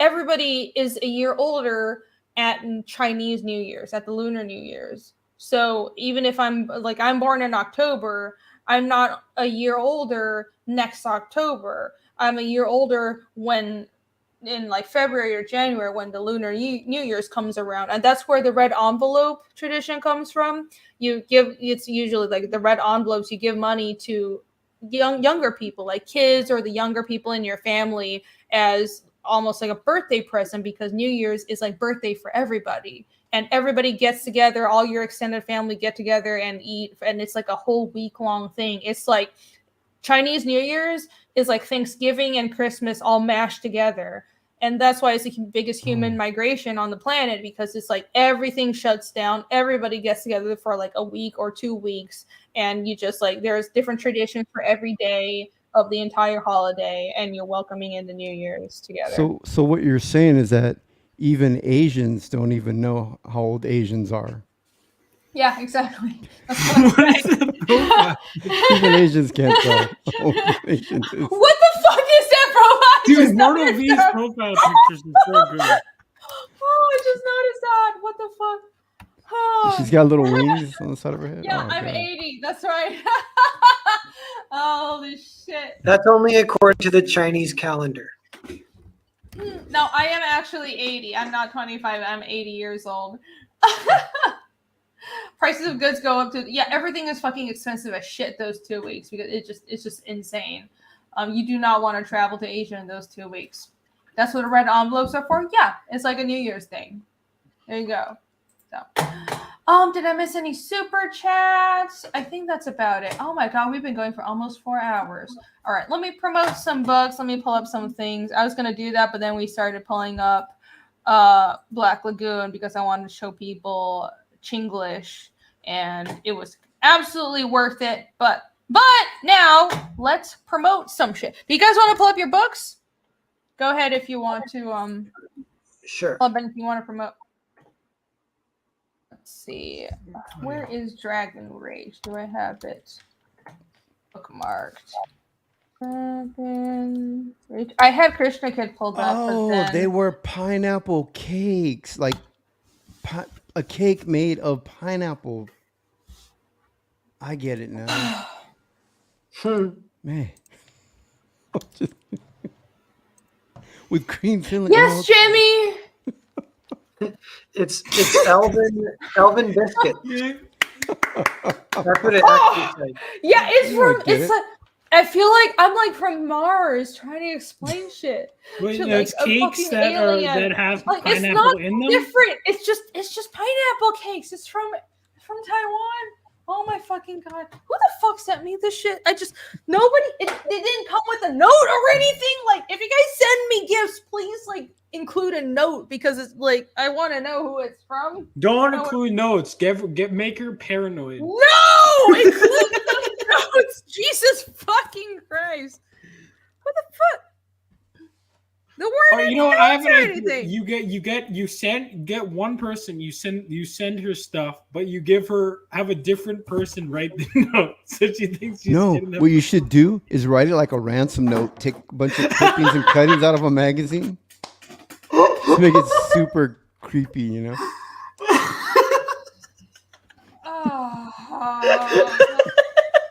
So really freak her out. The return address is some like shipping center in California, so I don't know who the fuck it's from. Dude, were there any like notes begging for help that you might have missed in there? Maybe you bite in. No, and no, then but it's if like- there were, I would have ignored them like, because please, I don't I've give been no kidnapped. fucks. I don't give no fucks. If you kidnapped, that's your problem. That's not mine. Don't tell me what the fuck to do. I'm here to enjoy my pineapple. That's their escape plan. Wait, Mortal V's last comment. It's just to mail Irene pineapple cakes with notes in them, and that's how they're gonna escape. Yeah, that's it. It's just to mail fucking pineapple cakes. Oh my god. Hold on. Myrtle B's last comment. What did he say? Pull it up. Huh? Pull it up.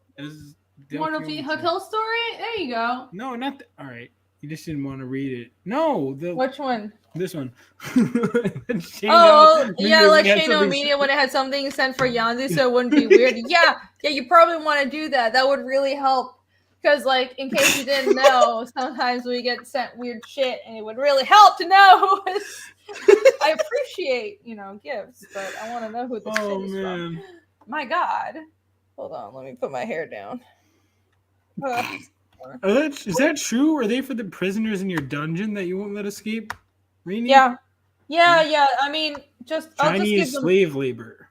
That's how I get my comics done. Is Chinese slave labor. I have a whole basement full of little slave. You think are any of them available for work? So I just got these colors for the Living Legends. That's fucking awesome, dude. That looks great. I'm gonna add it to the campaign page. It's not there yet because I just got these. But sign up. I can share the link itself or have in the chat. But Living Legends, so it's my comic book. It's set 20 years after World War III. It follows this teenage boy who is the son of a veteran who fought in the war. and he's also a fanatic for superheroes. So it's like he's grows up idolizing and idealizing these things, and when he gets powers, it's like he tries to capitalize on these ideals. He's got this naivety, but he's this optimist, and he wants to fight for the best, but he realizes things are way out of his control when he tries to. Right after a day after getting his powers, there's a heist in a nuclear reactor. So like an idiot, he's like, yeah, I'll intervene. I'll just make a shitty costume and I'll intervene. And naturally things go horribly wrong. And from there, we'll see him kind of grow into being a hero and explore more of this world. And there will be a team of superheroes that will be introduced later on. But for now, I really wanted to focus on our main character. So there we go. And when you sign up, you will get a trading card by my friend Juju. So she is doing the trading card art. And you can only get that by joining the mailing list. So if you want that, make sure to sign up. You could do like a racial swap on this character. Make it a little black kid who finds this and gets these powers and call it Urban Legends. What? Right? Wouldn't that be great? But that has. But okay. I mean, I guess. Like other people can live in cities some too. Ideas you say out loud and some ideas you don't. or have it be a Mexican and call it Latinx. Latinx Legends. Oh my god. But none of that. This is too real. But the point is that, the legends that are like living among us, it's like they're in the. Are you saying urban really doesn't. It's an idea that transcends race and things like that, Jimmy, and urban environments. Even it could, be global. But I mean, I guess I could static. Dude, you have no idea how much of it. There's so many lightning characters. Like when I was in second grade, I came up with this idea, and like a genius at the time, I was like, "Oh, lightning lad, it's perfect! I can't believe no one's thought of it before." And then this thing eventually I typed it into Google. Or no, it wasn't even that. I was reading the DC Wikipedia. My heart sank into my stomach when I saw that Lightning Lad has been a character for like 50 years. And I wanted to cry. The chat wants to see. Your second grade heart was shattered. The chat wants to see pictures of you when you were in second grade to compare how much this character looks like you in second grade. I just have those off probably the cuff. Look the same. I've seen pictures when you were like 1 and you look pretty much exactly the same. I had less hair probably when I was 1. So this is Living Legends. So is it a limited series? Because eventually they die. No. It's gonna be. I mean, maybe limited by until I run out of ideas. No, I plan on making this an ongoing series. I was inspired. Like when Drew made a comics with the idea that I could just churn out idea after idea after idea. So I want to make this definitely an ongoing series. It's going to evolve into a team book. For issue 1, I want it to be the main hero's origin story before it transitions into a team book. So it's almost like Spider-Man meets the Uncanny X-Men and Teen Titans. Are you saying teen book or team book? Team. But I guess teenagers but they're going to grow up like over the course of the series. It's not just they're not going to stick teenagers forever. It actually looks badass. I'm just teasing you. I appreciate it. But it looks like a really those good colors concept. look really good. Yeah, I was very selective with my colorist, and I'm very I was wondering. I mean, the inks have looked really good, and I've seen the interior pages. Some of the inks that have been coming out, they look really good. But I was wondering how they would be colored because the way the inks were done, they seem like they would be kind of hard to color because it's very inky, if you know what I mean. But those came out really great. Yeah, and I was very selective when it came to my colorist. It's a little grayscale. Yeah, grayscale. Any artwork with any inks with a little grayscale is hard to color, but they did a great job. And I have read your issue 1, and I thought it was fantastic. You guys don't want to miss out on this. You should sign up for this. There you go. Thank you for the links. I like how Alex here. Every time he gives a different role. Single time he comes up with a different name. I don't know how he does. He does. Sometimes he recycles. Like White Lightning seems to be. He goes. I've seen a lot. I don't know if it's Alex. Are you the one that says Vaughn? If they go Vaughn's people link, and it's not just Alex. Like other people started doing it to be like, sign up for Vaughn's blatant self-insert White Flower Fantasy. I'm just like, yeah. You could cosplay your own character. You know, you are cosplaying your own character right now. I mean, well, all right. So I'll tell you the story behind that is because I was in second grade. I've always been into filmmaking and acting, and it was a series of movies called Lightning Lab. But there would be other characters in it, but anyway. And I wanted to star in the movie. And so therefore the character is going to look like me. And the thing is, the character's age would be whatever age I was going to be when I could finally act in it.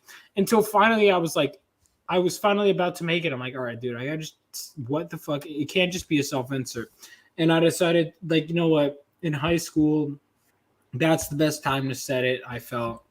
But it literally started off as I was going to write this movie and I was going to star in it. And so that's why the character looks like me. Can you share the Inks version? Yeah, I'd love to. I'll show the campaign. See the Inks version. Yeah. The campaign. I would love to do an artist edition too. Like his original art is phenomenal. And there you go. The inks look really good there. Especially if people want it. No, I want it. So, and if people want it, there's no reason not to make it.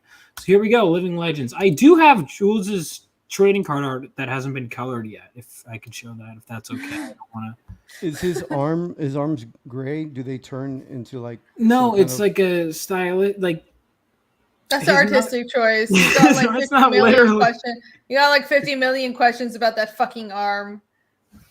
It's like it's just in shadow. It's not an actual thing. But yeah, sign up here. I'm debating where I'm going to crowdfund from, but I have some fucking Aryan Lightning.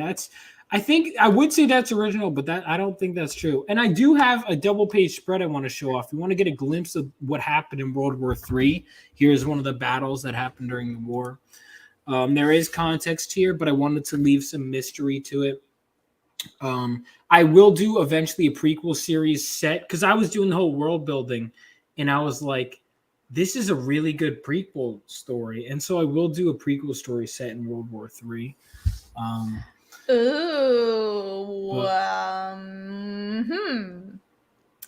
Yeah, talk to me. So there's kaiju. Yeah, Weenie, I'd love to bring you on. I seriously would love to bring you on to do the World War III. Does he fight I'm kaiju? serious about that. I would. Does he fight kaiju? So no. All right. You know what? I'll tell a little bit. So the World War III, one of the main villains can manipulate fire to his will. So he gets a nuclear bomb goes off and he manipulates the fire into the form of a dragon. Looks amazing.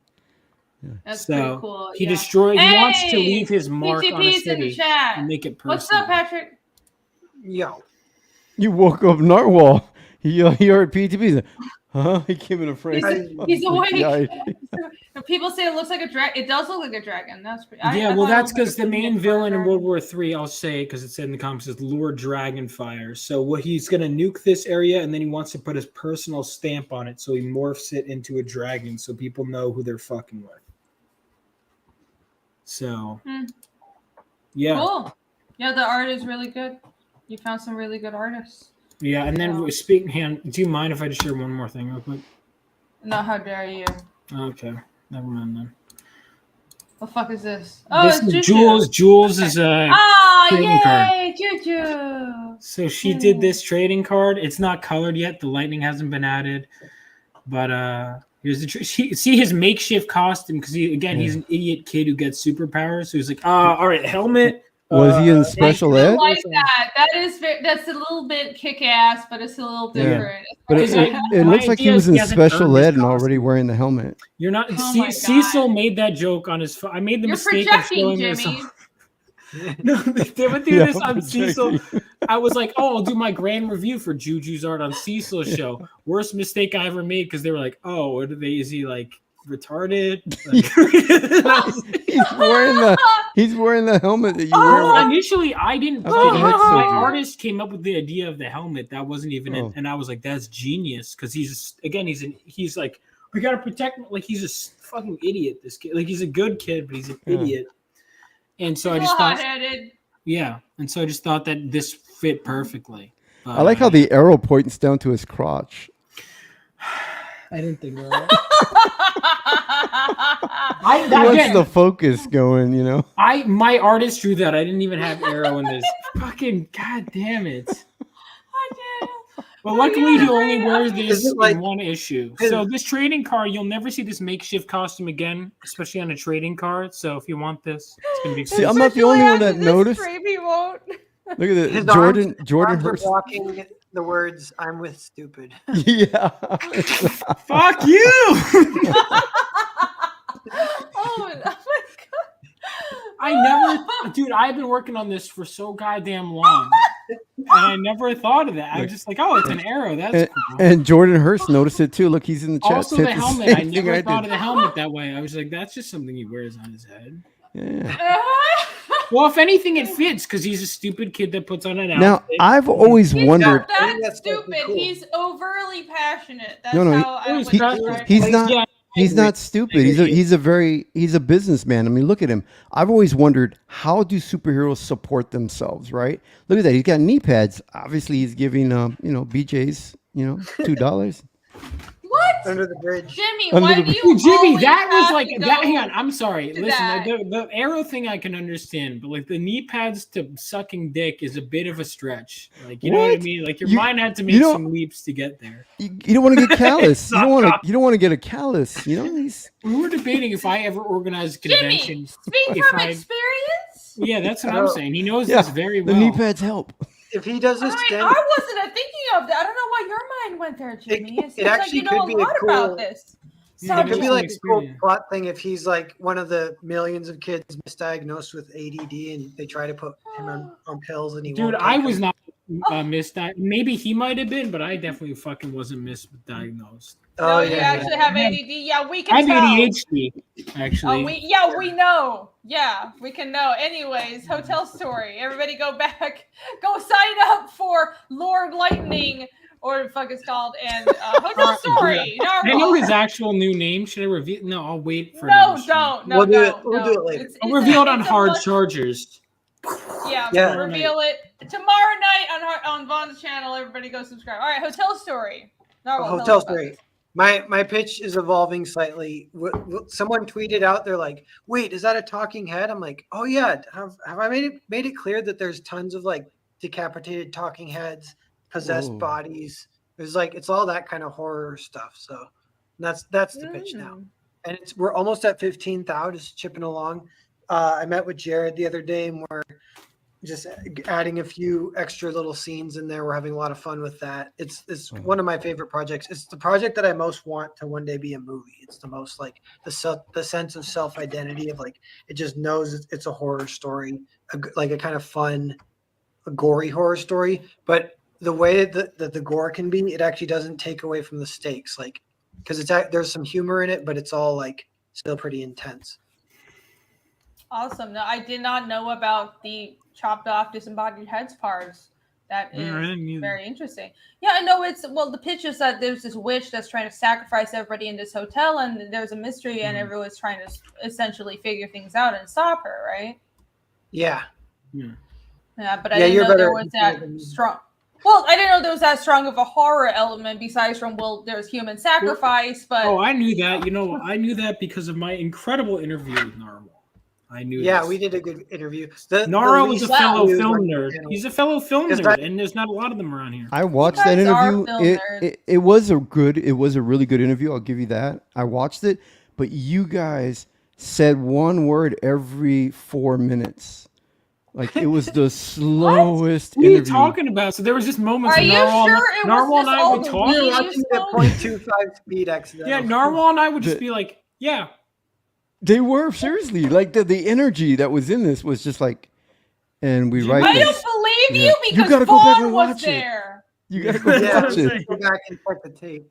Yeah, that's fun. Yeah. Listen, if he were to lack the energy, trust me, I'll double time, baby. I'm creating the interest. I'm getting people to go, what? Now I gotta go see this. You know? Yeah, go I'm with it. pretty sure with Vaughn there it wouldn't have been low energy in any way, shape, or form. Gotta bring it. This is also the I can fix her subgenre. Alex VRB pointed it out. Oh, that's a good genre. Alex VRB is really into that. So if you are like Alex VRB, you like fixing broken bitches, then this is the book for you. Back Hotel Story right now. And fix a broken bitch. All right. I'm gonna have A broken witch. Evil bitch. Dude, that'd be A a good broken witch topic bitch. too. Like I can fix her characters. Oh yeah, that's going to be the next topic on Creative Block: how to fix broken bitches. I didn't Well, know Joker not probably that. would do I would that. say more just those kinds of characters, like the I can fix her. You know. I'm literally writing one though. Yeah. Oh, Ragnar, is I- Ragnar, yeah. I can tell immediately. And then you're like, so now my question is, how do we fix them? Seriously, I'd like to fix You them. don't. She has to fix herself. You don't fix her. It's never gonna work. Scroll down. I want to see more. Listen. You know, hard be it for me to give relationship advice, but I'm just gonna say is one thing. I do know this: you can't get in a relationship planning to fix somebody. They're gonna have to fix themselves. Okay, so don't plan that. Oh, I can fix them. I can change them. No, they're not gonna change unless they want to change. So don't do this. So I can make him better, or I can fix her problems. No. Except If Ragnar. they want Ragnar to is fix the one themselves, exception. like if they already are like going into it, like I can do this. If they already want to, then that's good. But if they're already broken and they're in denial, you're like, oh my God, there's a beautiful person underneath, but they have all these daddy issues and I want to fix them. No. Daddy issues.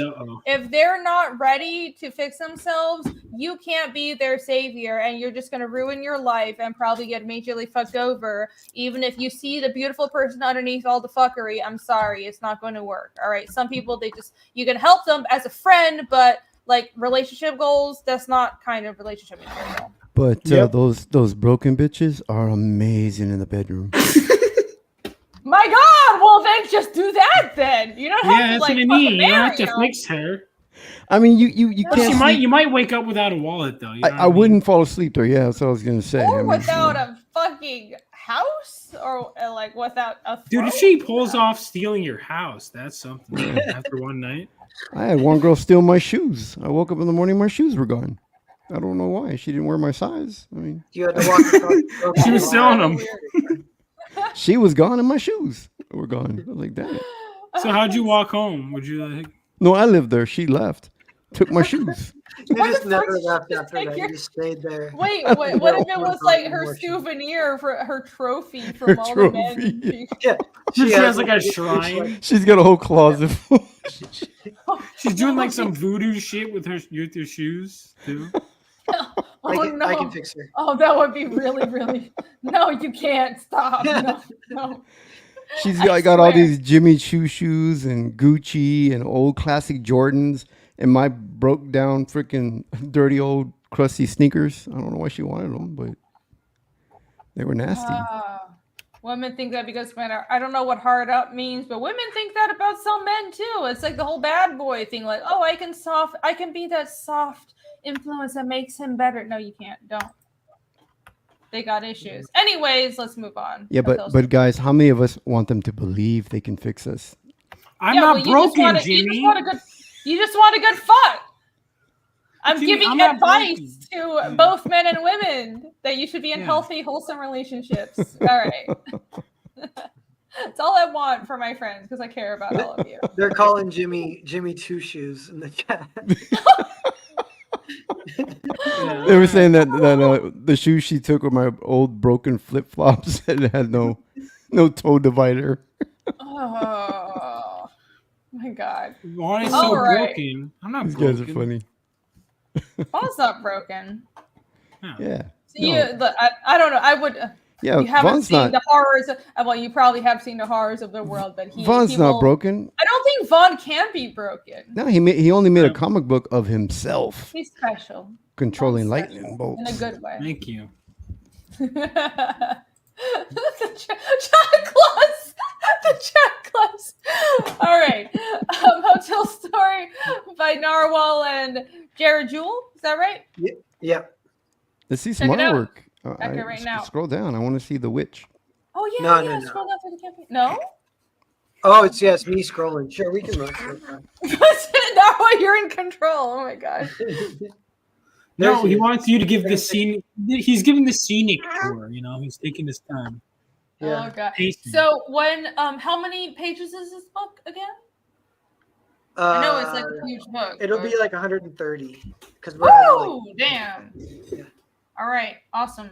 And this is like a pretty quick turnaround as well, right? Because you guys have gotten a lot of work done on it. Yeah, it's all done, and we're just tweaking it at this point. We're leaving it open for another couple months just to let more backers kind of filter in.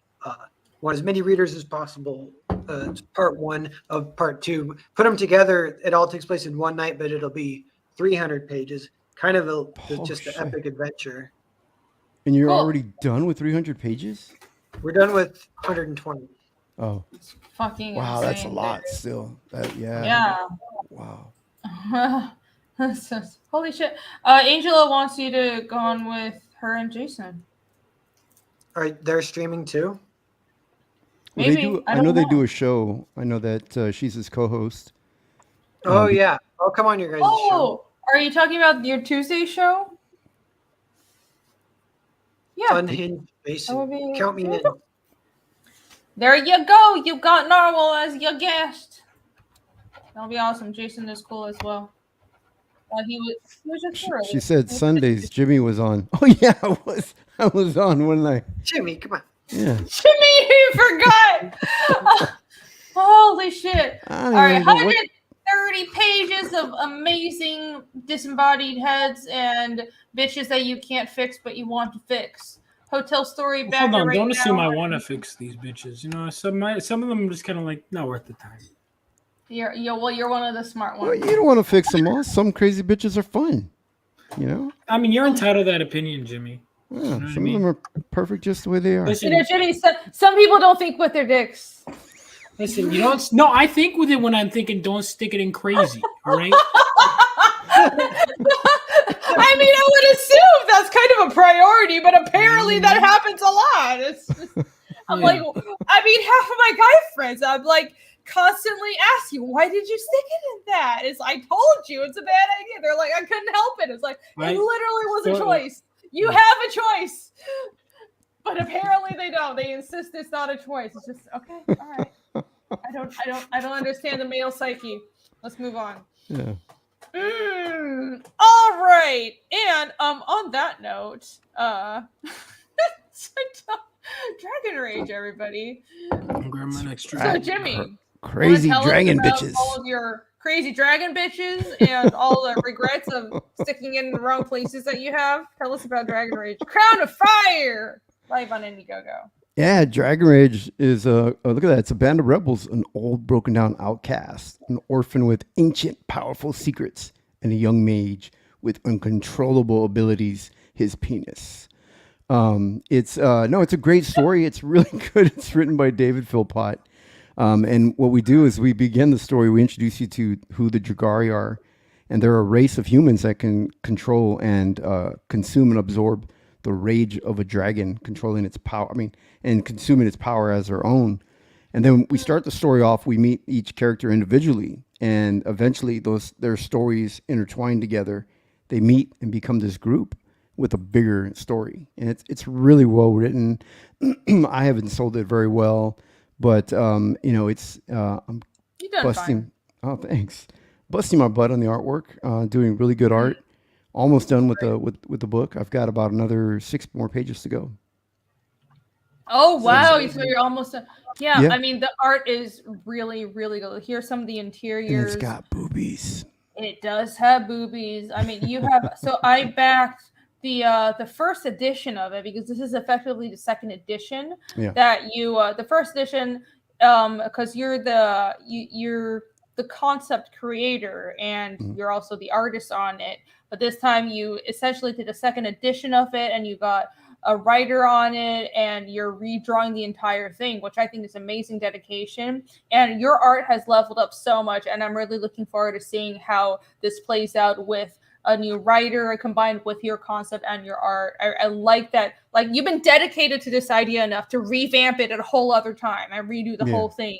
And I think that's awesome. Yeah, I'm really, dedicated. I mean, I'm building this world, and committed to the IP, because I feel that I see a lot of books where people kind of jump around from books and, not making fun of any, or, those that have jumped around in books. But I think you got to stick with the IP for a while, and really build it, to build that fan base. I think, at least, a year, if you were doing monthly books. So at least, I mean, do it, I don't know, at least a dozen books or somewhere around there. Yeah, I think it depends. Everyone has a different approach to creation, but I mean, everybody who's watching, I assume, knows that I'm hyper focused on one single series, and that's kind of what I like to see. I don't think there's a right way. Not everyone is sort of set out, or they don't have like Narwhal does like a million books every year, and that's what works for him.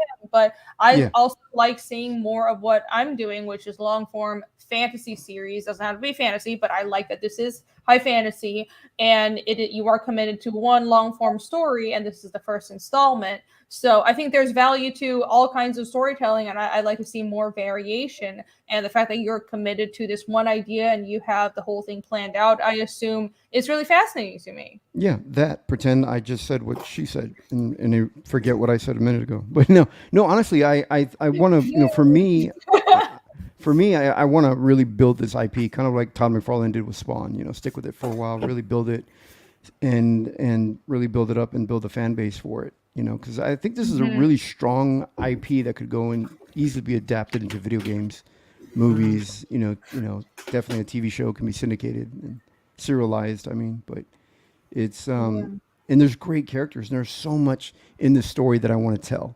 There's so much in there, and Dave Philpott does an amazing job of taking all my crazy ideas. I mean, you guys hear me talk, I get crazy ideas. So imagine coming up with all this world, pitching it to my writer, and he's like just having to organize it and put it all together.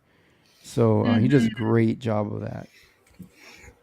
Awesome. Yeah, I can't wait to see it. And that box, he's got a big box for this book, guys. That box. Nice. You want the box.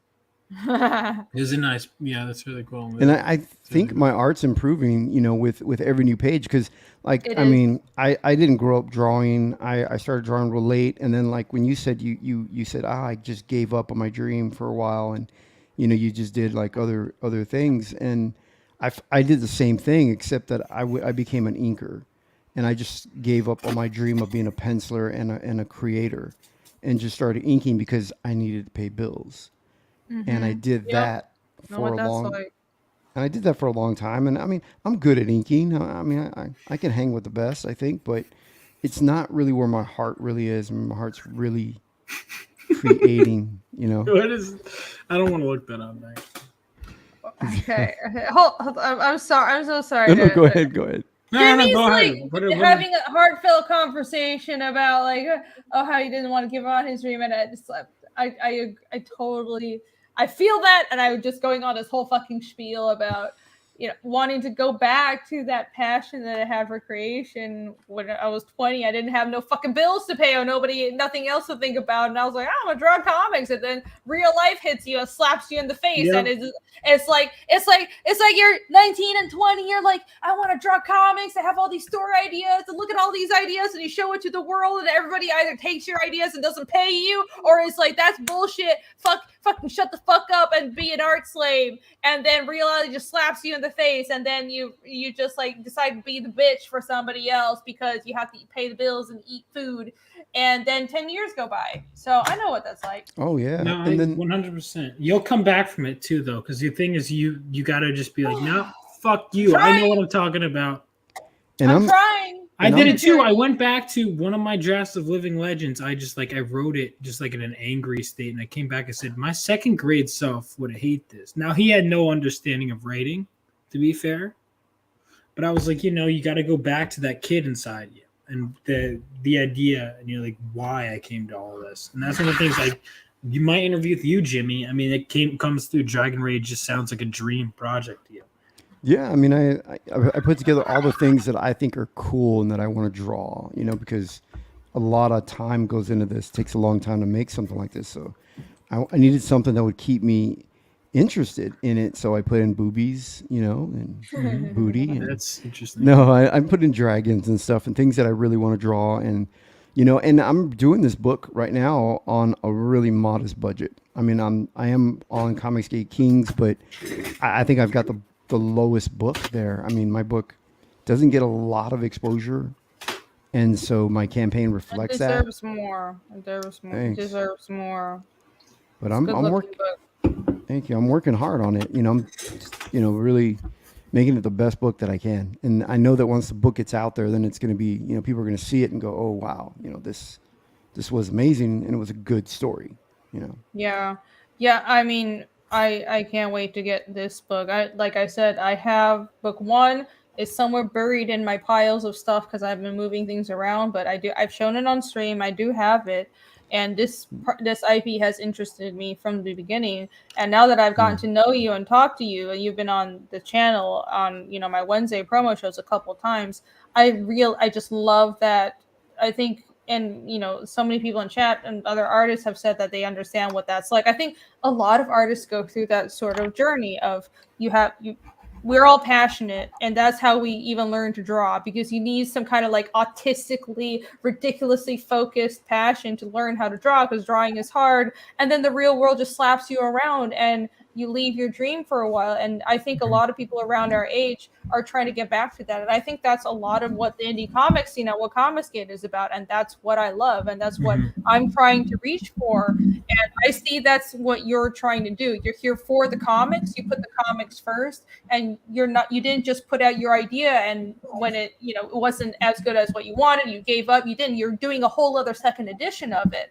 So like I know where you're coming from, and I find it really impressive. I think your art is definitely improving, and I can't wait to see what this second edition turns out to be. I think he has something really good. I think anybody who is passionate about fantasy or just comics in general, you would probably want to back this. I think 10 years down the line, this will if this is something that you have planned out and you're going to keep at it, it's going to be worth something.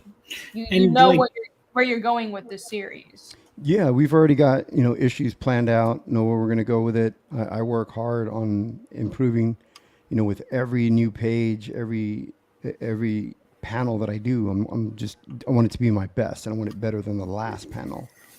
And this is a book that we get a lot of mainstream out there talking shit about CG, and they're just crappy first timers books, blah blah blah. But CG has a lot of great books, and this is one of them. This is one of the books that you can. I missed it. What? But this is one of the books that CG can really be proud of, and I really hope that CG gets behind this book, and I'm gonna back it. Elevates it. I made my list of stuff to back. This is on there. Don't worry. Yeah, Vaughn. Well, you better. No. Yeah, I will. There's no. Hail, that's right. That's right. Finger at the demon snatch. Oh my God, the comments. Oh, you guys, maybe human, immortal Via with the comments. Oh, I missed one. Maybe human being. Oh, the problem. It does. His hand kind of does look at it weird, but listen, it's supposed to be a little raunchy. There's nothing wrong with that. We know what the audience wants. All right. Oh no, this is like Vikings, like a Viking hairstyle, and long before that. I mean, if you were reading comics in the 80s, Storm had that hair too. So this is nothing to do with what. Oh man, yeah. I do kind of hate how it's sort of like crazy communists nowadays have ruined all these cool hairstyles, like having shaved sides of the head or like bright colored hair. There's a way of doing it that actually looks good, but they just fucking ruined it. But I think it could look good in fiction, Yeah, I think especially in fiction, but even in real life, there's a way of doing it that doesn't look absolutely fucking psycho. You're talking about this, right, Jimmy? Hold on, I got it. Oh, there you go. Wow. Dude, you got any? Oh, hold on. Yeah, see, it was punk Mohawk rock. Storm. Yeah, it used to be punk rock. It was a great hairstyle. Yeah, it used to be punk rock. Now, personally, I think it was a cool look for the character, but obviously, long hair Storm is, in my opinion, the best. Especially you can't beat that original. Yeah. And I think, it's but it's still cool. Yeah, and I think it fits great. It's in my book, and I'm not letting SJWs and anybody comments, any of these people take away from my what I love and my design. I'm not going to let them dictate what I can put and can't put in my book. So I have a girl in there with pink hair, red hair. I mean, it's the stuff that I'm going to make it cool again. It's going to be badass, and it's non-woke. Yeah. It's in your world. It's in a different context than if, I don't know, there's a pink-haired character in Squirrel Girl or some shit. It's not the same thing. This is beautiful. All the covers on this are so beautiful. All right, see, I'm trying to think. Were there anyone? Jimmy, was there any like mainstream Marvel character in the 80s that had pink hair? I know like because there were definitely like different hair colors. I mean, I know Polaris had green hair. Yeah, I was gonna say she was green and X. Rose's comment says SJW stole punk rock. Well, they stole punk rock, and then they basically it's like the whole Rage with the Machine meme. That's essentially what happened to punk rock. It is like the saddest shit ever. It's what happened to not just punk rock, but just, I mean, not to get too political, but just liberalism in general. Like what you call liberal now isn't what liberal actually is. What you call punk rock now, or what people are calling punk rock or being a rebel, isn't what it actually used to be. It's not. You like if you're saying the same shit that all the big corporations and all the government organizations are saying, you're not punk rock, you're not rebel.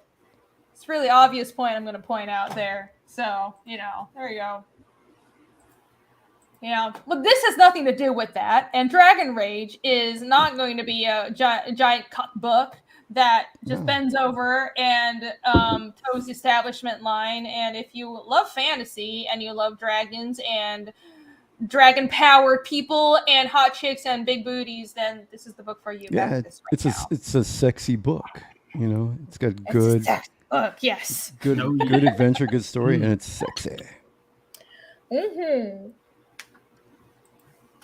Punk rock was DIY. There you go. Jeremy Burt's liked it. Awesome. All right. Thank you very much for that. And let's see. Last but not least, oh hey, look! Wow! Hey, look! Wow! Look at this book!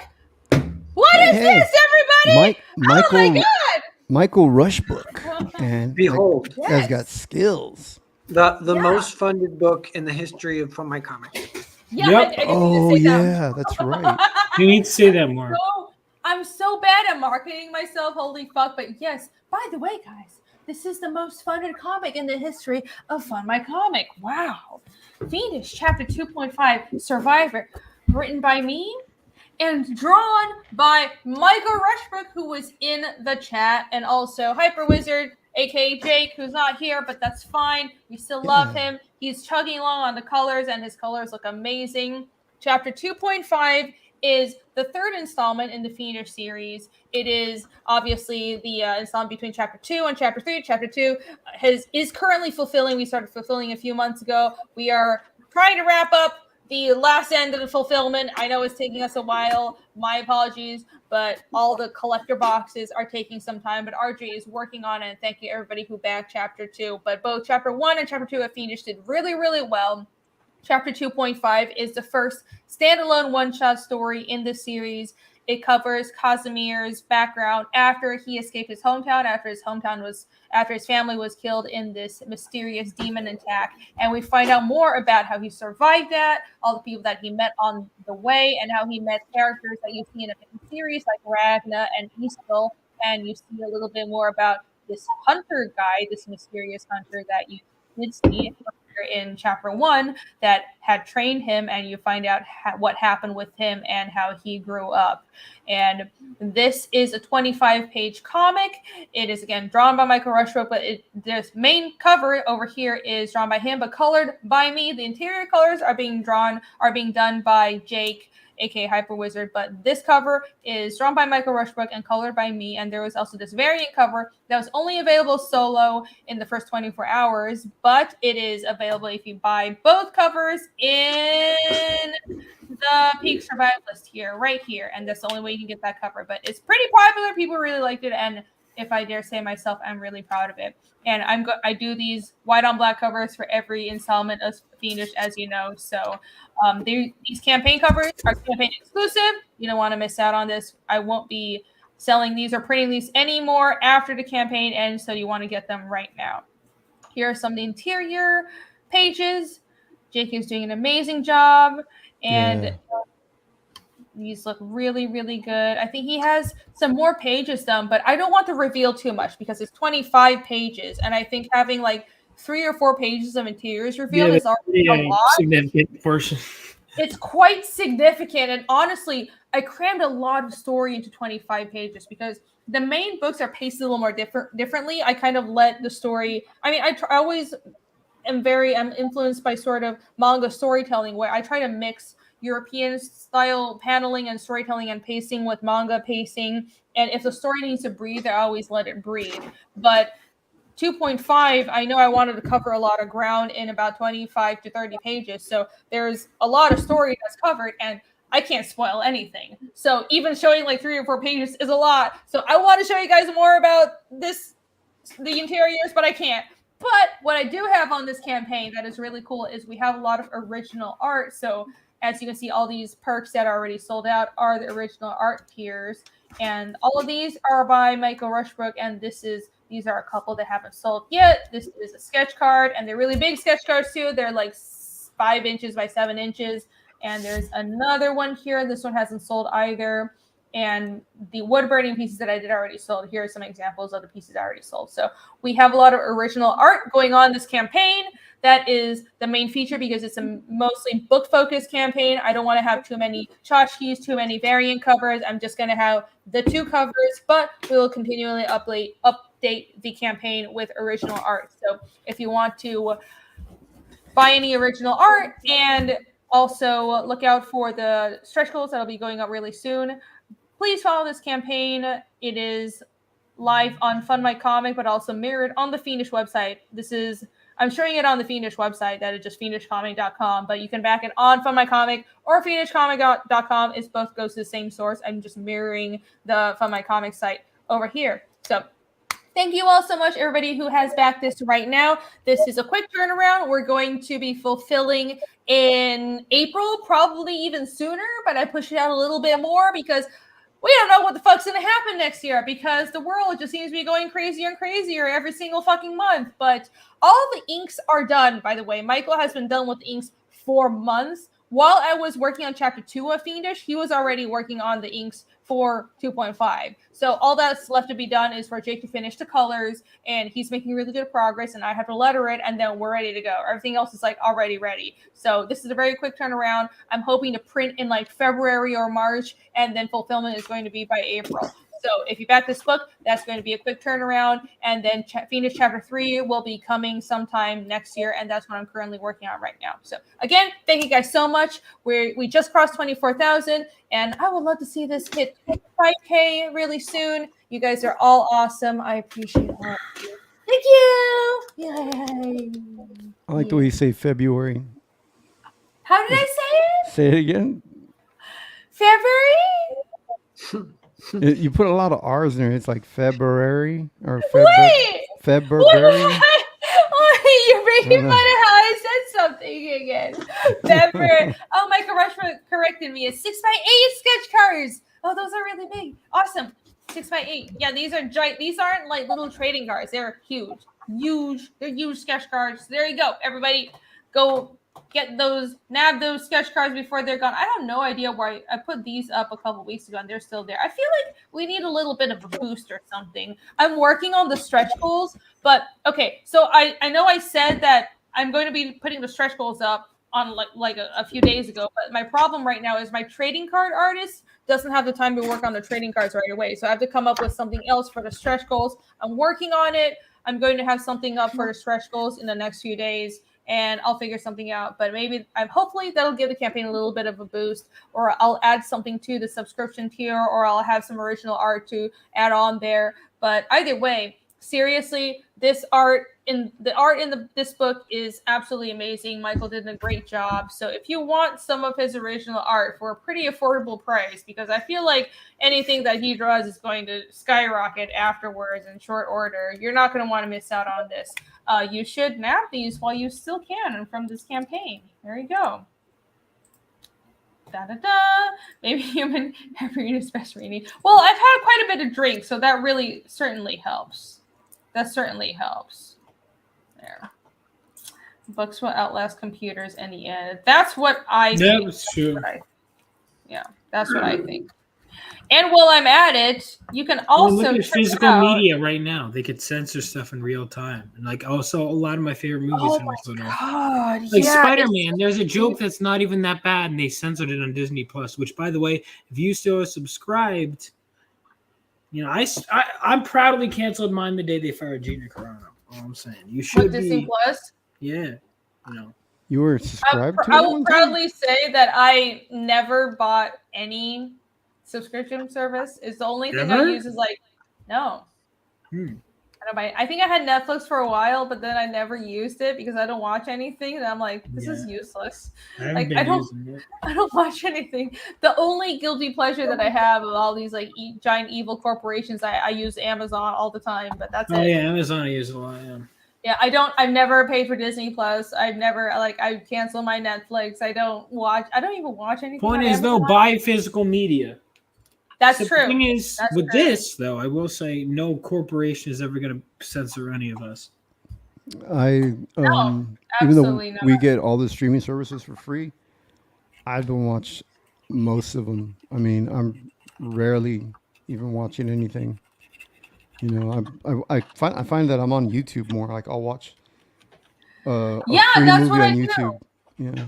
Me too. Yeah, I'm on YouTube all the time. Like when I'm doing, I'm cooking. I put on YouTube. I have my list of YouTube things that I just go through phases of like, I'm really into, I don't know, boat disasters from like the Great Lakes and shit. That seriously, there's like genres for fucking everything on YouTube, and you have people making content of really well-researched things, or people reading creepypastas if you want some fantasy shit, or like people just breaking down the world of Tolkien and all the history of Middle Earth, or you have people talking about, I don't know, true crime, which is also my basic bitch white girl addiction. There's entire genres of people making this kind of content for barely any money, and it's all over the place. It's on YouTube, so I just play that. Why the fuck do I need TV? Why do I want to pay money to consume shit media put out by Disney Plus or Marvel or who the fuck ever is, or like CW? Why would I pay for that? Maybe that's why they're losing money now. I don't even want to watch a pirated version of the new Marvel movies. Who gives a fuck? Did you say boat disaster or butt disasters? Oh Jesus my God, Christ. Jimmy. Jimmy, you're demoted. Holy fucking... I put you up there because you were promoting your boat. Well, earlier we talked about Nar going boom boom. You talked about Narwar's diaper earlier. You did, dingus. You did. You brought it up. I thought that was one of the butt disasters. Okay, anyways, by the way, what I have pulled up right now is, speaking of independent media and being completely independent and building something from scratch and building something anew, here is the website for my comic Fiendish, obviously, as I have been pitching it, but I have a whole ass spanking beautiful website that has all kinds of stuff on it, fiendishcomic.com, and I have a shop here as well. If you miss out on chapter 1 and 2, you can get it with the 2.5 campaign, but you can also order them solo over here. You can pre-order chapter 1 and chapter 2. They're set for pre-order in February because that's where I'm going to be doing my next print run, but they're going to be printed with the new permanent edition market covers over here, and you can also get a world map that I produced with the chapter 2 campaign, a bunch of prints and all kinds of other cool shit. Look, I have like hoodies and shirts and mugs and stickers, and there's Bancroft and me wearing the hats that are really cool hats. And you guys who are in Tampa would know because I had a bunch of the hats there and all like backpacks and like cool shit. I have a lot of cool shit. So you guys should check out fiendishcomic.com and buy all the cool stuff that I designed for the shop. There you go. And I have like, you can read a free preview and stuff. Look, oh my God, so much cool stuff. I spent so much time on this and I'm paying for this website every month. So please go to the shop and buy something so I can pay for the website. I actually put a lot of time and effort into this. I got to talk to you about who did the website too, because it's got the store and all. Who designed it? Me! All right. You available for web design work? Sure, yeah. Right, cool. cool. I mean, so I use Wix, which is a platform where you can build it with like widgets, but it's I'll tell you about it. It's like maybe you won't need to hire me, but I'm happy. I would be You happy. are so to... bad at selling yourself. Jesus fucking Christ! Yes, I... You are. Like I said, I'm too honest.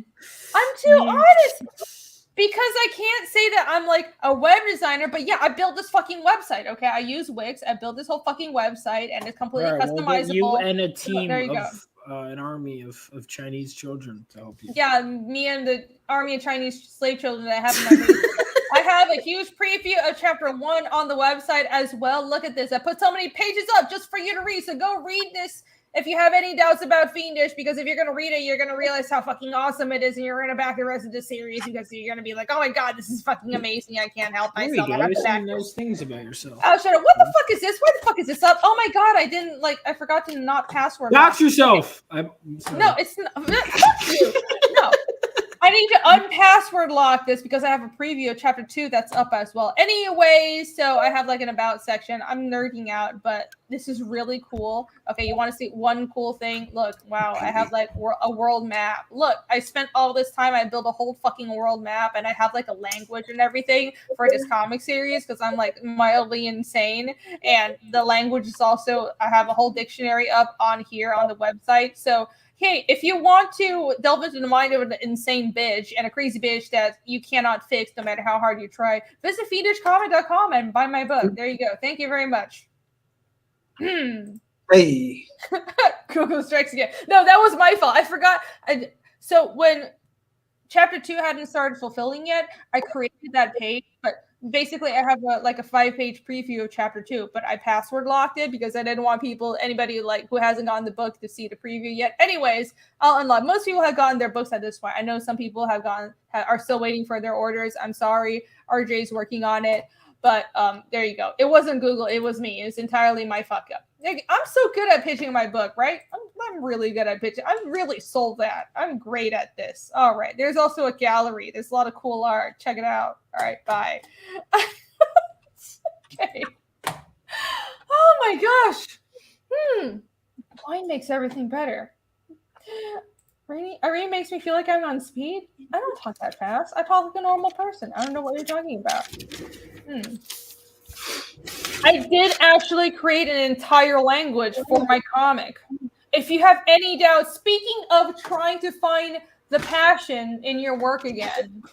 Speaking of the Christ. So, hold on. Seriously, I was going back to Taiwan because I haven't been back for 4 years, right? And it's one of those things where I feel kind of sad because it's like I try to go back every 1 or 2 years, but ever since I left for college, I came to America to go to art school on my own. I had no family here. I mean, I have some family in New England, but my parents and everybody I grew up with are in Taiwan.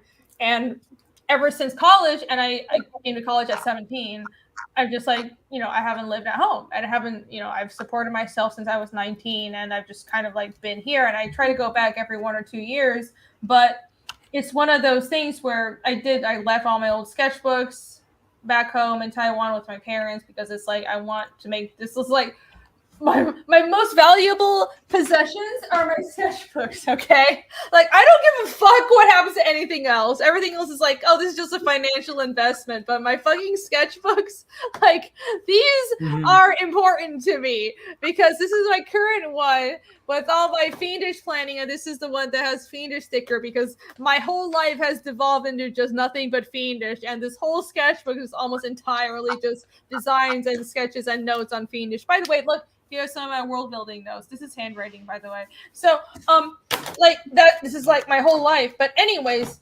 I look back on some of my older sketchbooks, and I have maps of fantasy worlds and languages and all this stuff that I created that never went anywhere because I felt like nobody wanted it. And I've been doing this since high school and middle school, and I'm at this point where I'm almost just fucking desperate. I want to do this for a living, and I'm trying. Here's some more sketches that I did. You'll be able to. I write really small. This is my fingernail. I write really small, guys. I'm weird, but I spent so long doing this, and this is all I want to do, and I don't know why it's so hard, but it is, and I'm at the point where I don't really care. I want. What did you use to write that small? Like a toothpick dipped in ink, or? No, it's just a ballpoint pen, dude. You can get a ballpoint pen to write You that can join small? if you want. You want to pull up a seat. Hi. We're almost friends. No, don't cry. Don't cry. I'm just saying. I don't know why I went on this tangent, but No, this it's is something good. This is something I've been thinking about a lot recently, because it's one of those things where it's like ever since, I don't know, like 2018 or so, which is when I started working on Fiendish. I started working on Fiendish because I was working at Marvel at the time, but you guys all know Marvel isn't like a full-time job. I was just, oop, there's boobies. I can't show that. Anyways, sorry.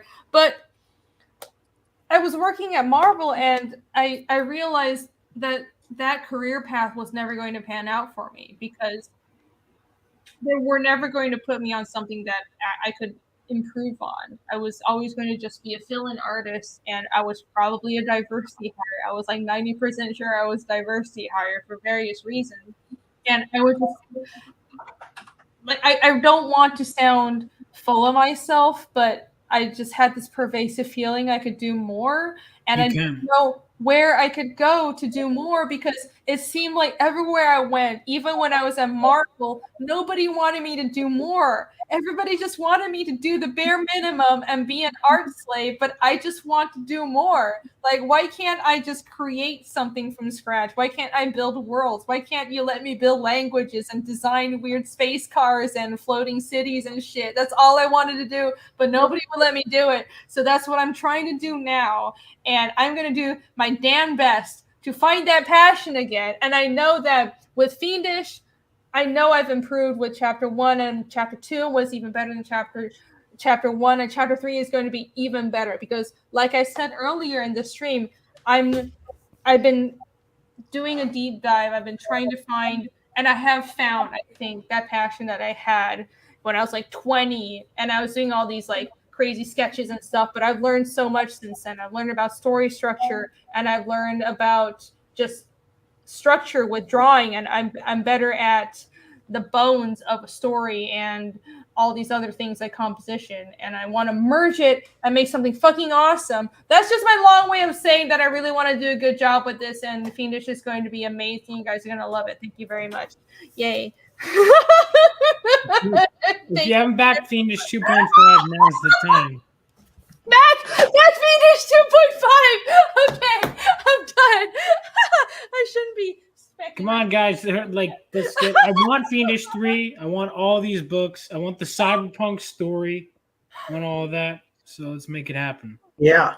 That would be cool. If only I can just draw all day, but you guys make that a reality. If you want Rini to draw all day, help her make that a reality. I think everyone here does. Awesome. Yay. Thank you. Thank you so much. Okay. All right. We have been going for almost 5 fucking hours. That was a long time. Thank you for hanging out with me for all this time. I was just going to do a quick unboxing stream, but this obviously devolved, because that's always what happens. Or did it evolve? It evolved. Yes, exactly.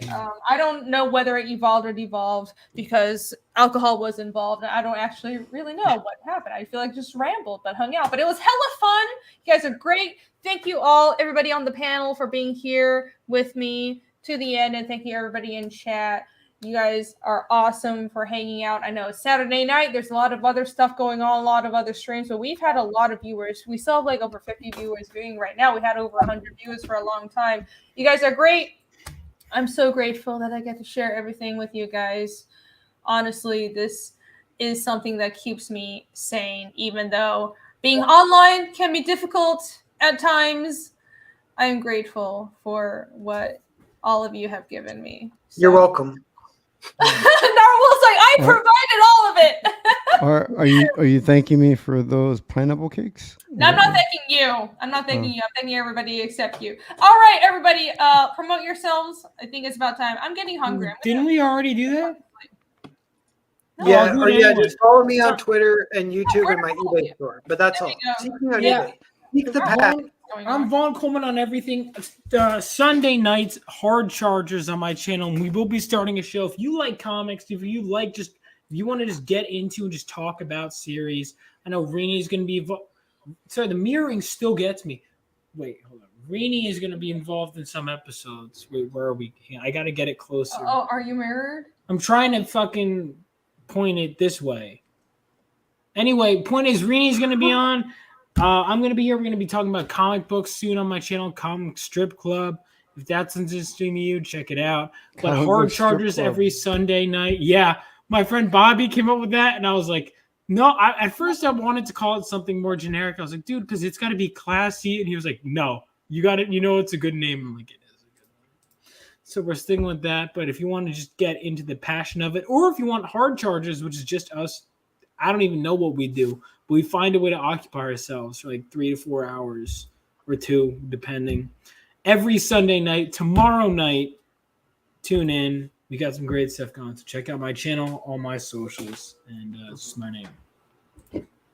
All right, cool. Jimmy, where can everyone find you? Yeah, on everything, Jimmy Reyes Art, right there. You can find me on the Twitters and YouTube.